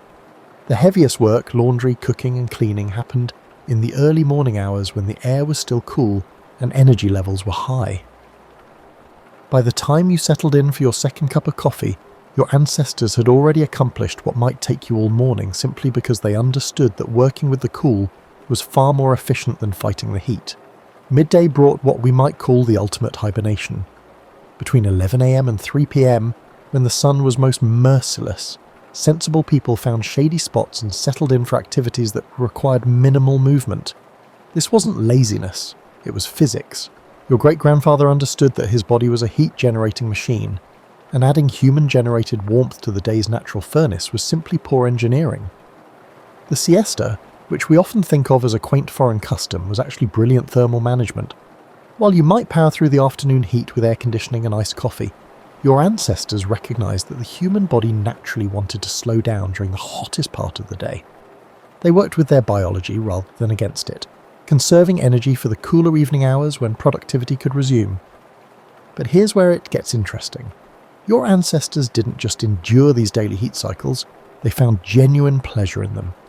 The evening awakening, when temperatures finally began to drop and life resumed its normal pace, was a daily celebration. Imagine the relief and joy of feeling that first cool breeze after hours of stillness, the way evening air felt like silk against skin that had been warm all day. These thermal rhythms also influenced the scheduling of social life. Dinner parties began later, when the air had cooled enough to make cooking and eating pleasant again. Evening visits to neighbours, walks around the community and outdoor games and activities, all of these began when the sun started its descent and continued well into the night, making the most of every degree of cooling. Your great-grandmother became a master of microclimate management within her own home. She knew which rooms stayed coolest at which times of day, which windows to open to catch the morning breeze, and which ones to close to keep out the afternoon heat. She understood that opening windows on the shady side of the house while closing those on the sunny side created natural air conditioning, pulling cool air through while allowing hot air to escape. The evening ritual of opening up the house was a precise science. As temperatures dropped, windows throughout the home were strategically opened to capture every available breeze and encourage air circulation. Your ancestors could feel the subtle pressure changes that indicated when outdoor air was finally cooler than indoor air, the exact moment when natural ventilation would begin working in their favour rather than against it. They also understood the art of thermal layering in their daily lives. Light, loose clothing during the day could be supplemented with light shawls or wraps as evening breezes picked up. During hot hours, they styled their hair up and off the neck, allowing it to flow freely when the coolness returned. Even the choice of where to sit, which chair to choose, and which side of the porch to favour, all of these decisions were made with thermal comfort in mind. Weather prediction became a survival skill. Your great-grandfather could read cloud formations, wind patterns, and atmospheric pressure changes like you read traffic signs. A shift in wind direction might mean relief was coming. Certain cloud formations promised afternoon thunderstorms that would break the heat. The behaviour of animals and the feel of the air provided advance warning of weather changes that could affect the day's comfort level. This daily dance with weather created a rhythm of life that was deeply connected to natural cycles, where human activity flowed with environmental conditions rather than trying to dominate them. Heat had a way of bringing people together that our climate-controlled world has largely forgotten. When staying cool required community effort and shared wisdom, social bonds formed around the simple necessity of surviving summer. Your great-grandparents didn't just endure the heat alone, they created entire social systems around managing it together, turning what could have been individual misery into collective comfort and even joy. The front porch served as more than just an architectural feature, it served as the hub of the community's cooling culture. While you might spend your evenings inside watching television in air-conditioned comfort, your ancestors gathered on porches as the sun went down, creating informal networks of conversation, shared cooling strategies, and mutual support. These weren't planned social events, they were spontaneous communities that formed wherever people could catch a breeze and share the relief of cooling air. Imagine a summer evening in your great-grandmother's neighbourhood. As temperatures finally began to drop, porch lights would flicker on and rocking chairs would creak into motion. Children would emerge from houses like flowers opening to cooler air, beginning games of tag and hide-and-seek that could continue safely in the gathering dusk. Adults would settle into conversations that meandered like the evening breeze itself, unhurried and comfortable. These porch communities shared more than just evening air. They exchanged cooling wisdom like valuable currency. Your great-aunt might share her secret for keeping bedsheets cool, hint it involved strategic folding and placement, while your neighbour would demonstrate his technique for creating cross breezes using strategically placed fans and open windows. Cooling knowledge was community knowledge, passed down through informal networks of neighbours who understood that everyone's comfort depended on shared intelligence. The evening constitutional, that leisurely walk through the neighbourhood that seems so old-fashioned now, was actually sophisticated heat management disguised as socialising. Your great-grandparents understood that moving slowly through cooling air was more refreshing than sitting still, and that community walks created opportunities for air circulation around their bodies while maintaining social connections. These walks weren't exercise in the modern sense, they were communal cooling therapy. Churches, schools, and community centres became cooling sanctuaries during the most brutal heat. Not because they had air conditioning, they didn't, but because they were designed with high ceilings, large windows, and architectural features that promoted air circulation. More importantly, they offered the psychological comfort of shared experience. Suffering through heat alone felt overwhelming. Enduring it as part of a community made it manageable, and even meaningful. Your ancestors created social rituals around heat relief that sound almost magical now. Ice cream socials weren't just sweet treats, they were community cooling events where shared cold provided both physical and psychological relief. Picnics were carefully planned for shady spots near water, where evaporation and tree cover created natural cooling zones. Swimming holes became social centres, not just for recreation, but as genuine relief stations where entire communities could find respite together. The sharing economy existed long before we had a name for it, especially when it came to pooling resources. Families with ice would share with neighbours whose ice had melted. Those fortunate enough to have deeper wells with cooler water would fill jugs for families whose wells ran warm. When electric fans became available, people borrowed and shared them like precious commodities. Community ice houses weren't just commercial enterprises, they were essential social infrastructure. Evening entertainment adapted to take advantage of cooling air and community gathering. Band concerts in the park weren't just cultural events, they were mass cooling therapy sessions where hundreds of people could gather in open spaces designed to capture evening breezes. Outdoor theatres, garden parties and community festivals all took advantage of the natural cooling that happened when the sun went down and people came together in open spaces. Children's play adapted to heat in ways that created their own social cooling systems. Games moved to shaded areas during the day, and resumed in full energy as evening approached. Jump rope, hopscotch and tag became evening activities when the air was finally cool enough for active play. Swimming wasn't just recreation, it was essential cooling that happened in community, with neighbourhood swimming holes becoming social centres where entire families gathered for relief and fellowship. Your great-grandparents also understood that shared meals during hot weather required different social arrangements. Early in the morning or late in the evening, when temperatures were bearable, heavy cooking took place. Community kitchens, often outdoor spaces with good ventilation, became gathering places where the heat of cooking could be shared and managed collectively, rather than making individual homes unbearable. The social side of staying cool created bonds that extended far beyond summer heat. Neighbours who shared cooling strategies, families who gathered for evening porch conversations, communities that came together in cooling spaces, these relationships persisted year-round, creating social fabric that was strengthened by the shared challenge of managing summer heat together. Your great-grandfather's workday was unlike yours, with heat acting as an invisible choreographer guiding every step. While you might complain about a slightly warm office or adjust the thermostat a degree or two, he organised his entire professional life around the reality that work had to happen in whatever temperature nature provided. Managing temperature wasn't just about personal comfort, it was about survival, productivity, and creating sustainable rhythms that could last a lifetime. The agricultural world, where most of your ancestors likely spent their working lives, operated on what we might call thermal scheduling. Farmers weren't early risers because they were more virtuous than you, they were thermal strategists. The period between 4 a.m. and 10 a.m. represented precious hours when both air temperature and energy levels favoured productive work. Your great-grandfather could accomplish more in those cool morning hours than in twice as much time during the heat of midday. Harvest time reveals the sophisticated heat management strategies your ancestors developed. Grain cutting, haymaking and fruit picking weren't scheduled by calendar convenience but by the intersection of crop readiness and thermal reality. Work crews would start before dawn, race against the climbing sun, and take extended midday breaks that weren't laziness but practical physics. The afternoon shift would resume only when shadows grew long and air began to cool. Indoor work adapted to heat with equal sophistication. Your great-grandmother's kitchen operated on thermal logic that would impress modern efficiency experts. Bread baking happened in the early morning, using retained heat for multiple batches before the day became unbearable. Canning and preserving, essential work that unfortunately generated lots of heat, was scheduled for the coolest days available or done in outdoor kitchens that kept the heat away from living spaces. Laundry day was perhaps the most thermally challenging work your ancestors faced. Heating water, boiling clothes, and using hot irons could turn a house into a furnace.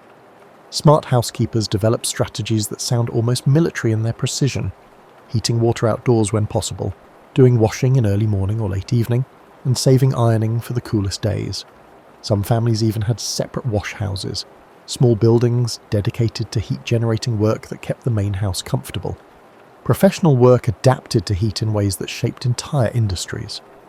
Blacksmiths and metalworkers, who dealt with extreme heat as part of their craft, developed techniques for managing both the heat of their forges and the ambient heat of summer. They worked shorter shifts during hot weather, started earlier and took longer breaks. Their shops were designed with sophisticated ventilation systems that would impress modern industrial engineers. The concept of the workday itself was more flexible into the pre-air conditioning era. During the hottest weeks of summer, many businesses would close during midday hours and reopen in the evening, staying open later to take advantage of cooler air. Such behaviour wasn't vacation, it was thermal adaptation that actually increased productivity by working with natural cycles rather than against them. Your ancestors understood something we've largely forgotten, that human performance varies dramatically with temperature, and fighting this reality is less efficient than adapting to it. Thermal comfort significantly affects cognitive function, physical endurance, and even mood, as modern research confirms their intuitive understanding. They scheduled demanding mental work for cool hours and saved routine tasks for times when heat made concentration difficult. Rest wasn't just the absence of work, it was active heat management. The afternoon siesta, which we often dismiss as laziness, was actually a sophisticated recovery strategy. Your great-grandparents understood that forcing the body to maintain high activity levels during the peak heat created fatigue that would affect productivity for the rest of the day. By resting during the hottest hours, they preserved energy for evening work when conditions improved. Sleep itself required thermal strategy. Your great-grandmother didn't just go to bed. She prepared for sleep with the same attention to cooling that you might give to adjusting your thermostat. Beds were positioned to catch evening breezes, bedrooms were open to night air, and even sleep schedules shifted with the seasons. Summer bedtimes were later, taking advantage of cooler evening hours, while wake times were earlier to capture the cool of dawn. The social aspects of work also adapted to heat. Quilting bees, barn raisings, and community work projects were scheduled for cooler weather when possible, or organised to take advantage of shared cooling strategies. Group work meant shared cooling wisdom. Someone always knew which areas stayed coolest, when breezes were strongest, or how to organise tasks to minimise heat generation. Your ancestors developed what we might call thermal efficiency, the ability to accomplish necessary work while generating and absorbing the least possible heat. Such efficiency wasn't just about personal comfort. It was about sustainable productivity that could be maintained throughout long, hot summers without exhaustion or heat-related illness. Your great-grandmother's wardrobe wasn't just about looking proper. It was an engineering marvel designed to make summer heat bearable while maintaining social respectability. Every fabric choice, every style decision, and every accessory served a dual purpose, keeping cool and looking appropriate. While you might throw on shorts and a t-shirt for hot weather, she had to work within social expectations that required much more coverage, making her cooling strategies far more sophisticated than yours. The fabrics your ancestors chose reveal their profound understanding of thermal properties. Linen, cotton, and other natural fibres weren't selected just because synthetic materials didn't exist. They were chosen because they breathed, absorbed moisture, and allowed air circulation in ways that kept the body cooler. Your great-grandmother knew that loose-weave fabrics created tiny air pockets that insulated against heat, while tight weaves trapped hot air against the skin. Colour science played a crucial role in pre-air conditioning fashion.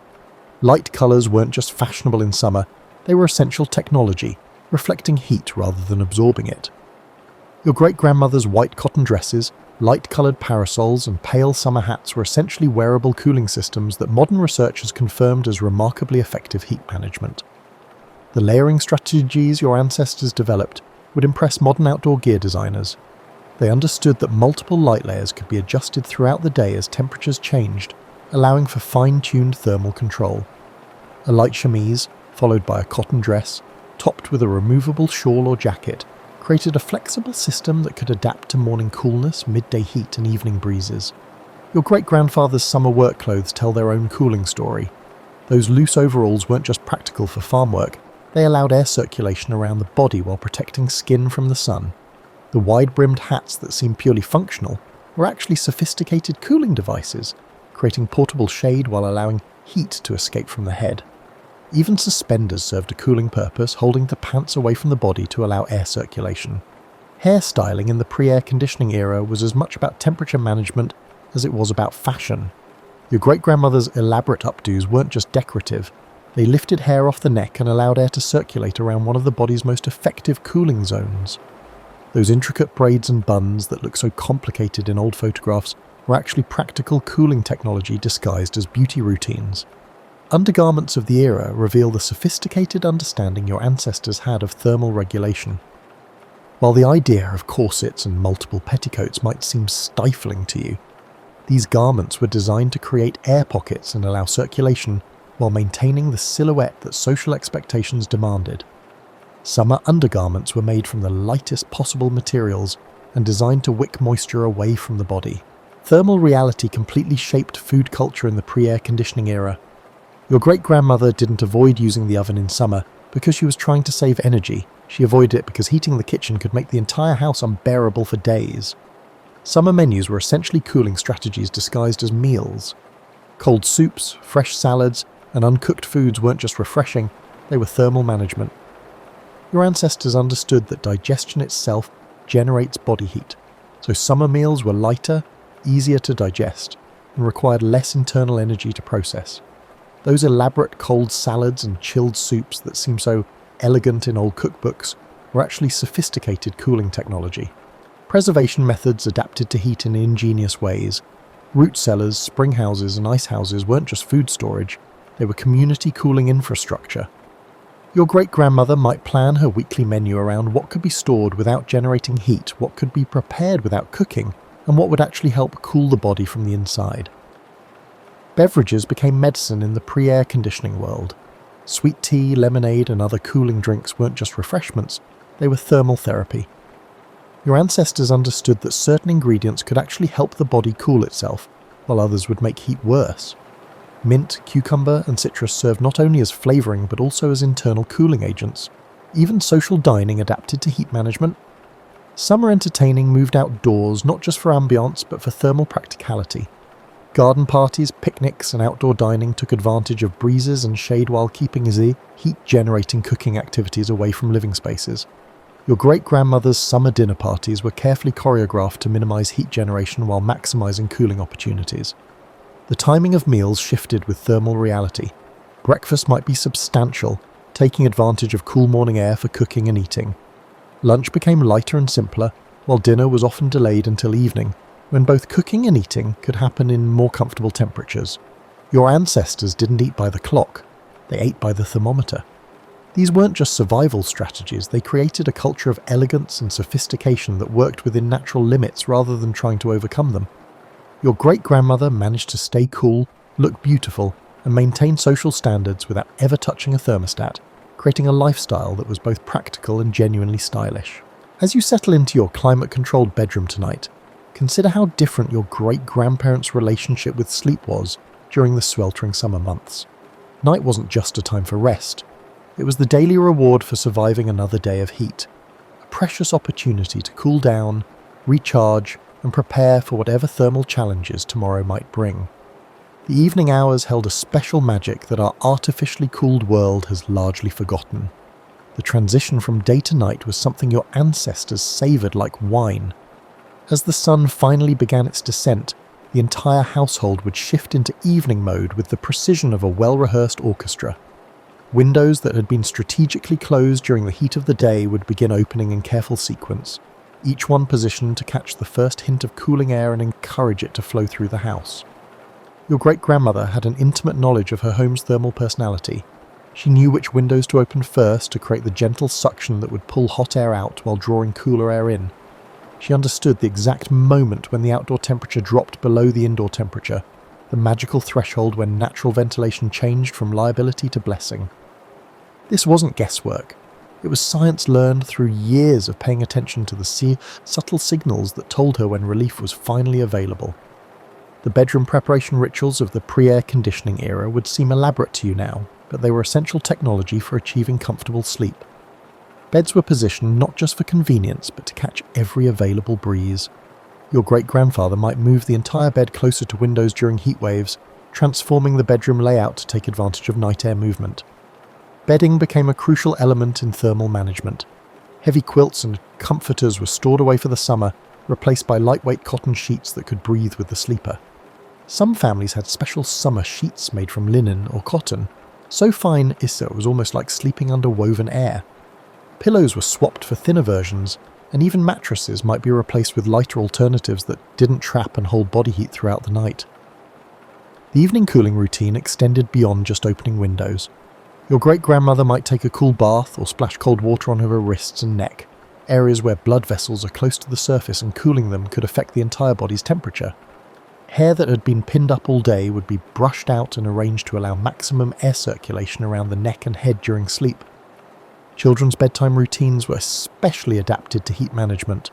Lightweight cotton nightgowns replaced heavier sleepwear, and children might sleep with damp washcloths on their foreheads or arms. Some parents would lightly dampen sheets with cool water, creating evaporative cooling that could make the difference between restful sleep and a night of tossing and turning. For families fortunate enough to have multiple sleeping spaces, summer brought strategic relocations. Sleeping porches, screened areas that were essentially outdoor bedrooms, became havens during the hottest weeks. Upper floors, which were stifling during the day, might become comfortable at night when breezes were stronger at higher elevations. Some families would move mattresses to the coolest rooms in the house or even outdoors under mosquito netting when heat became truly unbearable. The sounds of summer nights were different in the pre-air conditioning era. Instead of the constant hum of climate control systems, your great-grandparents fell asleep to the natural symphony of cooling air, the whisper of breezes through window screens, the gentle creak of settling houses as temperatures dropped, and the distant conversations of neighbours also seeking relief on their porches and in their yards. Night work took on special significance during hot spells. Tasks that generated heat during the day could be accomplished in the blessed coolness of evening and early morning hours. Your great-grandmother might do her ironing by lamplight, taking advantage of temperatures that made the additional heat bearable. Baking for the next day could happen in the pre-dawn hours when ovens wouldn't turn kitchens into furnaces. The social aspects of cooling extended into the night as well. Neighbours might visit each other's cooling spots. Perhaps one family had a better cross breeze while another had a deeper well with cooler water for late evening refreshment. These evening gatherings weren't formal social events but spontaneous communities of relief, where shared cooling strategies and mutual support made the heat more bearable for everyone. Dawn brought its rituals in the pre-air conditioning world. Your great-grandfather would rise early not just to get work done before the heat returned, but to savour those precious hours when the air was actually cool. The morning routine included assessing the day's thermal prospects, checking cloud cover, feeling the air for humidity, and making strategic decisions about how to capture and preserve the coolness for as long as possible. The cycle would begin again. Windows that had been opened to night air would be strategically closed as temperatures began to rise. Curtains would be drawn to block the sun's heat, and the daily dance with temperature would resume. But those hours of relief, that nightly promise of cooling air and comfortable sleep, made it all bearable and even beautiful. Your ancestors didn't just survive the heat, they created lives of grace and comfort within natural limits that required wisdom, patience, and community. They understood something we're still learning, that working with natural cycles rather than against them can create not just sustainability, but genuine contentment. As you drift off to sleep tonight in your climate-controlled comfort, you might just dream of summer evenings when cool air was a gift to be savoured, and relief was something earned through the simple passage of time and the reliable promise that every hot day eventually surrenders to the cooling mercy of night.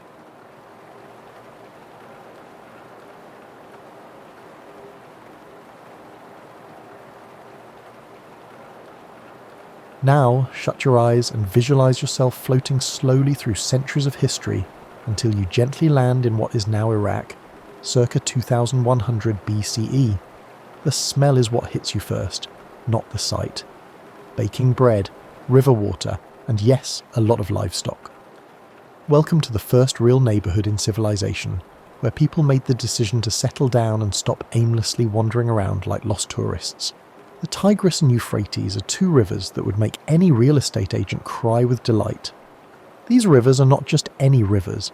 They are the ancient world's version of having fresh groceries delivered to your door and Amazon delivery. This area was known to the Mesopotamians as the land between rivers, which sounds far more poetic in their language than it does when you're trying to explain it to a dinner party guest. You may be asking yourself why anyone would decide to live in what is effectively a massive floodplain. Imagine having soil that is so dark and rich that, with a little encouragement, you could probably grow tomatoes. Every year when these rivers flood, they leave behind a thick layer of the most fertile mud on the planet. It took the rest of us millennia to realise what the locals had discovered. Sometimes the greatest things in life have a small mess associated with them. You wouldn't recognise the cities that are rising all around you from contemporary urban planning. This place lacks tidy suburban grids and straight lines. Rather, visualize organic growth, akin to a coral reef composed of human ambition and mud bricks. Narrow streets wind between houses like old hiking trails, and houses cluster together as if they are having a never-ending neighbourhood conversation. Another thing that strikes you as being very antiquated is the lack of electrical hums, the quiet of engines, and the absence of any traffic that resembles rush hour. Rather, there's the soft splatter of irrigation channels, the steady thud of grain being ground, and the sporadic snarling of a donkey that's obviously upset about something. Modern people spend a lot of money to experience this type of tranquility at wellness retreats. However, this quiet does not imply inactivity. The first large-scale urban living experiment in history is what you're seeing. In essence, these individuals are inventing as they go along, resolving issues that have never been encountered by any human. How do you manage thousands of people in one location? How do you ensure that everyone eats? When your neighbour's goat keeps eating your barley, how do you keep things from going completely out of control? As you will see, the answer combines a remarkable amount of ingenuity, practicality, and what can only be called the first bureaucracy in history. Yes, paperwork was a part of paradise. As you become more accustomed to this ancient world, you start to notice something that would cause any contemporary city planner to either run screaming back to their zoning maps or cry with envy. These Mesopotamians have produced a system of ordered chaos that somehow manages to keep everyone fed, housed, and comparatively content, even though it shouldn't work. Let's begin with the irrigation system, which is the most amazing engineering achievement you will ever witness that does not require electricity. Imagine a vast system of canals connecting every field, garden, and drinking well, nature's equivalent of the internet. You know what? Instead of just accepting this water when you feel like giving it to us, we're going to convince you to share it on our schedule, the Mesopotamians said, glancing at their rushing rivers. The end effect is a network of watery highways that would make the roads of ancient Rome appear straightforward. Individual fields are directly irrigated by water flowing from the main rivers into primary canals, secondary channels, and smaller ditches. It's similar to having running water, but it goes to your barley patch rather than your kitchen sink. In addition, unlike your contemporary plumbing, if this system fails, the city as a whole loses lunch in addition to water pressure. Massive collaboration is needed to manage this liquid lifeline, which has never been done before in human history. One farmer cannot choose to use more water for his fields, while his neighbour's crops are dying. It is impossible for someone upstream to construct a dam without taking downstream residents into account. People must look beyond their immediate needs, their tribe and their family for the first time in human history. Things start to get interesting at this point. The water schedule must be overseen by someone. Who gets what and when must be decided by someone. When Farmer B insists his irrigation ditch was there first, and Farmer A accuses Farmer B of stealing water, someone has to resolve the inevitable conflicts, presenting the first middle management in history. Since clipboards won't be invented for several thousand years, these water managers are more than just bureaucrats with clipboards. They combine elements of weather forecasting, engineering, diplomacy, and refereeing. They must comprehend not only the flow of water but also human thought, crop growth, and how to stop neighbours from igniting generation-long feuds. The good news is that it does work. You're witnessing thousands of people successfully arranging their daily schedules around common resources. Every year, the harvest arrives, the fields turn green at the appropriate times, and the irrigation ditches run according to plan. When the irrigation schedule becomes complicated, everyone is contributing labour, water rights, and a willingness to not strangle their neighbours. It's like watching a huge, antiquated version of a neighbourhood potluck, except instead of bringing casseroles. This system's success has a significant impact on human society. Some people are able to quit farming when they can consistently produce more food than they require for survival. Additionally, some people can start doing other things once they are able to stop cultivating food full-time. Interesting things. Revolutionary actions. This is how your first devoted priests, your first full-time artisans, and your first qualified administrators come to be. It's how you get people who don't have to worry about whether there will be enough grain for the next harvest to spend their days thinking about astronomy, mathematics, or how to make better beer. You're seeing the emergence of expertise along with specialization. People can now become exceptionally skilled at one thing for the first time in human history, as they are no longer forced to be mediocre at everything in order to survive. You might be surprised to learn that these Mesopotamians are born business people as you continue your leisurely exploration of this ancient world. They have established what may be the first startup culture in history, complete with competition, creativity, and the occasional spectacular failure from which everyone gains knowledge. For example, metalworking. You see people who have discovered that they can create bronze, a more durable and practical metal than anything they have ever used, by heating specific rocks to the ideal temperature and combining them with other rocks. This is the beginning of the technology industry, not just a development in technology. There is collaboration among the bronze makers. They require traders who can transport tin and copper from hundreds of miles away because they are necessary. They require individuals who specialize in the production of charcoal because they require fuel for their furnaces. They require a market that is sophisticated enough to discern between a mediocre bronze tool and a truly exceptional one in order to attract clients who value quality metalwork. Before you know it, supply chains are in place, you have quality control. Yes, the best metalworkers build reputations, and people begin to request tools made by particular artisans, so you have brand recognition. It's the antiquated version of Yelp reviews. except instead of posting them online, people tell their neighbours which blacksmith produces harvest season tools that don't break. However, the true innovation taking place here is economic rather than technological. The modern concept of commerce is being created by these individuals. They are determining how to fairly trade goods and services between people who have different needs, how to plan for future needs while managing current resources, and how to assign value to goods and services. Think about the difficulties. You need a new plough because you grow barley. The toolmaker needs copper for his next project, not barley, but he wants payment. In order to trade up north, the copper trader needs wool, not barley. The shepherd needs barley, but he has wool. How can this be made to work? Their solution is sophisticated in its intricacy. Like water through their irrigation channels, they establish a system of credit and debt that enables value to move throughout the community. In exchange for your promise to pay him with barley after the harvest, which he can then exchange for supplies for his next project with the copper trader, the toolmaker agrees to make your plough right away. It's credit without credit cards and banking without banks, and it all depends on reputation and trust. Writing is a seemingly straightforward but revolutionary requirement for this system. Not just any writing, but every day. Useful writing that can document who is responsible for what, when payment is due, and what happens when someone fails to fulfill their end of the agreement. You're witnessing the creation of business records, receipts, and contracts. In addition to being works of ancient literature, the cuneiform tablets found throughout the cities are the earliest business documents ever created. Purchase orders, tax records, loan agreements, employment contracts, and inventory lists. All of it is here, compressed into clay with marks in the shape of wedges that symbolize the beginning of bureaucracy. Indeed, you're also witnessing the development of accounting.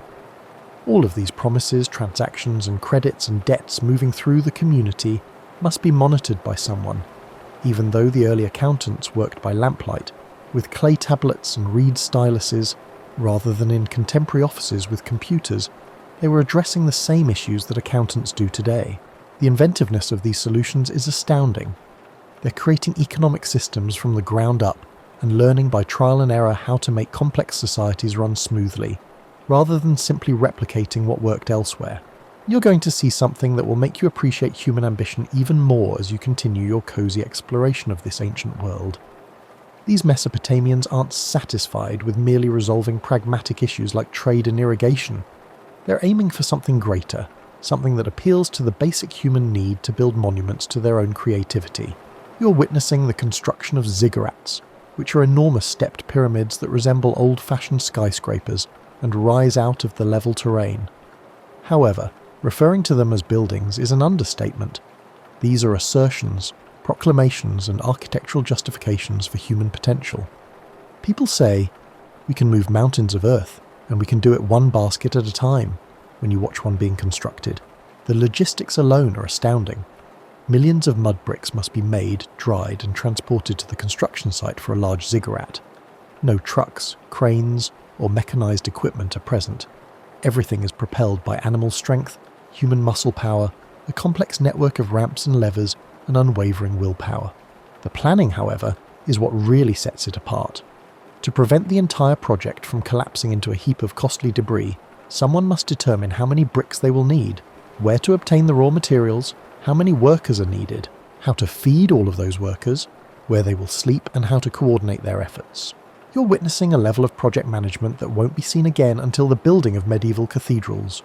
With hundreds of workers, dozens of specialized trades, and supply chains spanning the entire known world, the ziggurat builders are effectively managing the biggest construction company in the ancient world. Contrary to what Hollywood may have taught you, the workers themselves are not slaves. Consider it the most complex community service project in the world. They are citizens carrying out their civic duties, seasonal workers, and skilled artisans. People donate their time to building projects that benefit everyone during the agricultural off-season, when the fields don't need to be tended. This desire to create something greater than any one person could on their own has a very human quality. In addition to their utilitarian functions as temples, administrative hubs, and grain storage facilities, the ziggurats are also symbolic. Look what we can do when we work together. Look how high we can reach, they say. Surprisingly complex engineering is needed. The builders must comprehend the structural integrity, weight distribution, and composition of the soil. They create methods for building sturdy foundations in muddy ground, avoiding water damage, and guaranteeing that the structure will endure for many generations. These are not archaic individuals fumbling through building projects. Rather, they are demonstrating extraordinary ingenuity in resolving intricate engineering problems. Consider the challenge of producing millions of identical bricks. To guarantee uniformity throughout large production runs, they create standardized molds, quality assurance protocols, and drying methods.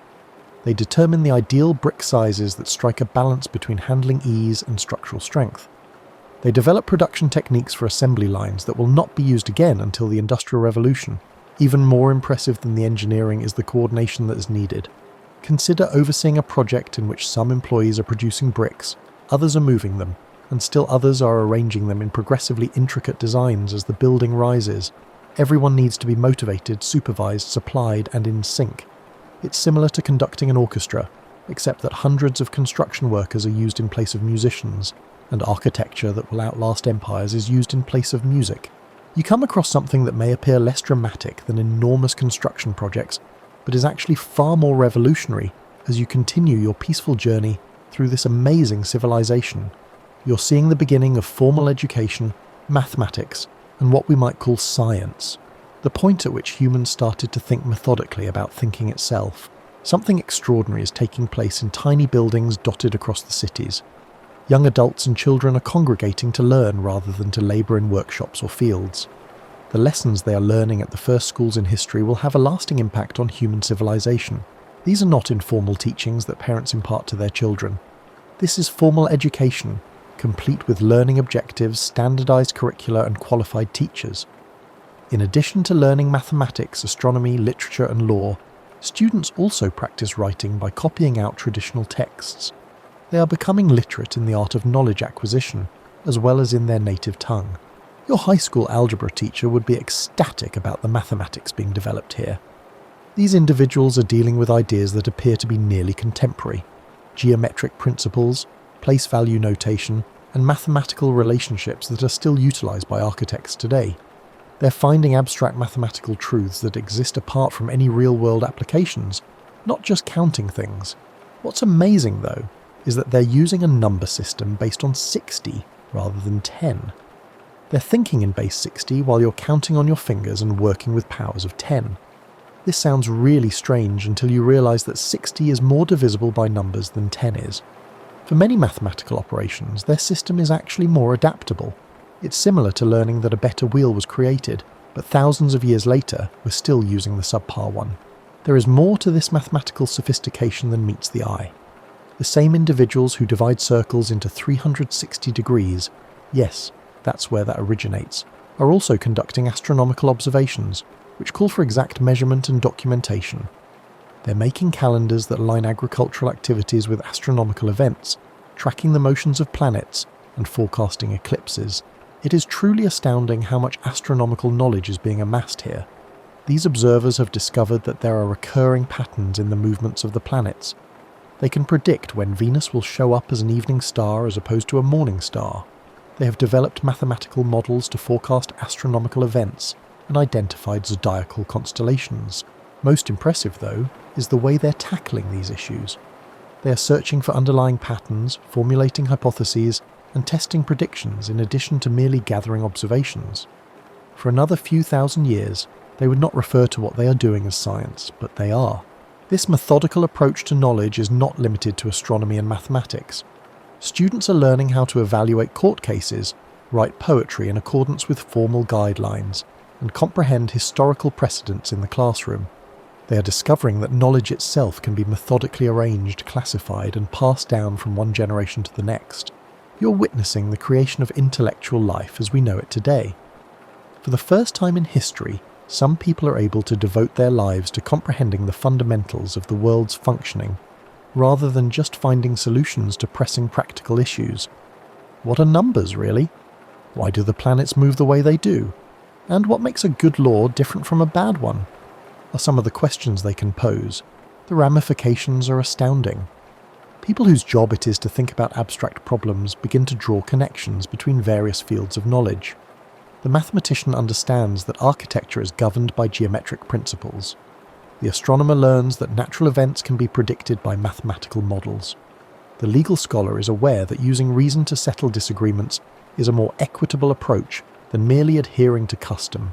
Let's take a break from our travels and become accustomed to the mild routines of this amazing society.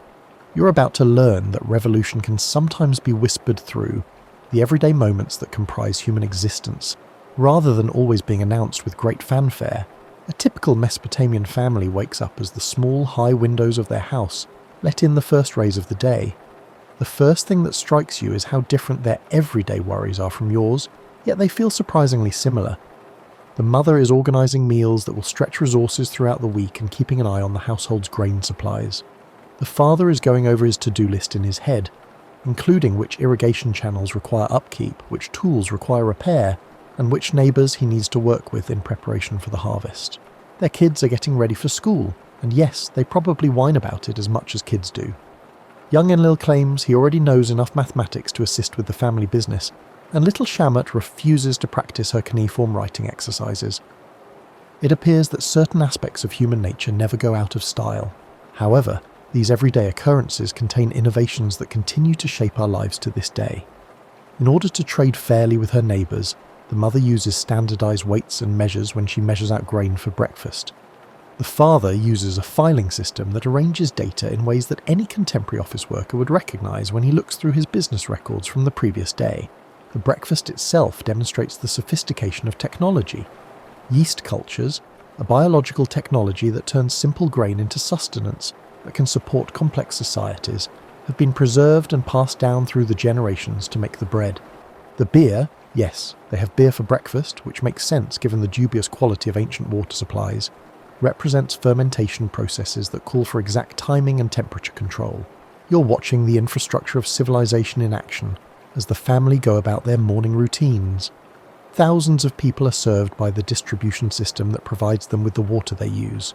Sewage disposal stops disease outbreaks that would otherwise render big cities uninhabitable. Agricultural systems that can sustain populations much larger than the actual workers in the fields are the source of the food.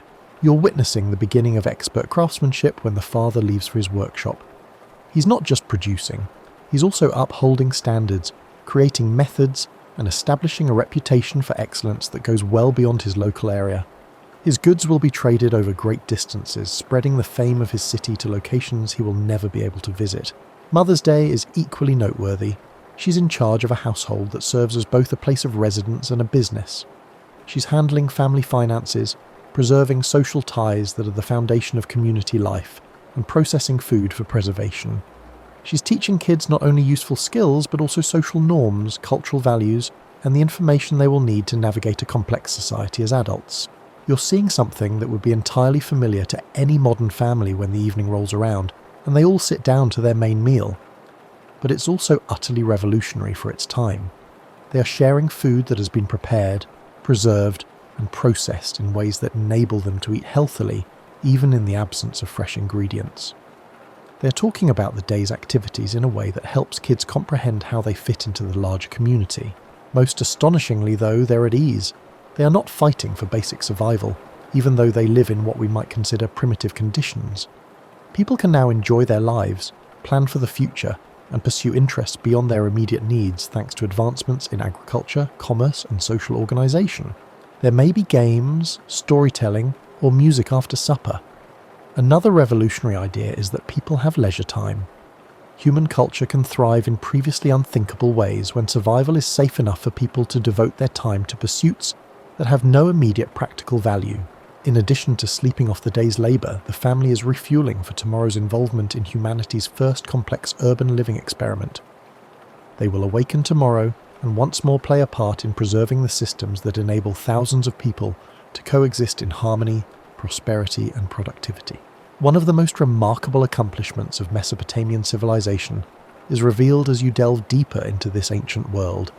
They managed to manage sizable, diverse populations without everything collapsing in anarchy and conflict. And they accomplished this by combining religious authority, common sense, and what can only be called the first all-encompassing legal system in history. Imagine the difficulties these people encountered. There are thousands of people, each with their own goals, passions, and unavoidable conflicts with their neighbours. You have competing religious traditions, diverse ethnic groups, economic classes, and the inherent human propensity for short-sightedness and selfishness. How do you design a system that accomplishes goals while maintaining a reasonable level of satisfaction for all? The complexity of the Mesopotamian solution is elegant. At the top is a king who represents both religion and politics. His authority has a weight that purely political power could not match, because he is not only making executive decisions, but is also channeling the will of the gods. The king is expressing divine will when he issues a law, not just his own preferences. However, this is not a tyrant's capricious rule. The king's authority is limited by custom, religious law, and the pragmatic requirement to retain the backing of the different factions that sustain society. The priests, merchants, artisans, and farmers who truly govern the society will find a way to replace a king who continuously makes poor choices, so he won't hold the position for long. You have an advanced administrative structure beneath the king that would astound any contemporary bureaucrat. Tax collection, irrigation management, trade regulation, military organization, and legal disputes are all handled by officials. Every administrative level has clear duties and accountability to both superior and subordinate authorities. Perhaps their most remarkable governmental innovation is the legal system they create.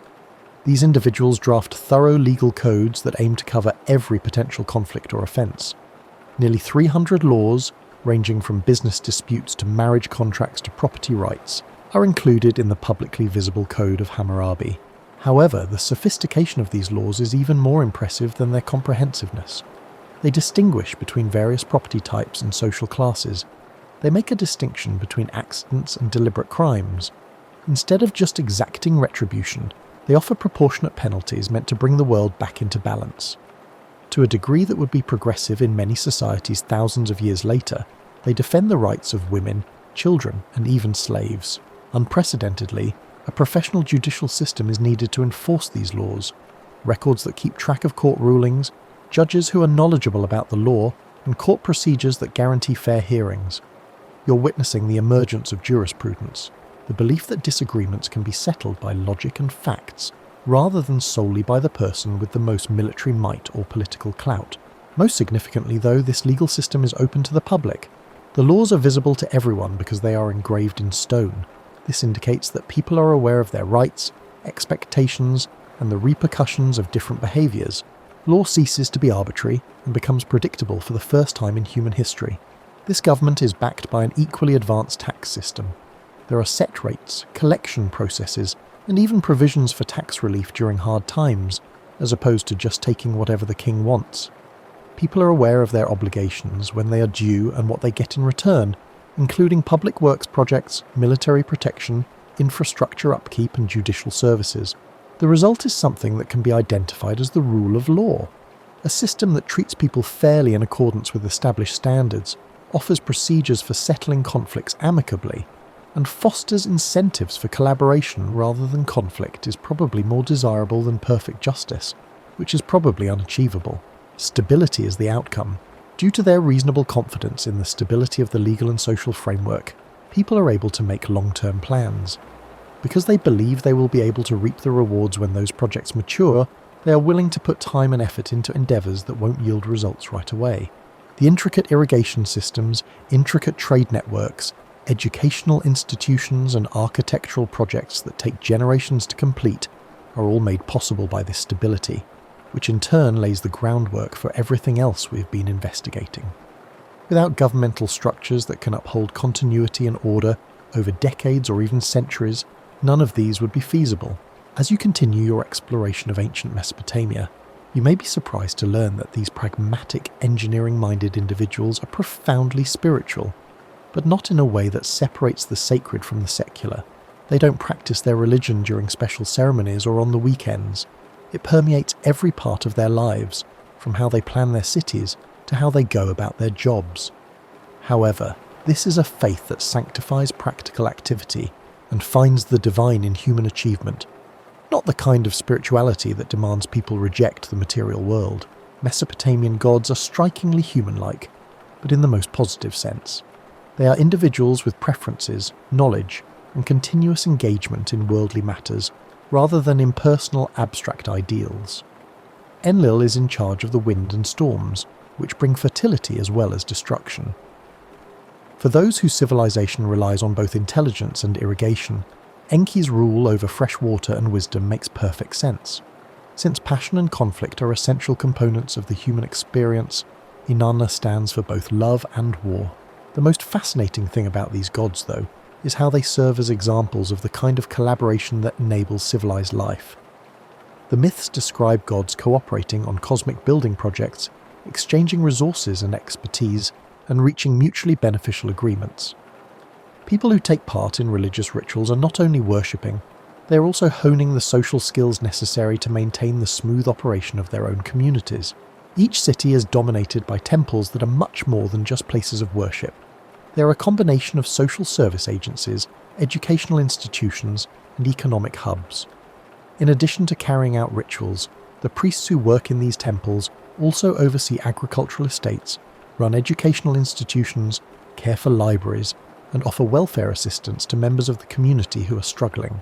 A society where religious life supports rather than contradicts the values required for successful urban living is the result of this remarkable fusion of spiritual and practical functions. A good worshipper possesses the same qualities as a good neighbour, such as honesty, dependability, and a willingness to help out with community projects. There is no conflict between serving the community and the gods, or between being pious and succeeding in business. The religious calendar organises daily life in ways that promote economic activity, rather than interfere with it. Religious celebrations take place during agricultural seasons, offering opportunities for communal gatherings when people have the means and leisure to take part. In addition to providing funds for public works projects, the religious mandate to support temple operations establishes a social safety net that supports people during trying times. Most significantly, this religious system offers purpose and meaning that transcends personal achievement or failure. Contributors to the construction of a ziggurat are not merely taking part in a building project. They are also helping to construct a monument that will benefit their community for many generations and a place of worship for the gods. Maintaining the irrigation channels is more than just routine maintenance. It's a way to contribute to the divine order that sustains life. Ordinary labour becomes sacred when it has this sense of purpose. The merchant facilitating trade between distant cities, the farmer producing food that feeds the community, and the craftsman crafting beautiful objects are all part of the divine plan that creates civilization out of wilderness, abundance out of scarcity, and order out of chaos. However, this spirituality is also incredibly useful. Though the methods of consultation, reading omens, interpreting dreams, and examining the patterns of oil on water require careful observation and logical analysis, the gods are consulted on everything from military campaigns to business endeavours to marriage decisions. Practical intelligence and religious wisdom complement rather than contradict one another. The end result is a society in which individuals accept personal responsibility for their contributions to the welfare of the community, while feeling supported by forces greater than themselves. Despite staying rooted in the pragmatic demands of everyday life, they feel that their work has cosmic significance. Spirituality is not an escape from human achievement, but rather an enhancement of it. You start to understand how all of these inventions work together to form something far greater than the sum of their individual parts as you carry on your cozy exploration of this amazing civilization. You're seeing the emergence of networking effects, which are the processes by which various developments reinforce one another to cause a sharp acceleration of human progress. Think about how Mesopotamian society is changed by writing in every other way. Because engineers can document effective techniques and learn from past mistakes, the irrigation system becomes much more sophisticated once information can be permanently recorded. Because precedents can be documented and consulted, legal systems become more equitable and consistent. Because contracts can specify precise terms and conditions, trade becomes more complicated. Because knowledge can be systematically transmitted and preserved, education becomes more effective. However, writing also opens up new possibilities that no one had foreseen. You can learn mathematics once you can record numbers. Astronomical science can be produced when observations can be preserved. Chemistry and medicine can be developed once experiments are documented. Every advancement creates opportunities for even more advancements in unpredictable ways. In the realm of economics, the networking effect is the same. Once food production is stable, some people can focus on crafts. You can create better tools and methods once you have talented artisans. With improved tools, agricultural productivity can be increased, freeing up even more workers for specialized labor. Every improvement increases the likelihood and ease of the subsequent improvement. The social innovations have an equally strong network. You can start projects that need long-term planning and coordination once you have an efficient governance system. People gain confidence in group action after large-scale projects are completed successfully. People are willing to invest in even more ambitious projects once they have faith in group efforts. In ways that exponentially speed up progress, success breeds success. The Mesopotamians are experiencing the fascinating discovery that human communities can generate value that far surpasses what individuals could produce working alone. You're witnessing what contemporary economists refer to as increasing returns to scale. Every new member of society increases the productivity, security, and ability of everyone else to accomplish their objectives. The networking of technology is equally impressive. Mining, transportation, and trade networks are all necessary for the production of bronze in addition to metallurgy. The effectiveness of the entire system increases with each advancement in any of these areas. Mining is more productive with better tools. Raw materials are less expensive when transportation is more efficient. Access to better quality inputs is made possible by expanded trade networks. However, the cultural networking effect may be the most significant. People start to have bigger dreams after realizing that prosperity and security can be achieved through human effort. They are more inclined to trust strangers and engage in larger communities once they realize that collaboration can produce outcomes that are impossible for individuals to accomplish alone. They are more inclined to rely on others for products and services that they could potentially produce themselves once they have seen the advantages of specialization. This is a revolutionary change in culture.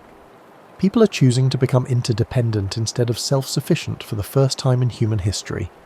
They're coming to the conclusion that working together is more advantageous than relying on other people. They're risking everything that human societies can be more than short-term convenience alliances. You're seeing networking effects that extend beyond the borders of specific cities or geographical areas. Mesopotamian innovations influenced events throughout the ancient world by way of trade routes, diplomatic contacts, and migration patterns. Greek philosophy is shaped by the mathematical ideas created in Babylon. Roman law is influenced by the legal precepts developed in Ur. From Egypt to India, population growth is made possible by Mesopotamian agricultural innovations. You're witnessing the emergence of what contemporary academics refer to as world systems, networks of influence and interaction that link far-flung societies and enable innovations to proliferate well beyond their original locations.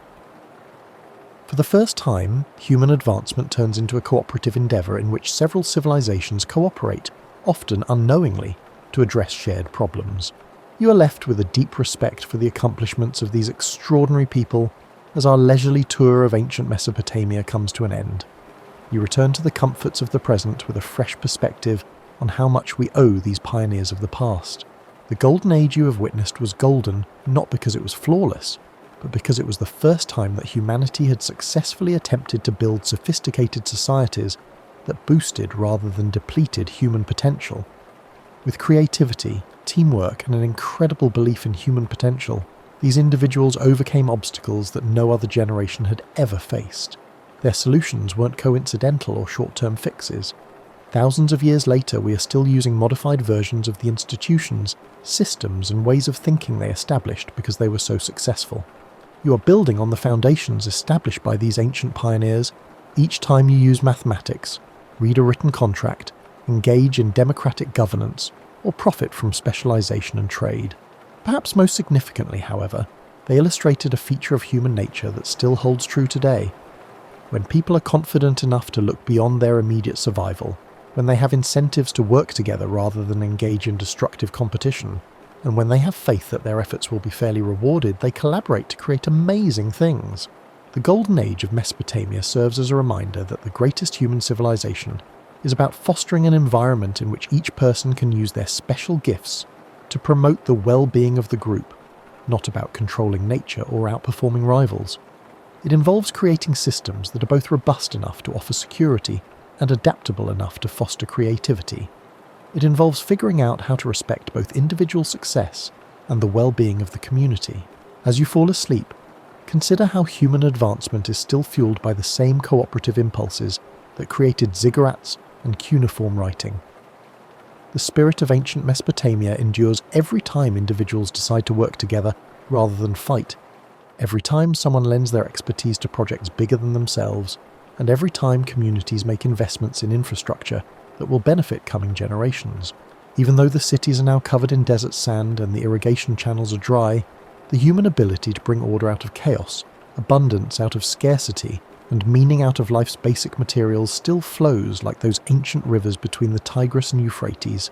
Rest easy knowing that you're a part of a story that started with the first cities and goes on with every technological advancement, every act of human cooperation, and every instance in which people decide to build rather than destroy.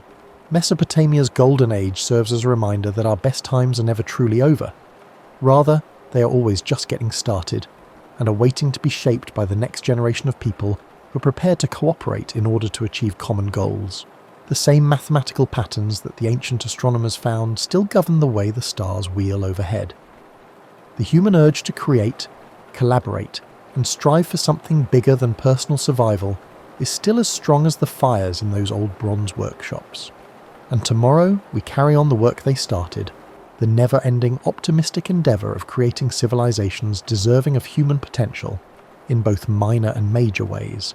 Sweet dreams, fellow time traveller.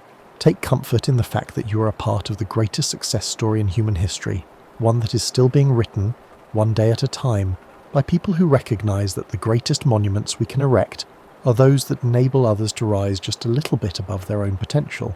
Imagine those old voices carried on the wind during the quiet moments before sleep really sets in.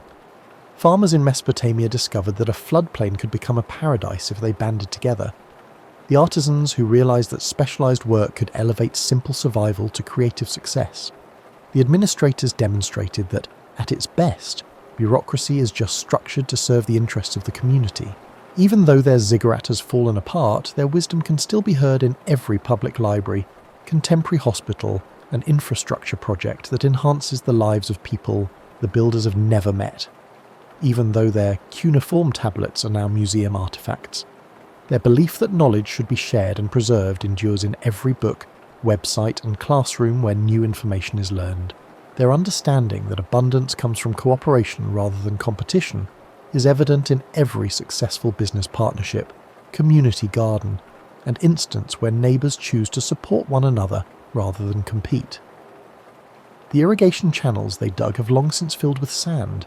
Above all, they introduced us to the radical notion that people can build societies that are superior to the sum of their parts, that chaos, conflict, and scarcity are not necessary for human existence, that we can create worlds where everyone has enough food, enough security, enough purpose, enough beauty to make life worthwhile, if we are patient, creative, and willing to trust one another.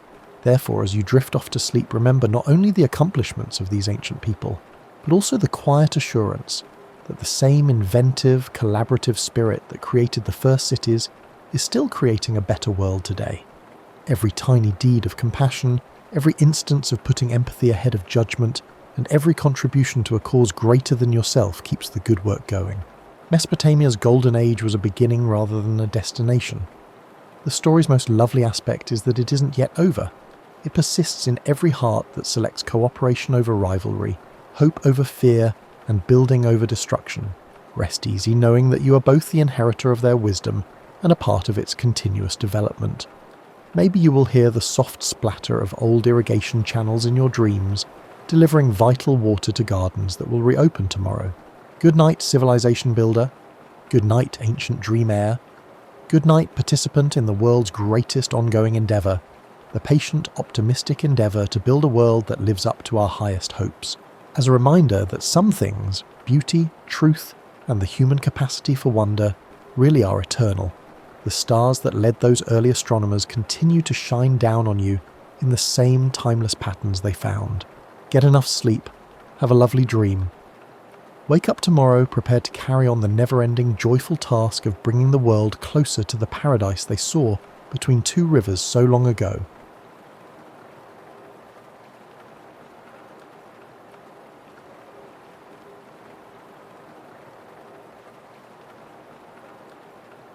It is quite intriguing to consider that you are likely resting on a meticulously designed mattress, composed of foam and springs, while listening to a narrative about how your ancestors slept on much less comfortable surfaces.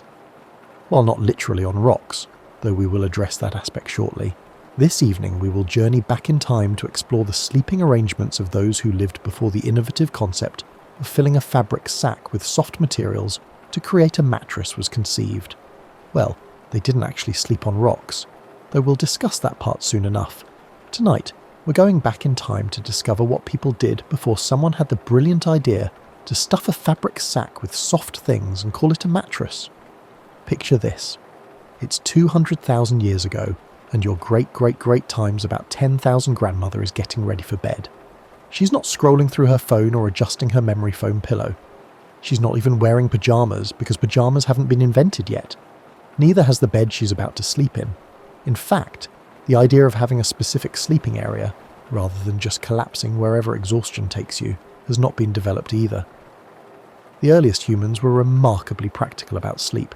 They found a spot that wasn't too rocky, hopefully not too muddy, and definitely not occupied by something with more teeth than they had. Then they curled up and hoped for the best.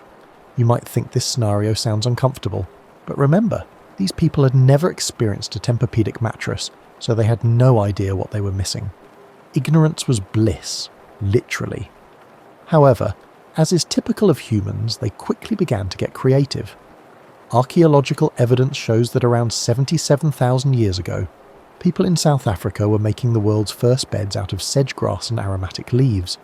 They'd layer these materials in caves, creating what was essentially nature's first mattress prototype. The aromatic leaves weren't just for comfort, they helped repel insects, so technically these ancient beds were also the world's first bug zappers. You have to admire their ingenuity. They figured out that certain plants, when dried and layered, created a relatively soft surface that was infinitely better than bare rock or dirt. They even discovered that some leaves, when crushed, released natural insect repellents.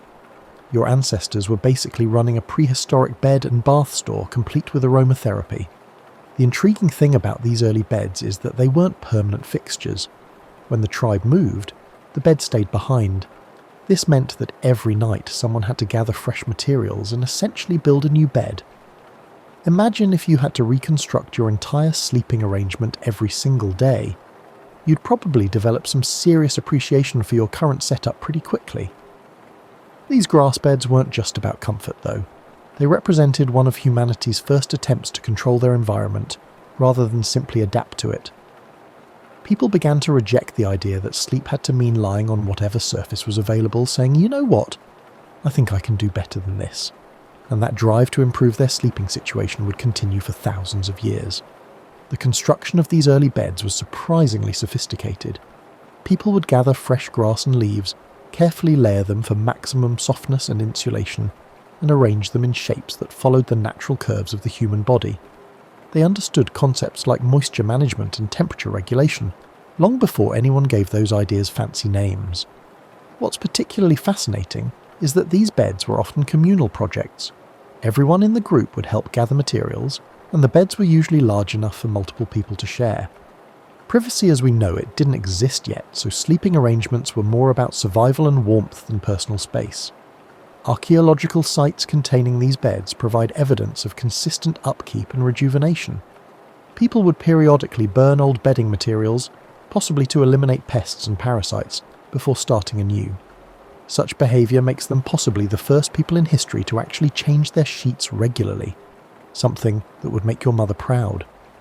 As you settle into your bed tonight, take a moment to appreciate the long journey that brought us from those first grass beds to whatever you're lying on now. Those ancient people, sleeping on their carefully constructed piles of aromatic leaves, had no idea they were starting a tradition that would eventually lead to memory foam, adjustable bases and heated blankets.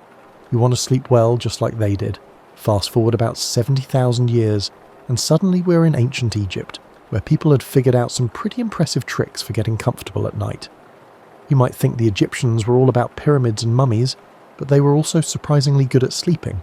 In fact, they basically invented the concept of having a real bed that you could use more than once. The Egyptians thought, this is nice, but what if we could make something that didn't need to be rebuilt every night? So they started making bed frames out of wood, usually palm, sycamore or cedar if they could afford it. These weren't just simple platforms either. Egyptian beds were often elaborate affairs with carved legs that looked like animal feet, decorative headboards, and even built-in storage. Now, here's where it gets intriguing. The Egyptians didn't put mattresses on these beds. Instead, they used a system of woven reed mats or leather strips stretched across the wooden frame. Imagine it as the world's first box spring, with reeds or leather taking on the role of springs. The wealthy would add layers of linen sheets and pillows stuffed with feathers or straw, but the basic sleeping surface was still pretty much a fancy hammock. The Egyptian approach to pillows was particularly creative, and by creative, I mean potentially painful. The Egyptians used headrests made of wood, stone, or ivory instead of the soft, fluffy pillows you're accustomed to. These weren't pillows at all, really. They were more like neck supports that kept your head elevated while you slept on your side. The idea was to protect your elaborate hairstyles and keep your head cool in the desert heat. You're probably thinking the idea sounds incredibly uncomfortable, and you'd be right. But the Egyptians had their reasons. Those wooden headrests weren't just practical, they were also spiritual. They believed that elevating the head helped protect the sleeper from evil spirits and allowed the soul to travel more freely during dreams.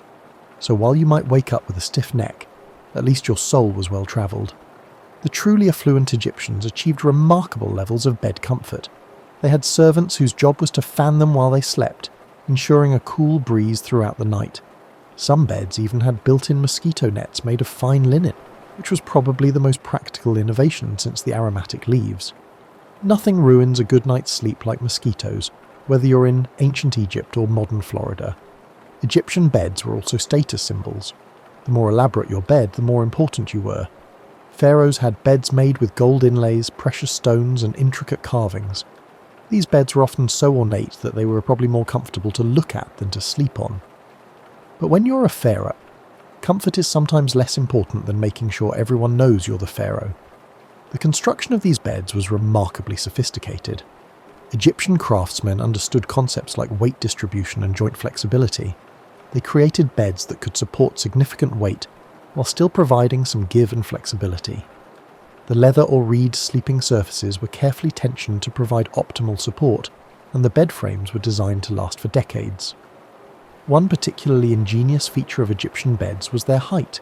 They were typically quite tall, sometimes requiring a small step or stool to climb into. This wasn't just for show.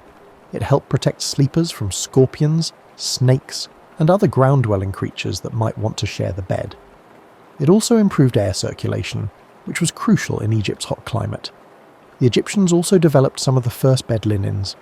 They made sheets from linen, which was cooler than wool and softer than the reed mats. Wealthy Egyptians would have multiple sets of linen sheets, and they were often buried with their favourite bedding to ensure comfort in the afterlife. This gives a whole new meaning to the phrase eternal rest. What's particularly amusing is that Egyptian beds often had a slight incline, with the head end higher than the foot end. This feature was supposed to aid digestion and improve circulation, so basically, the Egyptians invented the adjustable bed about 4,000 years before anyone thought to add motors and remote controls. The legacy of Egyptian bedding extended far beyond Egypt itself. Their techniques and designs influenced bedding throughout the Mediterranean world, and many of their innovations, like elevated beds and linen sheets, became standard features that we still use today. When you adjust your pillows tonight, you're participating in a tradition that started with those wooden headrests along the Nile. The Greeks and Romans embraced the Egyptian bed concept, a characteristic of cultures adept at elevating others' good ideas to a higher level. By the time we reach classical antiquity, beds had evolved into a serious business, complete with social etiquette, philosophical implications, and a level of luxury that would make a modern hotel jealous.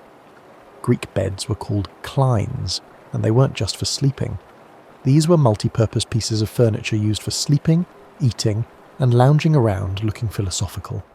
The Greeks basically invented the concept of the couch, except their version was also your bed, your dining table, and your thinking spot. Talk about efficient use of space. The construction of a Greek line was quite sophisticated. The frame was typically made of wood, often decorated with inlays of ivory, silver, or precious metals. The sleeping surface consisted of a network of cords or leather straps stretched across the frame, like the Egyptian system, but with much more attention to comfort and aesthetics. On top of this, they'd pile layers of woolen blankets, linen sheets, and stuffed cushions. Now, the Greeks had some intriguing ideas about pillows. Instead of just one pillow for your head, they used multiple cushions of different sizes and firmness levels. You'd have firm cushions for support and soft ones for comfort, arranged in various combinations depending on whether you were sleeping, eating, or just lounging around contemplating the nature of existence.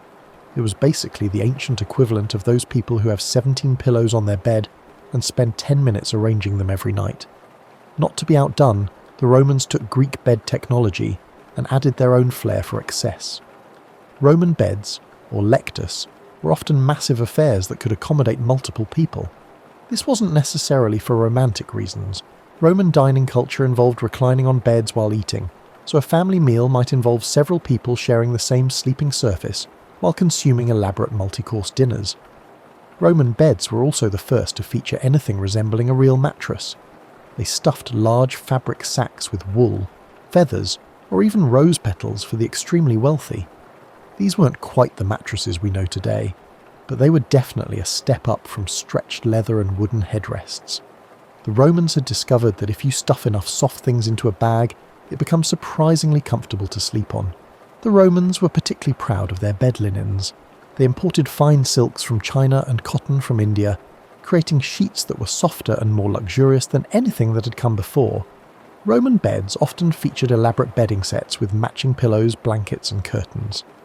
They basically invented the concept of bedroom decor, complete with colour coordination and seasonal changes.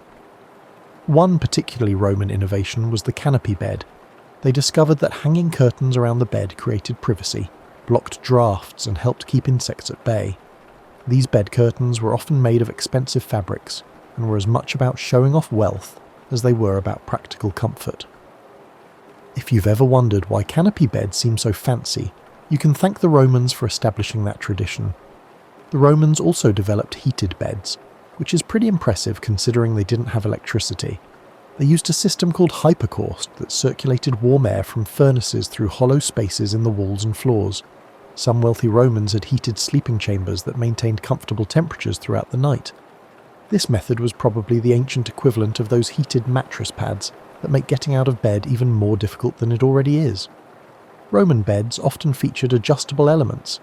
They had mechanisms for raising or lowering different parts of the bed, allowing sleepers to find their optimal position. Some Roman beds could be converted from sleeping configuration to dining configuration, with a few simple adjustments. This flexibility was regarded as the pinnacle of luxury and practicality. The social aspects of Roman bedding were complex and fascinating. There were strict rules about who could sleep where, what type of bedding was appropriate for different social classes, and how beds should be arranged in different rooms. The master bedroom, or cubiculum, was considered a semi-public space where important guests might be received, so the bed had to be impressive enough to reflect the owner's status. The Romans developed the first real understanding of sleep hygiene, which is particularly interesting. They thought that the quality of your bedding affected your sleep, which affected your health. This belief led to innovations in mattress materials, bed positioning, and even the orientation of sleeping chambers to catch optimal breezes. The decline of the Roman Empire marked the end of this golden age of bed luxury, but many Roman innovations survived and influenced bedding for centuries to come. The idea of stuffed mattresses, elaborate bed linens, and beds as status symbols all traces back to Roman innovations that were far ahead of their time. After the fall of Rome, bed technology took a bit of a nosedive, which is probably what you'd expect during a period called the Dark Ages. Medieval Europeans basically forgot most of what the Romans had figured out about comfortable sleeping, and went back to much simpler arrangements. But don't worry. They made up for it with creativity, communal sleeping, and some pretty intriguing solutions to the problem of staying warm in drafty stone castles. Medieval peasants, who made up about 90% of the population, slept on what were essentially piles of straw covered with rough woolen blankets. Their beds were usually just wooden platforms, or even hollowed out sections of the floor filled with straw or hay. The straw served as both mattress and pillow, and it was changed when it got too smelly or bug-infested to tolerate. This scenario happened more often than you might think, because medieval hygiene standards were, shall we say, relaxed. The really interesting part about medieval sleeping arrangements is that almost nobody slept alone. Families would pile into one big bed, often with parents, children, and sometimes even servants all sharing the same sleeping space. This wasn't just about saving space, it was about staying warm. Medieval houses were cold, drafty places, and body heat was often the only reliable source of warmth available during winter months. Even wealthy medieval nobles didn't have private bedrooms as we understand them today.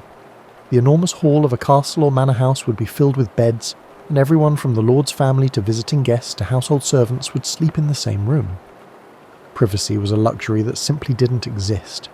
You learned to sleep through other people's snoring, talking, and various nocturnal activities, or you didn't sleep at all. The wealthy did have somewhat better sleeping arrangements, of course. Noble beds were often large, elaborate affairs with carved wooden frames and thick curtains that could be drawn for privacy and warmth. These bed curtains were crucial because they created a microclimate around the sleeper, trapping body heat and blocking drafts. Medieval beds were essentially small, portable rooms within the larger sleeping space. Medieval mattresses, when they existed at all, were usually large fabric sacks stuffed with straw, feathers, or wool. The wealthy often possessed mattresses filled with down feathers, regarded as the epitome of luxury. Wills and inheritance documents often specifically mention these feather mattresses due to their high value. Imagine being so excited about your mattress that you want to ensure it goes to the right person after you die. Medieval people also developed some creative solutions to common sleeping problems. They discovered that certain herbs, when mixed with straw, helped repel insects and provided pleasant scents. Lavender, mint, and rosemary were popular choices, so medieval beds were essentially aromatherapy stations, long before anyone called them that. One important medieval innovation was the trundle bed. These were low beds that could be rolled under larger beds during the day and pulled out at night.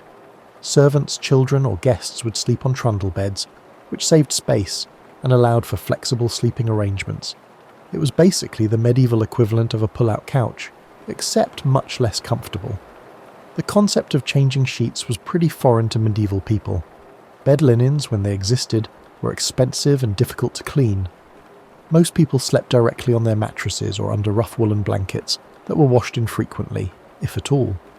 The wealthy might have linen sheets, but even these were changed only occasionally. Medieval people had a much higher tolerance for what we would consider unsanitary conditions. Medieval beds were also surprisingly portable. Wealthy nobles travelled frequently, and they often took their beds with them. A proper medieval bed could be disassembled, packed onto wagons, and reassembled at the next castle or manor house. This meant that your bed was literally your most important piece of furniture, because it went everywhere you did. The height of medieval bed luxury was the state bed used by royalty and the highest nobility. These beds were enormous, elaborate constructions that resembled architecture more than furniture. They had carved posts, embroidered curtains, and sometimes even small chambers built into the headboard for storing valuable items. These beds were so impressive that they were often considered works of art in their own right. What's particularly fascinating about medieval sleeping arrangements is how they reflected social hierarchy. The closer you slept to the lord of the castle, the higher your social status. The most important guests would sleep in the same room as the lord, while servants and lesser nobles would sleep in progressively more distant locations. Your sleeping spot was a direct reflection of your place in society. Medieval people also had some intriguing beliefs about sleep and dreams. They thought that sleeping with your head pointing east was healthiest, and that certain materials in your mattress could influence your dreams. They believed that sleeping on a mattress stuffed with particular herbs could promote prophetic dreams or ward off nightmares. Whether or not this approach actually worked, it certainly made bedtime more interesting. The Renaissance brought a revolution in sleeping comfort that would have made medieval peasants weep with envy. Suddenly, people rediscovered the Roman love of luxury and comfort, but with medieval practicality and some genuinely new innovations. This was the period when sleeping went from being a basic survival necessity to something that could actually be enjoyable. Renaissance Italians were particularly obsessed with comfortable sleeping. They developed the first real mattresses that would be recognizable to modern sleepers, large fabric cases stuffed with combinations of wool, cotton and feathers, sewn into sections to prevent the stuffing from clumping. These mattresses were placed on top of rope or wooden slat bed frames, creating a sleeping surface that was both supportive and comfortable. The rope bed frame was a Renaissance innovation that deserves special mention. Instead of the solid wooden platforms of medieval times, Renaissance beds used networks of ropes threaded through holes in the bed frame. These ropes could be tightened or loosened to adjust the firmness of the sleeping surface. This is where the phrase "sleep tight" comes from. It literally meant to tighten the ropes on your bed to ensure a firm, comfortable sleeping surface. Renaissance beds were also the first to feature multiple layers of bedding. Instead of just throwing a blanket over a straw mattress, people began using systems of sheets, blankets, and coverlets that could be added or removed depending on the weather and personal preference. This layered approach allowed for much more precise temperature control and comfort customization. The Renaissance also saw the development of the first real pillows as we know them today. Instead of wooden headrests or simple cloth bundles, Renaissance pillows were carefully constructed fabric cases stuffed with down, feathers, or fine wool. These pillows were designed specifically for comfort and support, and wealthy households would have multiple pillows of different sizes and firmness levels for different sleeping positions. Privacy became increasingly important during the Renaissance, and this led to innovations in bed curtains and canopies. Renaissance bed curtains were often made of expensive fabrics like silk or velvet, and they were designed to create a private, intimate space within the larger bedroom. These curtains served practical purposes too. They blocked drafts, provided insulation, and helped keep out insects and light. The Renaissance bed was also when furniture makers began treating beds as serious pieces of craftsmanship. Renaissance beds featured elaborate carvings, inlays, and decorative elements that made them works of art as well as functional furniture. These beds were often family heirlooms, passed down through generations and becoming more valuable over time. One specific Renaissance innovation was the development of specialized bedding for different seasons. Wealthy households would have lightweight linen bedding for summer and heavy woolen bedding for winter. They also developed the first washable bed linens, which represented a significant advance in hygiene and comfort. The ability to regularly clean your bedding was a luxury that previous generations couldn't imagine. Renaissance beds also became much larger than their medieval predecessors. The great bed became a status symbol among the wealthy, with some beds measuring 8 feet square or larger. These enormous beds weren't just for sleeping, they were used for conducting business, receiving guests, and displaying wealth and status. The bed became the centerpiece of the bedroom, which itself became an important room in the house. The Renaissance period also saw the development of the first adjustable beds. Some Renaissance beds featured mechanisms that allowed sleepers to raise or lower their heads and feet, providing comfort for people with medical conditions or simply allowing for more comfortable reading or dining in bed. These adjustable beds were complex mechanical devices that demonstrated the period's growing understanding of engineering and comfort. Renaissance sleeping arrangements also reflected changing social attitudes. While medieval people saw nothing wrong with communal sleeping, Renaissance sensibilities increasingly valued privacy and individual comfort. Married couples began sleeping in their rooms, and children were given their beds rather than sharing with parents or siblings. This shift toward individual sleeping spaces was a significant cultural change that would continue into the modern era. The Renaissance also saw the development of the first specialized children's beds. Instead of just making smaller versions of adult beds, furniture makers began creating beds specifically designed for children's needs. These beds were lower to the ground, had protective railings, and were designed to be safe and comfortable for young sleepers. The idea that children might have different sleeping needs than adults was revolutionary. Renaissance beds were also the first to feature storage solutions. Many Renaissance beds had built-in chests or drawers underneath the sleeping surface, providing storage for bed linens, clothing, and personal items. This innovation held significant importance during a period when closets were scarce and storage space was highly valued. The Renaissance period established many of the basic principles of comfortable sleeping that we still use today.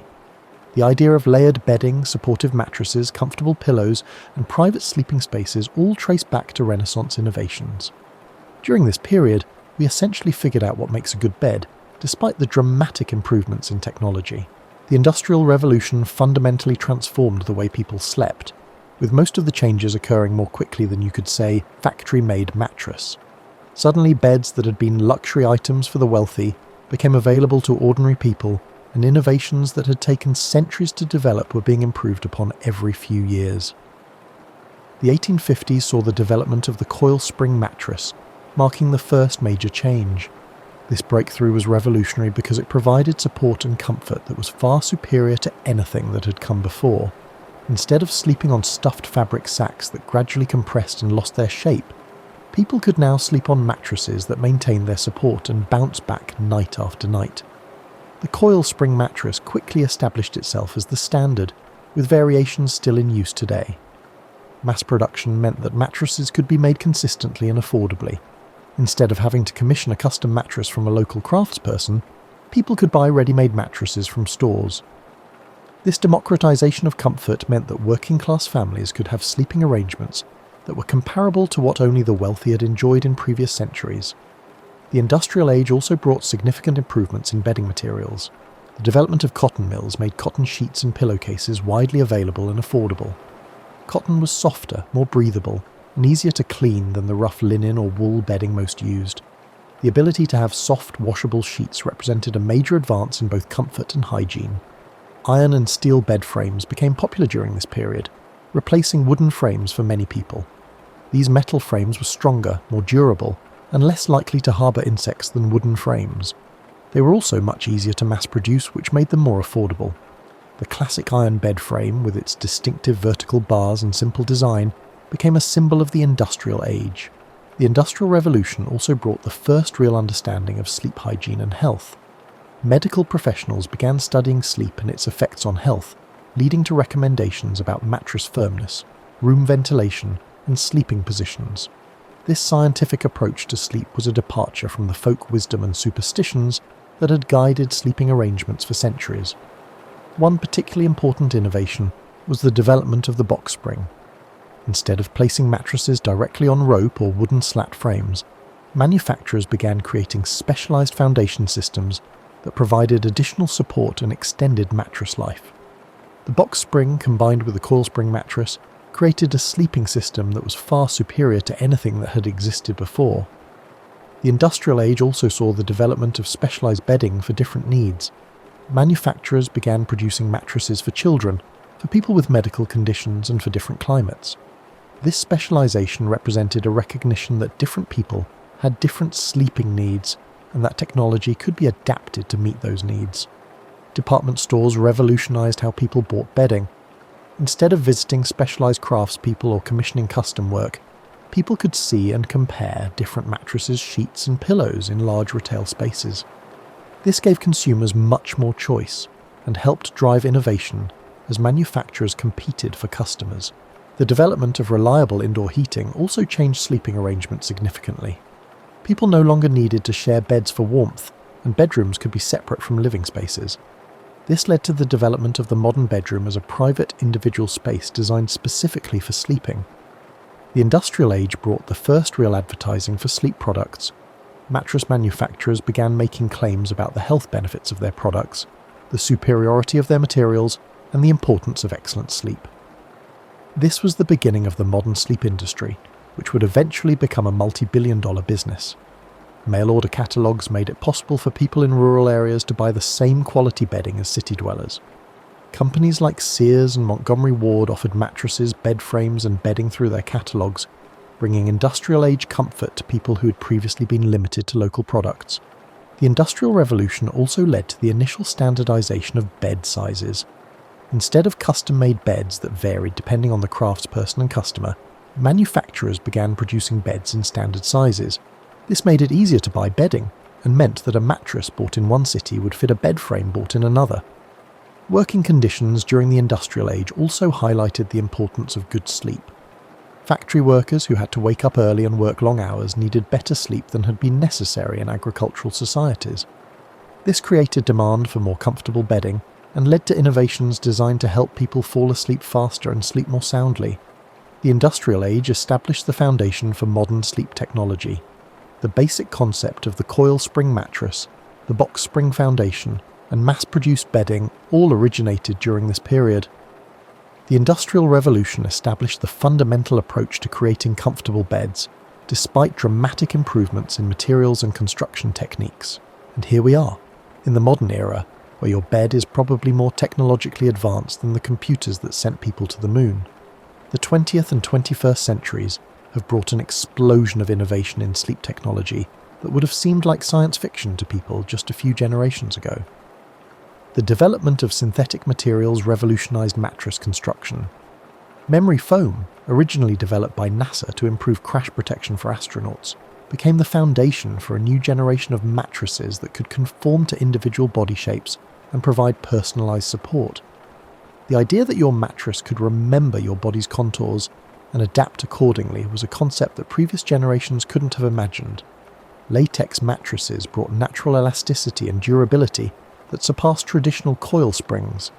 These mattresses could provide firm support while still conforming to body shapes, and they lasted much longer than previous mattress types. The development of synthetic latex made these benefits available at reasonable prices, democratizing comfort in ways that would have amazed earlier generations. The introduction of adjustable beds brought hospital-level comfort to home bedrooms. These beds could be adjusted to provide optimal positioning for sleeping, reading, watching television, or dealing with medical conditions. The ability to adjust your bed's position with the touch of a button represented a level of convenience and customization that surpassed anything in history. Temperature control became a major focus of modern sleep technology. Gel-infused foams, phase-change materials, and even water-cooled mattresses were developed to help people maintain optimal sleeping temperatures. The recognition that temperature regulation was crucial for good sleep led to innovations that actively managed heat and moisture throughout the night. Modern bedding materials have achieved levels of softness and performance that would have been impossible with natural materials alone. Microfiber sheets can be softer than silk while being more durable and easier to care for. Moisture-wicking fabrics help regulate temperature and humidity, creating optimal sleeping conditions regardless of season or climate. The development of the sleep industry as a major economic force has driven continuous innovation. Companies spend millions of dollars researching sleep patterns, testing new materials, and developing products that promise better rest. This competition has led to rapid advances in mattress technology, bedding materials, and sleep accessories. Sleep tracking technology has given people unprecedented insight into their sleep patterns. Devices that monitor movement, heart rate, and sleep stages provide detailed information about sleep quality and duration. This data-driven approach to sleep represents a return to the scientific study of sleep that began during the Industrial Age, but with far more sophisticated tools and understanding. The internet has revolutionized how people buy mattresses and bedding. Online retailers offer detailed product information, customer reviews, and even sleep trials that allow people to test mattresses in their homes. The internet has made it easier for people to find products that meet their specific needs and preferences. Modern understanding of sleep science has led to products designed for specific sleep positions, body types, and medical conditions. Side sleepers can buy mattresses optimized for their sleeping position, while people with back problems can find products specifically designed to provide proper spinal alignment. This level of customization represents a sophisticated understanding of how different people have different sleep needs. The development of organic and natural bedding materials has brought together modern performance with traditional materials. Organic cotton, natural latex, and wool bedding provide the benefits of natural materials, while meeting modern standards for comfort and durability. This trend represents a return to natural materials, but with the benefit of modern manufacturing techniques. Smart beds are at the forefront of sleep technology. These beds can automatically adjust firmness, temperature, and position based on sleep patterns and preferences. Some can even track sleep quality and make recommendations for improvement. A bed that actively works to improve your sleep would have seemed like pure fantasy to previous generations.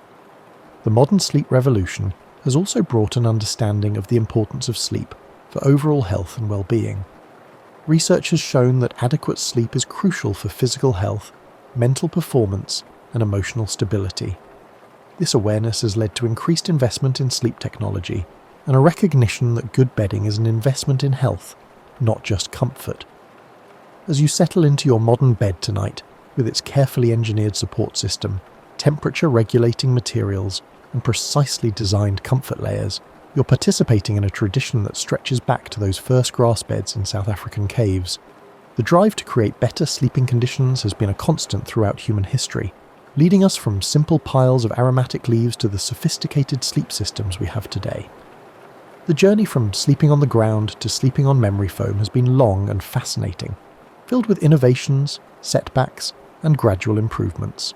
Each generation has built upon the discoveries of the previous one, creating better and more comfortable ways to get a good night's rest.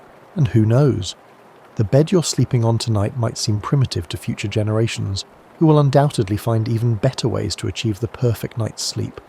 Sweet dreams, and remember, you're sleeping better than 99.9% of all humans who have ever lived. That's worth appreciating as you drift off to sleep on your modern miracle of comfort and engineering. But if that insomnia is still kicking, don't worry. I will always have other stories of mine told here from the past to help you get that rest no matter what it takes. Sleep well, my friends, and I will catch you later, as I always do.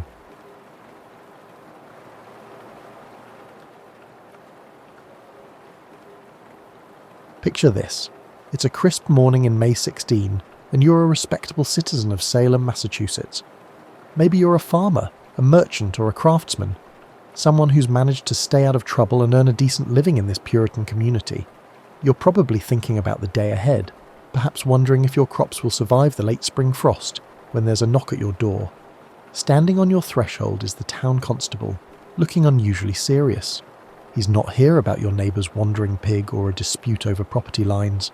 No, today he's carrying a list of names, and unfortunately for you, yours is on it. You've been selected to serve on a special court jury to hear cases involving witchcraft. Congratulations, you've just won the colonial equivalent of the world's worst lottery. Now, you might think jury duty sounds like a civic honour, a chance to serve your community and uphold justice. After all, you're a God-fearing person who believes in doing what's right. But as the constable explains your duties, a knot begins forming in your stomach.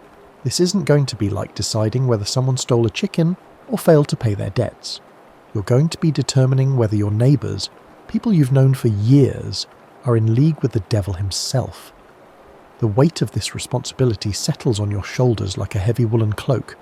In your Puritan world, witchcraft isn't just a crime, it's the ultimate sin, a betrayal of God that threatens the very fabric of your community. The Bible is clear. Thou shalt not suffer a witch to live. If you find someone guilty, you're essentially signing their death warrant. If you find them innocent when they're actually guilty, you might be allowing Satan's influence to spread through your town like a plague. As you stand there in your doorway, listening to the constable's words, you realise your peaceful life is about to become incredibly complicated. You can't exactly refuse. Jury service is mandatory, and besides, what would people think if you tried to get out of it? Would they wonder if you had something to hide? In Salem, suspicion spreads faster than gossip, and gossip spreads faster than fire. The constable hands you a notice with the date and time of the first trial. You'll be joining 8 other men of good standing to form the jury. The trials will be held at the Salem townhouse, and you're expected to be there bright and early. As he walks away, you can't help but notice how his shoulders seem tense, how he avoids making eye contact with the neighbours who peek out from behind their curtains. You close the door and lean against it, trying to process what just happened. Your wife looks at you with concern, and you have to break the news that your summer is about to become very, very interesting. She doesn't say much, but you can see the worry in her eyes. Everyone in Salem knows that strange things have been happening. Young girls having fits, accusations flying, arrests being made. What started as whispers has grown into a full-blown crisis. The irony isn't lost on you. Here you are, chosen to help determine the truth about witchcraft, and you're not even entirely sure what witchcraft looks like. Sure, you've heard the stories. People flying through the air, turning into animals, making pacts with the devil. But you've never actually seen any of this yourself. Most of what you know comes from sermons, gossip, and the occasional pamphlet that makes its way to Salem from Boston or Europe. As you prepare for bed that night, you can't shake the feeling that your life has just taken a turn into uncharted territory. Tomorrow, you'll begin a journey that will test not just your judgment, but your courage, your faith, and your ability to sleep soundly at night. Because once you've looked into the eyes of an accused witch and decided their fate, there's no going back to the simple certainties of your old life. The morning of your first trial arrives with an unseasonable chill that seems to seep into your bones. You've barely slept, tossing and turning as you wondered what the day would bring. As you walk toward the Salem townhouse, you notice other jury members making their way through the streets. Some walk with purpose, others seem to drag their feet. Everyone looks a bit pale, and you wonder if you look as nervous as they do. The townhouse is buzzing with activity when you arrive. People have gathered from all over Salem and the surrounding areas, drawn by a mixture of curiosity, fear, and that peculiar human fascination with witnessing someone else's potential downfall. The atmosphere is electric in the worst possible way, like the air before a thunderstorm, heavy with anticipation and dread. You take your place in the jury box, and that's when you first notice just how many eyes are on you. It's not just the spectators, it's the judges, the ministers, the town officials, and most unnerving of all, the accusers themselves. These are the young women and girls whose strange afflictions started this whole mess, and they're watching you with an intensity that makes your skin crawl. The first case is called, and you're shocked to see it's someone you know. Sarah Good, a woman you've seen around town for years. She's never been popular, admittedly. She's poor, she begs for food, and she has a sharp tongue when people refuse her. But a witch. The accusation seems almost surreal as you watch her being led into the courtroom in chains. What strikes you immediately is how the whole process feels like theatre, but theatre where the audience participation might get you killed. The accusers begin their performance, and it really does feel like a performance. They writhe, they scream, and they claim to see Good Spectre tormenting them right there in the courtroom. The judges nod gravely, the ministers quote scripture, and the crowd murmurs with a mixture of horror and fascination. You find yourself in an impossible position. On one hand, you're supposed to be an impartial juror, weighing evidence and seeking truth. On the other hand, everyone in that courtroom seems to have already decided that witchcraft is real, that these accusers are legitimate victims, and that your job is simply to confirm what everyone already believes. The pressure is suffocating. The worst part is the way the accusers react to your very presence. When you shift in your seat or lean forward to hear testimony better, they sometimes cry out that you're affecting them somehow. Are you in league with the accused? Are you a witch yourself? The paranoia in the room is so thick you could cut it with a knife, and you realise that even as a juror, you're not safe from suspicion. As the day wears on, you begin to understand that this isn't really about evidence in any conventional sense. The main proof being offered is spectral evidence, testimony that the accused person's spirit or spectre was seen committing malicious acts. But here's the problem. Only the accusers can see these spectres. You're being asked to convict someone based on testimony about invisible actions that only certain people claim to witness. The judges seem convinced that spectral evidence is valid, citing learned treatises and theological arguments. But you can't shake the feeling that something is fundamentally wrong with this logic. If only the accusers can see the evidence, how can you verify it? How can you cross-examine a ghost? How can you determine if what they're seeing is real or imagined? Making matters worse, you're beginning to notice patterns in the accusations that trouble you. The accused tend to be people who don't fit in well. The poor, the argumentative, the eccentric. Meanwhile, the accusers are mostly young women from prominent families, and their accusations carry enormous weight. You start to wonder if there might be social and economic factors at play here that have nothing to do with the supernatural. But expressing these doubts would be incredibly dangerous. The judges, ministers, and community leaders all seem united in their belief that Salem is under attack by Satan himself. To question the proceedings might be seen as questioning God's will, or worse, as evidence that you yourself are influenced by dark forces. You're trapped between your growing skepticism and your need to appear as a faithful, orthodox member of the community. As the first day ends, and you walk home through the twilight, you realise that being on this jury isn't just about determining guilt or innocence. It's about navigating a social and political minefield where one wrong step could make you the next target. The comfortable certainties of your old life feel like a distant memory, replaced by the constant stress of trying to do the right thing when you're not even sure what the right thing is anymore.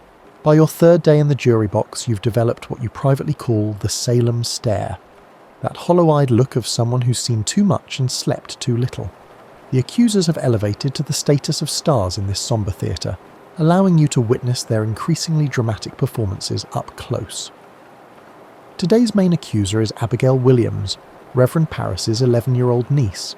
She's small for her age, with sharp features and eyes that seem to take in everything. When Abigail points at the accused and screams that she can see their spectre pinching and choking her, The entire courtroom becomes silent. You find yourself studying her face, trying to determine if her terror is genuine or performed, and the fact that you can't tell makes your stomach churn. What's particularly unsettling is how the accusers seem to feed off each other's energy. When one girl starts having fits, the others quickly follow suit as if supernatural affliction were contagious. They convulse, they shriek, and they claim to see yellow birds perched on the accused's fingers or black dogs lurking in the corners of the courtroom.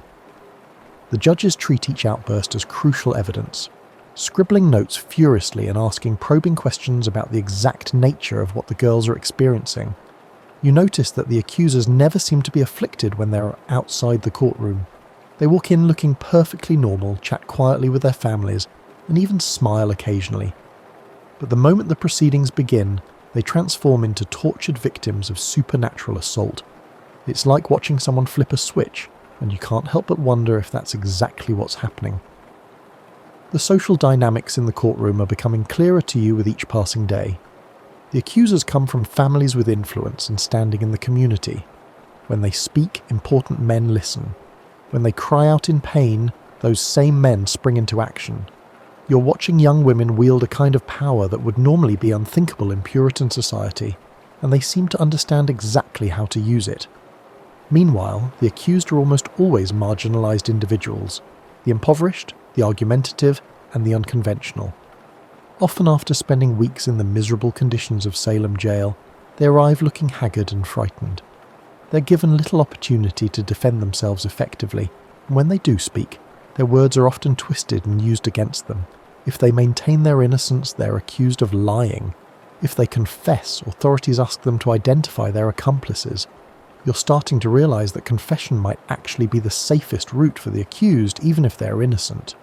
Those who confess are often spared execution, while those who maintain their innocence are more likely to face the gallows. It's a perverse system that seems to reward false confessions while punishing truthful declarations of innocence. The pressure on you as a juror is intensifying. After each day's testimony, you're expected to discuss the case with your fellow jurors, but these conversations feel more like exercises in group conformity than genuine deliberation. Anyone who expresses too much skepticism is met with sharp looks and pointed questions about their own spiritual state. The message is clear. Honest Christians believe in the reality of witchcraft and the credibility of the accusers. What's making you lose sleep is the growing realization that you're part of a system that seems designed to produce guilty verdicts regardless of actual guilt or innocence. The rules of evidence favour the accusers, the judges are clearly biased, and the community pressure is enormous. You're supposed to be seeking truth and justice, but it feels more like you're participating in a ritual that's already predetermined its outcome.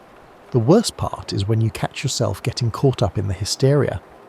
During particularly dramatic testimony, you sometimes find yourself believing, or at least wanting to believe, that what you're witnessing is real supernatural activity. The alternative, that this is all elaborate deception or mass delusion, is almost too disturbing to contemplate. It would mean that your community has lost its collective mind, and that you're complicit in a series of terrible injustices. As you walk home after another day of accusations and supernatural claims, you can't help but notice how the town has changed. People view each other with suspicion, conversations halt when strangers approach, and everyone appears to be cautious. The sense of community that once held Salem together is dissolving, replaced by fear and mistrust. And you, as a member of the jury, are right in the middle of it all, trying to maintain your sanity and your conscience in a world that seems to have lost both. 3 weeks into your jury service, you've learned to recognise the sound of accusations before they are even spoken. There's a particular rustling in the courtroom, a collective intake of breath, and then the pointed finger that could seal someone's fate. Today, that finger is pointing at someone who makes your blood run cold. Martha Corey, a woman you've known for over a decade. Martha has always been a bit outspoken, questioning certain aspects of the witch trials from the beginning. She's made the mistake of suggesting that the accusers might not be entirely reliable, that perhaps the community was getting carried away with supernatural explanations for what might have natural causes. Now she's standing in the dock, accused of the very witchcraft she questioned, and you can see the cruel irony isn't lost on her. The accusers are in fine form today, writhing and screaming as they claim Martha's spectre is attacking them. But you remember Martha from church, from community gatherings, and from the time she's helped neighbours during illness or hardship. She's sharp-tongued, yes, and not always diplomatic, but evil, a servant of Satan. The disconnect between the woman you know and the monster being described in court is so jarring it makes you dizzy. What's particularly disturbing is how the accusers seem to know exactly which buttons to push. They claim Martha's spectre appeared to them in clothing that matches what she's wearing in court. Details they couldn't possibly have known unless they'd seen her that morning. They describe her house, her habits, and her relationships with neighbours. You're also noticing how the accusations seem to follow patterns of social tension. Martha Corey had disagreements with some of the accusers' families over church matters. She'd been critical of Reverend Parris, questioning his salary and his methods. She'd spoken out against the witch trials themselves. Now she's being accused by the very people she criticised. The coincidence is too convenient to ignore, but pointing it out would be incredibly dangerous. The evidence against Martha is the same spectral testimony you've been hearing for weeks, but today it feels different. Maybe it's because you know her personally, or maybe it's because you've been watching this process long enough to see the patterns. But the whole thing feels like an elaborate performance designed to eliminate someone who's become inconvenient. During the lunch break, you overhear conversations among the spectators that chill you to the bone. People are discussing Martha's guilt as if it's already been proven, debating whether she should be hanged or pressed to death. Some are even wondering aloud about her family members, suggesting that witchcraft might run in bloodlines. The presumption of innocence, a cornerstone of justice, seems to have been completely abandoned. When court resumes, you watch Martha attempt to defend herself, and it's heartbreaking. Every word she says is twisted against her. When she maintains her innocence, she's accused of lying. When she questions the accuser's credibility, she's accused of trying to undermine God's work. When she grows frustrated with the proceedings, her anger is cited as evidence of her evil nature. It's like watching someone drown while being told their struggles are proof they can't swim. The other jurors are watching you as much as they're watching the proceedings. You can feel their eyes on you during the most dramatic moments, gauging your reactions, checking to see if you're displaying the proper level of horror and conviction. The social pressure is enormous, not just to find defendants guilty, but to be seen as someone who finds them guilty for the right reasons, with the right level of religious fervour. You're beginning to understand that the witch trials aren't really about witchcraft at all. They're about power, social control, and the settling of old scores. The accusers have stumbled onto a method of wielding enormous influence, and the community leaders are using the crisis to reinforce their authority and eliminate troublemakers. The supernatural elements provide perfect cover for what's essentially a political purge. As Martha is led away to await sentencing, you catch her eye for just a moment. There's no evil there, no malice, just confusion and sadness. She looks like what she is, a middle-aged woman who spoke her mind once too often and now faces death for it. The weight of your responsibility as a juror feels crushing. You hold this woman's life in your hands, and you're beginning to realise that the system you're part of is designed to take that life, regardless of her actual guilt or innocence. Walking home that evening, you can't shake the feeling that Salem has become a place where being different, being outspoken, or simply being unlucky can be a death sentence, and you, whether you like it or not, are one of the people making those sentences possible. Fast forward 5 weeks in, you've now developed a nervous habit of checking your own behaviour for anything that might be construed as suspicious. Do you react appropriately when the accusers have their fits? Are you asking the wrong questions? Have you engaged in any questionable conversations? Salem's paranoia is beginning to consume you, a realisation nearly as terrifying as the trials themselves. Today's case involves a man named John Proctor, and his situation perfectly illustrates the impossible logic that's taken over your community. Proctor made the mistake of publicly criticising the accusers, calling them frauds, and suggesting that they should be whipped for their lies. His wife, Elizabeth, has already been accused and arrested. Now John himself is in the dock, and the accusers are claiming he's been tormenting them for months. The evidence against Proctor is particularly absurd, even by Salem standards. The accusers claim his spectre has been visiting them, forcing them to sign the devil's book and torturing them when they refuse. But here's the thing that makes your head spin. Proctor has been in jail for weeks. If the accusers are still being tormented by his spectre, and he's locked in a cell, what exactly is preventing this alleged supernatural activity? The judges seem untroubled by this logical inconsistency, but it's keeping you awake at night. What's worse is watching how Proctor's attempts to defend himself are twisted into evidence of his guilt. When he points out the contradictions in the accuser's testimony, He's accused of trying to confuse the court with Satan's logic. When he maintains his innocence, he's accused of prideful stubbornness. When he shows anger at the injustice of the proceedings, his anger is cited as evidence of his evil nature. It's like watching someone try to prove they're not wet while being pushed deeper underwater. The accusers have refined their performance to an art form. They've learned exactly how to time their outburst for maximum effect, how to coordinate their afflictions to support each other's claims, and how to direct their accusations toward the most vulnerable targets.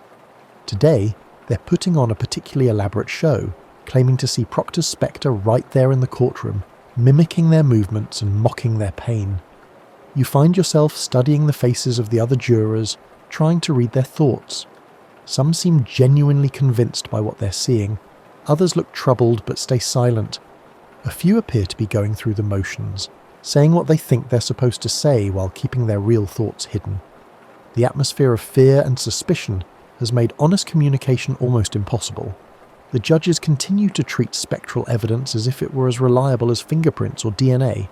They ask detailed questions about the appearance and behaviour of spectres that only the accusers can see, recording their answers as if they were documenting observable facts. You keep wanting to ask the obvious question: if the devil can create false spectres to deceive people, how do we know these visions are real? But asking that question would be tantamount to confessing your own lack of faith. During a particularly intense moment of testimony, one of the accusers suddenly points directly at you and screams that she can see your spectre, whispering to the accused. The courtroom falls silent and you feel every eye in the room focusing on you. Your heart pounds so hard you're sure everyone can hear it. For a terrifying moment you realise you could be next, that your position as a juror provides no protection against the machinery of accusation. The judge quickly intervenes, suggesting that the accuser must be mistaken, that the devil is trying to confuse her by creating false visions. But the moment has shaken you to your core. If you, a member of the jury, can be accused, then literally no one is safe. The realisation that you're sitting in judgment of others while being potentially one accusation away from the dock yourself is almost too much to bear. The worst part is that you're starting to understand why some people confess to witchcraft, even when they're innocent. The pressure is so intense, the logic so twisted, and the alternatives so terrible that false confession begins to seem like the only rational choice. If maintaining your innocence means facing death, while confessing means survival, what would you choose? The question haunts you because you don't know the answer. You glimpse Elizabeth in the gallery as they lead Proctor away to await his verdict. She's pregnant, which has temporarily saved her from execution, but you can see the desperation in her eyes. Her husband is probably going to die for the crime of speaking truth to power, and there's nothing she can do to save him. You're part of the system that's destroying this family, and that knowledge sits in your stomach like a stone. 2 months into your service, you've stopped counting the number of people you've helped condemn. The exact number feels less important than the weight of their collective presence, which seems to follow you everywhere. You see their faces when you close your eyes, hear their final words when the house is quiet, feel their absence in the spaces they used to occupy around town. Today brings a particularly difficult case. Rebecca Nurse, a woman so universally respected that her accusation has sent shockwaves through the community. She's 71 years old, deeply religious, and known for her charitable works and gentle nature. If Rebecca Nurse can be a witch, the logic goes, then anyone can be. The accusation has forced Salem to confront the possibility that evil can hide behind the most innocent faces, which somehow makes everyone seem more dangerous. The accusers seem to understand the significance of this case, and they're pulling out all the stops. Their performances are more dramatic than usual, their claims more outrageous. They're saying Rebecca's spectre has been tormenting them for months, appearing in their bedrooms at night, pinching and choking them, trying to force them to sign the devil's book. Watching this frail, elderly woman being accused of such energetic, supernatural terrorism would be almost comical if the consequences weren't so deadly serious. What's particularly disturbing is how the community is split over Rebecca's case.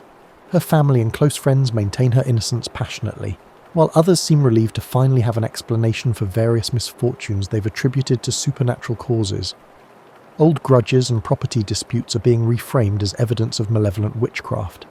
You're watching Salem's social fabric tear itself apart, one accusation at a time. The evidence against Rebecca is the same spectral testimony you've been hearing for weeks. but her case highlights the fundamental absurdity of the entire system. If this woman, who has spent her entire life serving God and helping others, can be credibly accused of serving Satan, then the accusations have become meaningless. Either the accusers are lying, or the entire concept of judging people by their character and actions is worthless. During deliberations, you find yourself in the uncomfortable position of being one of the few jurors who seems troubled by the case. The others seem convinced that the accusers wouldn't lie about something so serious, that the consistency of their testimony proves its truth, and that Rebecca's very respectability might be a cunning disguise for her evil nature. The logic is so twisted that it makes your head spin, but questioning it too openly would be dangerous. You're also dealing with the personal cost of your jury service. Your family is suffering from your constant stress and distraction. Your wife looks at you with increasing concern. Your children seem afraid of your dark moods, and your work is suffering from your inability to concentrate. The witch trials aren't just destroying the accused, they're taking a toll on everyone involved in the process. The worst part is that you're beginning to see how the trials have become self-perpetuating. Each conviction validates the accuser's credibility, making the next accusation more likely to be believed. Each execution demonstrates the community's commitment to fighting Satan, making it harder to admit that mistakes might have been made. The system has gained a momentum of its own, and you're not sure anyone has the power to stop it anymore. When the jury finally reaches its verdict in Rebecca's case, you feel something inside you break. You've just helped condemn a woman whose only crime was being vulnerable to accusation in a community that has lost its moral compass. The weight of that decision will stay with you for the rest of your life, and you know it. You've crossed a line that can never be uncrossed and participated in an injustice that can never be undone. As you watch Rebecca receive her sentence, you see something in her eyes that will haunt you forever. Not anger or fear, but pity. She gazes at you and the other jurors with the same compassion she might show to lost children, and you realize she knows something you're just starting to grasp. The witch trials haven't just claimed innocent victims, they've corrupted everyone involved in them. You came into this believing you were serving justice, but you've become complicit in its opposite. Walking home through the Salem streets, you notice how empty they've become. People hurry past each other without making eye contact, afraid that any interaction might be misinterpreted, any conversation might provide ammunition for future accusations. The community that once held you together has dissolved into a collection of frightened individuals, each trying to avoid becoming the next target, and you've helped create this atmosphere of terror, one verdict at a time. 3 months have passed since you first took your seat in the jury box, and Salem barely resembles the town you once knew. The witch trials have transformed into a mechanism that consumes individuals, relationships, and sanity with equal efficiency. You've lost count of how many verdicts you've delivered, but your body keeps score in sleepless nights, stress-induced headaches, and a persistent knot in your stomach that never seems to loosen. The most recent case concerns Mary Easty, the sister of Rebecca Nurse, whose circumstances encapsulate all the negative aspects of the trials. Mary has maintained her innocence throughout the proceedings, but she's also done something that shows remarkable courage and wisdom. She's written a petition to the court not asking for her life, but pleading for the trials to be conducted more carefully to prevent future injustices. Her petition haunts you because it's so reasonable, measured, and obviously correct. Mary acknowledges that witchcraft exists but questions whether the current methods of detecting it are reliable. She points out the inconsistencies in spectral evidence, the dangers of mass hysteria, and the possibility that innocent people are dying for crimes they didn't commit. It's everything you've been thinking but haven't dared to say aloud. Reading her petition, you realize you've been witnessing the destruction of everything you once believed about justice, community, and truth. The trials haven't shielded Salem from evil. Instead, they've unleashed a distinct form of evil, one that divides neighbors and uses accusations as a weapon of mass devastation. The very people who are supposed to be fighting Satan have become instruments of a different kind of darkness. You're not the only one who's beginning to see the truth.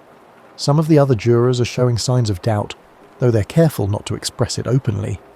There are whispered conversations about the growing implausibility of the accusations, quiet concerns about the accuser's motivations, and troubled questions about the reliability of spectral evidence. But by now, you're all so deep in the system that backing out seems impossible. The social cost of changing course would be enormous, Admitting the trials are wrong would mean acknowledging that innocent people have died, that the community has been deceived, and that everyone involved in the proceedings has been complicit in a massive injustice. It's easier to keep moving forward, to maintain the fiction that what you're doing is necessary and right, than to confront the alternative. But Mary Eastie's petition has forced you to confront that alternative. She's going to die. You can see it in the judges' faces, hear it in the accuser's testimony, and feel it in the courtroom's atmosphere. But she's using her final moments to try to prevent others from suffering the same fate. Her courage makes your complicity feel even more shameful. As you deliberate Mary's case, you're struck by the realization that you've become part of a system that values conformity over truth, fear over justice, and accusation over evidence. You came into this believing you were serving God and community, but you've instead served the darker impulses of human nature, the desire to blame others for our problems, to find simple explanations for complex issues, and to maintain social order through fear rather than justice. The verdict in Mary's case is predetermined, just like all the others. The jury's role has become purely ceremonial, a way of legitimizing decisions that have already been made by judges who believe in the accuser's infallibility and the reality of spectral evidence. You're not engaging in a deliberative process. Instead, you are merely validating a system that is completely disconnected from actual justice. When Mary Eastie is finally executed, something in Salem's collective consciousness seems to shift. Her dignity and death, her reasoned petition, and the growing implausibility of the accusations begin to create cracks in the certainty that has driven the trials. People start asking questions they should have asked months ago, noticing inconsistencies they should have seen from the beginning. However, you come to this realization too late. You've already been part of condemning at least 20 people to death, and no amount of later wisdom can undo that fact.